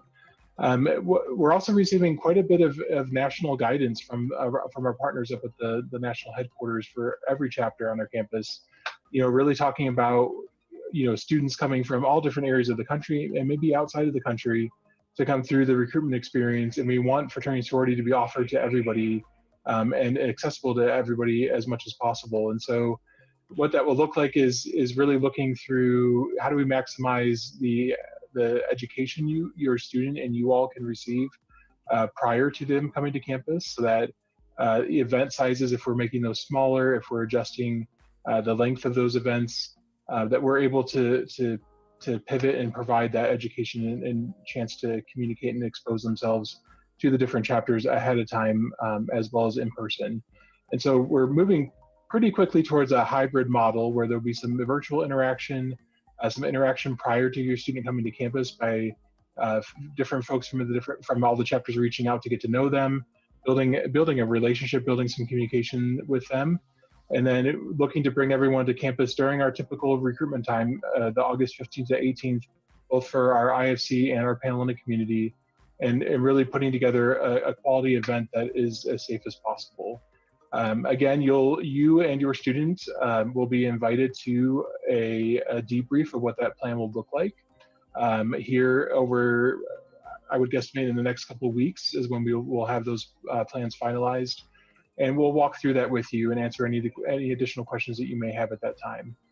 Recruitment, I'll say it officially on the record that recruitment will happen, but it will not happen the same way that we did in fall 2019, because it already has we've already had to shift a little bit there in the sense that your student hasn't come to U Idaho bound yet. We've not seen them in person just yet. So it's already looking different, but we're guaranteeing it's going to happen in some shape or form. If it were to shift to that hybrid model, we will be looking to credit back a prorated cost to you for whatever that price was that you paid for that recruitment registration or are about to pay for that. Any adjustments we make that we're able to give money back, we know that's important for you all coming into college and for your students. And so we'll get that back to you as soon as possible once those final decisions are made for what the format will look like. I want to see if any of our other panelists might be able to speak a little bit about some of the insider view of what recruitment preparations are looking like so far. Maybe similar to the fall living situation as well, but I don't know if you all have anything else to add that you'd like to put in here. Well, I can just jump in real quick. I will tell you, I think one of the positive things that have come out of the current situation that we're in is that all of our students are engaging in different levels and different forms on social media. And what's beautiful about that, as I said, in my initial statement of, do due diligence, take a look, see what the sorority or fraternity, really what their core values are. One of the beautiful things with all of this that we're seeing come out of it is the fact that every fraternity and every sorority on campus has such a unique, eclectic group of individuals. Every single solitary one of them has wonderful women and wonderful men in the house that are so uniquely different. And diversity and inclusion is very, very important as you're moving forward, in your college experience as well as in life. And so I think one of the beautiful things that we've seen come out of it is the fact that you're starting to see each one of those individuals that are in the house really shine with some of their, skill sets and what they're learning and what they're sharing amongst the community. So I guess as a parent, as I look at this and as I look at, the great brothers and sisters that are out there in sorority life, is that there is a place for every student that comes through. There is a house that will absolutely fit where they're needed and where they're wanting to go. So it's a sense of camaraderie and almost a home feeling away from home. So I think that, in summary, really to look at things across the board and to really make sure that your student knows that even though they're unique gifts, their special talents, whatever, makes them who they are, they're going to be able to find a place where they really fit in. And that's why it's such an amazing experience. And Rush might look a little different, but in the end, I truly believe that there's a place for every student coming through that is looking for something. Thank you, Katie. I see Mitch, and then we'll go over to Maggie. I think the most important thing over the summer will actually be to try to meet as many people virtually Appreciate as you hopping possible on. for your students.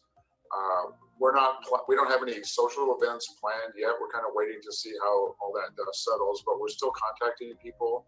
We've been contacting people for a number of weeks and having either phone conversations or video conversations or texting exchanges, emails, whatever communication is possible without actually getting close. So I feel that's still important. It's probably more important this year to get a taste of, to what Katie said, there's an opportunity for everyone to find some place to live, but you have to probably talk a lot more to a lot more people over the summer because the rush window is tight anyhow.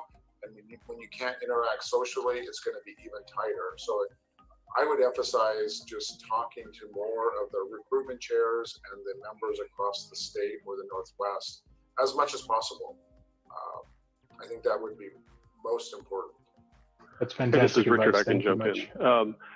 And just to echo on Katie and Mitch's comments, the personalities of each from house to house vary very widely, and it's going to be a bigger challenge trying to assess what the personality of a house is, talking via Zoom calls or texting, etc. And so it might get discouraging if the first 1, 2, 3, 4 interactions your student doesn't feel a good fit. And I would just encourage them to keep going because it's probably going to take longer to figure out which house is the best fit. But there's just a wide variety of personalities that each house has, and strengths and some challenges that each house is having. But I would just encourage them to get out there and talk with as many of the rush chairmen as possible. And also from if the parent has questions, ask your student to get a name of an alumni from the rush chairman, because each of the rush chairmen for each of the houses should have an alumni advisor. And that alumni advisor would be more than willing to answer questions as well from a parent perspective. And feel free to ask for that if you do have concerns or have questions. Thank you, Richard, and all of you for incredible perspective on that. I think there's a tendency, with us we're slightly under 3 months out from the recruitment experience for both our IFC and Panhellenic communities. Your student wants you to know what's their packing list. What are they expected to bring? What's the schedule of recruitment going to look like? And I think right in line with asking your questions and finding those resources, encouraging a student to build those social connections virtually to start, and we're hoping that we can move into a smaller setting of more in-person things over the summer as well. Just know that information will come, and it will come to you all, both to you, parent and family information is asked for on our registration process. In the campus director recruitment software that we use, your student will have a chance to put your information in there, and we're going to communicate that out to you all so that you can have that as in a timely manner. Putting some final touches on the details, the schedule, as well as those packing lists, and we'll have those out to you pretty soon. But we're also going to give an opportunity for a little bit of an orientation, and that will happen virtually. But we'll have an opportunity for you to have the full introduction and for your student to have a full introduction to what their experience is going to look like for recruitment, going over the schedule, introducing them to the different chapter and council officers that help run the show, and giving them a chance to interact with them and prepare themselves for the recruitment experience. That will happen just before recruitment starts, again, virtually, and we'll have that information out to you all here shortly in the next couple of weeks. Shani, how are we doing on our live questions here? Yes, so we have about 4 left. I'm going to try to tie 2 of them together because I think that they can be. Some parents are curious about kind of what the culture is like living inside the house. One specifically brought up like video games, how late can they stay up, and then someone also asked about emotional support animals in houses. So I'm thinking we can fall into one and kind of talk about the culture in your chapter facilities. I'm definitely here for that question about the limit on video games. So I appreciate whoever put that in. Know that we appreciate you for that question. So, who wants to grab this one first? I can jump in, Nick. So as far as the video games and the internet access, it's not limited directly. However, each of the houses have academic standards that all of the members are required to uphold. And within each house, both fraternity and sorority, they have a scholarship chairman. And the role of the scholarship chairman is to monitor the grades of everyone.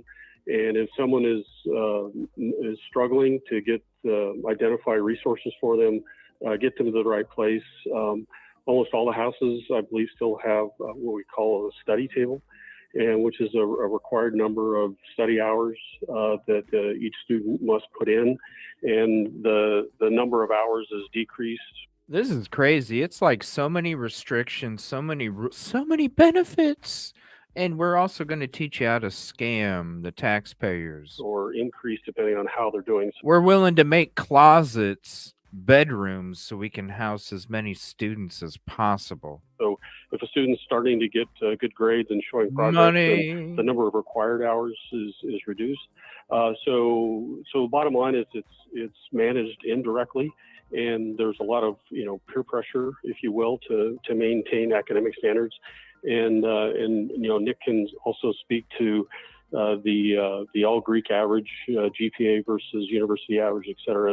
And throughout history, the Greek average has always been higher than the university average. And I don't know, Nick, if you want to touch on that as well.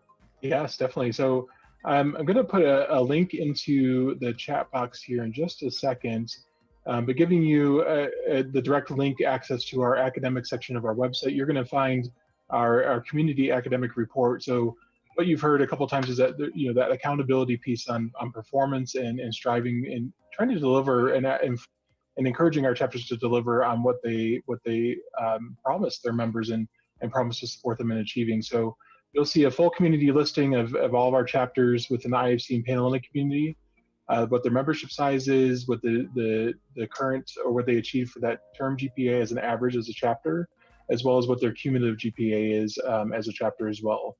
And so for the fall 2019, we're just about to put final touches on our spring 2020 report. So that will be on this link as well. But for the fall 2019, the all university average that we had for all undergraduates was 3.07. GPA, and then you could see on the report that I'll put in the link that both our Panhellenic community as well as our IFC community coming in at or above that pretty consistently over the past couple of years. And part of what we do as a office to provide that support to our chapters is we compile a grade report for each member of our organizations and send that per organization report to each chapter so that they're able to see how their members are performing and so that they are able to intervene early and often as needed and develop an academic plan that makes sense for that student to help them succeed in their progress. So definitely check out that website, check out the long list of academic reports that you can find for spring and fall semesters, and know that will be the same link that you'll go to for spring 2020 to receive that community report as well.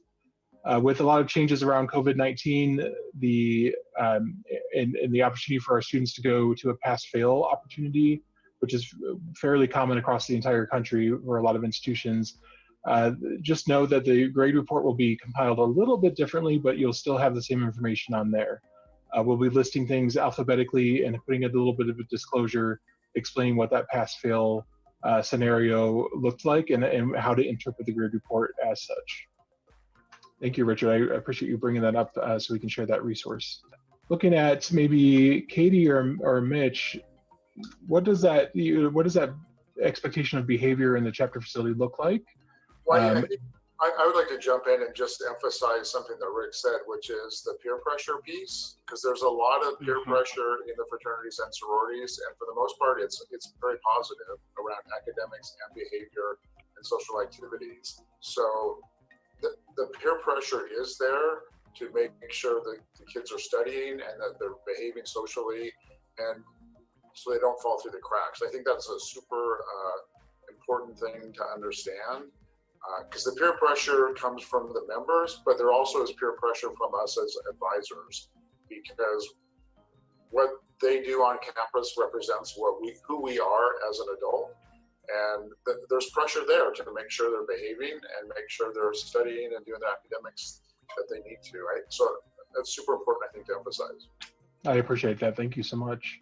Yeah, I would agree with that. If I could just kind of piggyback on what Mitch said there, one of the other key things that really differentiates Greek life is the fact that, we really are looking for the next generation of leaders to go through, some of the very specific things that Richard laid out about, running the house and having an office in the house and the leadership that, every one of the men and women are exposed to being in a house like that. And with leadership comes accountability. And accountability comes with some social pressure to make that happen, because it is very important that we have great grades. It's very important that we hold true to our values, that we are, philanthropic and we help within our communities. That's the difference. That's what makes Greek life so unique and special. And that is definitely something that we as advisors really take to heart and hold true as we're trying to help the next generation of leaders, come out of especially the University of Idaho. Thank you for that beautiful, beautiful perspective, Katie. And Shani, how are we doing on questions? I know that we're right around at 7 o'clock here, but want to make sure that we got to all of those. Yes. Okay. So we have one last question that was asking about communication, because I know Mitch brought up that their ISG chapter is going to start communicating. This is going to look a little different for Panhellenic, just with some different things and guidelines that have come out. So keep that in mind. But they wanted to know if they were recommending for incoming freshmen to reach out to sororities rather than sororities reaching out to them. And then one last just says, you all are awesome. First-rate individuals. Great.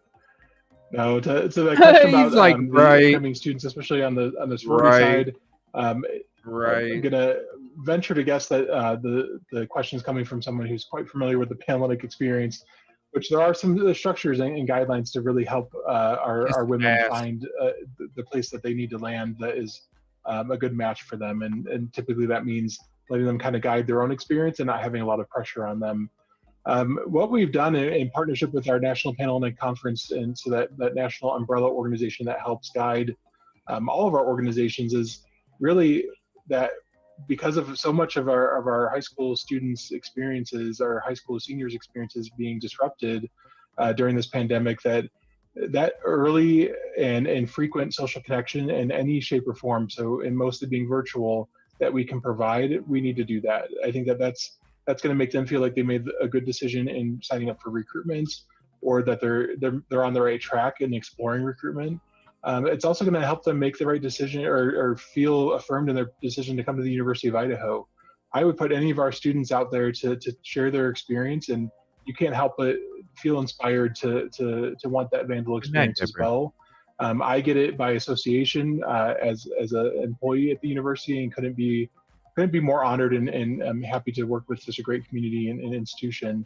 And so I think that what we want is that your students to reach out and ask the questions that they need to ask, and to connect with our chapters, reach out through their social media, to use their language, slide into their DMs on the chapter accounts, whatever they want to do there. Make those contacts. Our community's prepared for it. They're ready to answer the questions. And I think that's going to help your student feel a little bit more confident in the decision that they're making. And same for you. Challenge some of our students, is challenge our organizations and ask them the hard questions and see, we're going to put our money where our mouth is in that one, and really have our students speak for their experience, have our alumni speak for their experience, and really stand behind the product that we're essentially selling to your student. So we're really excited to have you start doing that. That could also be done through the Greek at Idaho email. We're more than happy to provide the contact information for our chapters and our advisors, as well as any alumni that might be appropriate to connect you with, as well as every single chapter on our campus has a web page that has that contact information listed for you. So you can reach out to the chapter president, your student can reach out to the chapter president, as well as a recruitment chairman, as long as they provided that information to us, as well as potentially an advisor to get in contact with them as well. Any words of wisdom on what that contact might look like over the summer from you all? Kind of a tangent of that, but chapters love receiving recommendations for potential new members. So maybe that's something that if you are an alumnus of a certain group, could write a recommendation for your student, talk to other family members, teachers, coaches, community leaders that know them well, and that helps to create a more passive point of communication, of course, because it's not student to group specifically, but it helps give your student that little extra boost beyond just the conversations that they would have or the outreach that they might have on their side. And that can be a really big help to the chapters sometimes, to know that, yes, there's other people out there that are feeling these great vibes and getting a great feel for how the student's leadership experience might fit or their personality might fit. So do the recommendation route if you're at all feeling inclined. I think too, like what Nick said, as far as communicating students to the social media platforms, that's fine. And if you don't get a response back, just because some of those channels might be moderated by students, the students are kind of feeling, or the women that I advise in Gamify, they're kind of feeling like this exhale, this pause right now that the semester is done, and they're kind of in a lull state, waiting for some other sorority business to take place at the end of June. So don't feel bad about pinging them again or reaching back out and saying, hey, I haven't gotten a response yet. Can you give me some insight here? I think too, our women are just so used to not being able to share, or, for fear of promising a bid when that's not something that we want to do whatsoever. Christchurch. So that might be a little bit of Good night, Patty. We all learn as we go type of scenario. So that, again too, like if you're not getting a response or you're still left with other questions, like Shani has been saying a lot tonight, reach out to the Greek Life office, because those staff are there to help be the bridge between your students, you, and the University of Idaho recruitment process. So let us know, let them know how we can help ease some of those fears, quell some of the tension. So that'd be what I would recommend. That's fantastic. I appreciate that. And one thing I think that just to make sure we hit this in the right to the right note is, your students are in no way, shape, or form required to make this contact, right? They're not required to follow the social media accounts and to make that contact. But if they have a question, if they want to get a little bit of a perspective from one of our chapters that they're interested in, they're more than welcome to reach out. And if you're looking for more of the policy side of it, some of those policies have been loosened, and the structures around them are going to provide space for our students to respond to them and connect with them. And of course, we have our students. We advise them and work with them to really be impartial to that process, so that your student is not being unduly influenced into one organization when they have so many others to look at and consider. So yes, the contact to your student is more than welcome to reach out to the chapter social media accounts. Oh, Angie, just you being here is all the support we need. I appreciate you so much, for real. And just make sure it's turned on, and I'm There's always gifted memberships popping off. Always give. Hell, there's just what 6 gifted memberships at the beginning of the show tonight. So thank you, and I appreciate anybody, even if it's a replay. Even if it's a replay, I appreciate it. To engage with them through that platform. We will be hosting various virtual opportunities as well, whether it be Instagram Live, Facebook Live, to give chapters an opportunity to give their elevator pitch and tell your student what they're all about. And then there'll be some live Q&A right there. And I want to apologize to anybody that I was supposed to reach out to today. I was just sick all day, and I wasn't even barely at my desk even. So I do apologize. I am gonna reach out to everybody tomorrow after I get some rest tonight. So I do apologize to anybody that I didn't reach out to from yesterday. For them as well. So be on the lookout for those things. We'll communicate those out to everyone who's registered for recruitment, as well as on the university's virtual experience website. I do see a few things came in, and I'm going to try to wrap us up into some of these things as I close out. But wanted to give an opportunity, and first of all, to thank all of our panelists for their. And I'll go ahead and end it right there too, just because I feel like he's pretty much done, and I apologize everybody. For like the last half hour, 45 minutes, I'm at the point where I'm like, yeah, I don't feel so good anymore after the meds wore off. So but I think they're about done. But it was very interesting to sit back and I don't know. I wanted to hear. Oh yeah, dang, that's a good idea. I do. That's what I should do. Because for the mods, I did the mod hoodies, and just made them and sent them out because I appreciate everything that they do and they mean everything to me, and so I wanted to do something special for all the mods. And I should do something special for all the panel members too. Maybe that'd be cool. Anybody that is part of the power panel will make a t-shirt for you, and it'll be a power panel exclusive t-shirt for being a part of it. That's a good idea, Rosie. Thank you. I appreciate that. And then we could even make like a CJ caller or something too. If somebody calls quite often, we could go ahead and make a resident caller special shirt for them too. But yeah, we'll be having a 5K. I meant to say it in the beginning of the show, but like I said, I don't feel good, and my memory lost it. Even though I wrote it down. But yeah, we'll be having a 5K giveaway soon. I'm going to be giving away stickers, coffee cups, t-shirts, and one hoodie as the special gift. And if you've heard any of the mods talking about the hoodies, or you've seen the pictures of them, trust me. And by that time, we won't be having the CJ's Demons hoodie available yet, but there will already be. I'm not going to make one until I'm ready, because I have to make one, but I'm not going to make more than that until I'm ready to put it all together and have it available. So look in April. I would say the beginning of April is when the store will be up.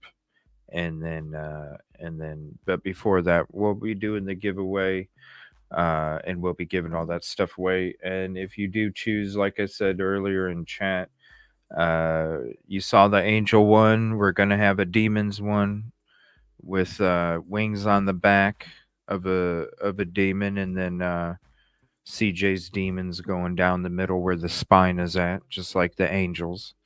And then you can choose. You can have that one, or you can have the angels one, or you can have a combo of both, where you could have like demon wings with a halo instead of horns. So yeah, that'll be coming soon. I appreciate you guys hanging out. Sorry I wasn't as chipper or as energetic as I usually am. I apologize about that. But hopefully tonight I'll be able to get some good sleep and I'll start feeling better.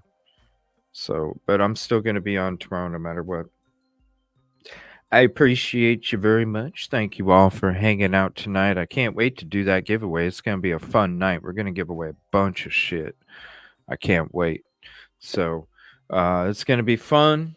Shout out Crystal for our recent coffee cup winner. You'll be getting your design here either tonight or tomorrow. I'll probably actually work on it after I'm done with the show just to get it done and send it to you for your approval. And just like any of the merch, it's always going to be totally customizable when it comes to color, everything. And then just to have a special thank you to everybody. I know everybody out there just makes generalized shirts and hoodies and hats, but I like to do it special, and I've always liked to do it special, and that's why it was never cost effective with the merch store, because I like to make sure that people have their names on the items that they purchase, because you guys mean so much to me, and I think what's better than to have your name on your own merch item? You know, it's special. You're special to me, and I want you to feel special when you get that clothing. So that's why we're doing it this way, and it is completely customizable. So not too much longer. In the next week or two, I'm going to be spending some time getting everything knocked out and set up, and I will be debuting it soon. So thank you so much. Appreciate you. I will see you tomorrow. Have a peaceful and positive evening. Stay safe. See you guys tomorrow. And anybody that's not feeling good, prayers. Because, man, it's like all the time getting sick.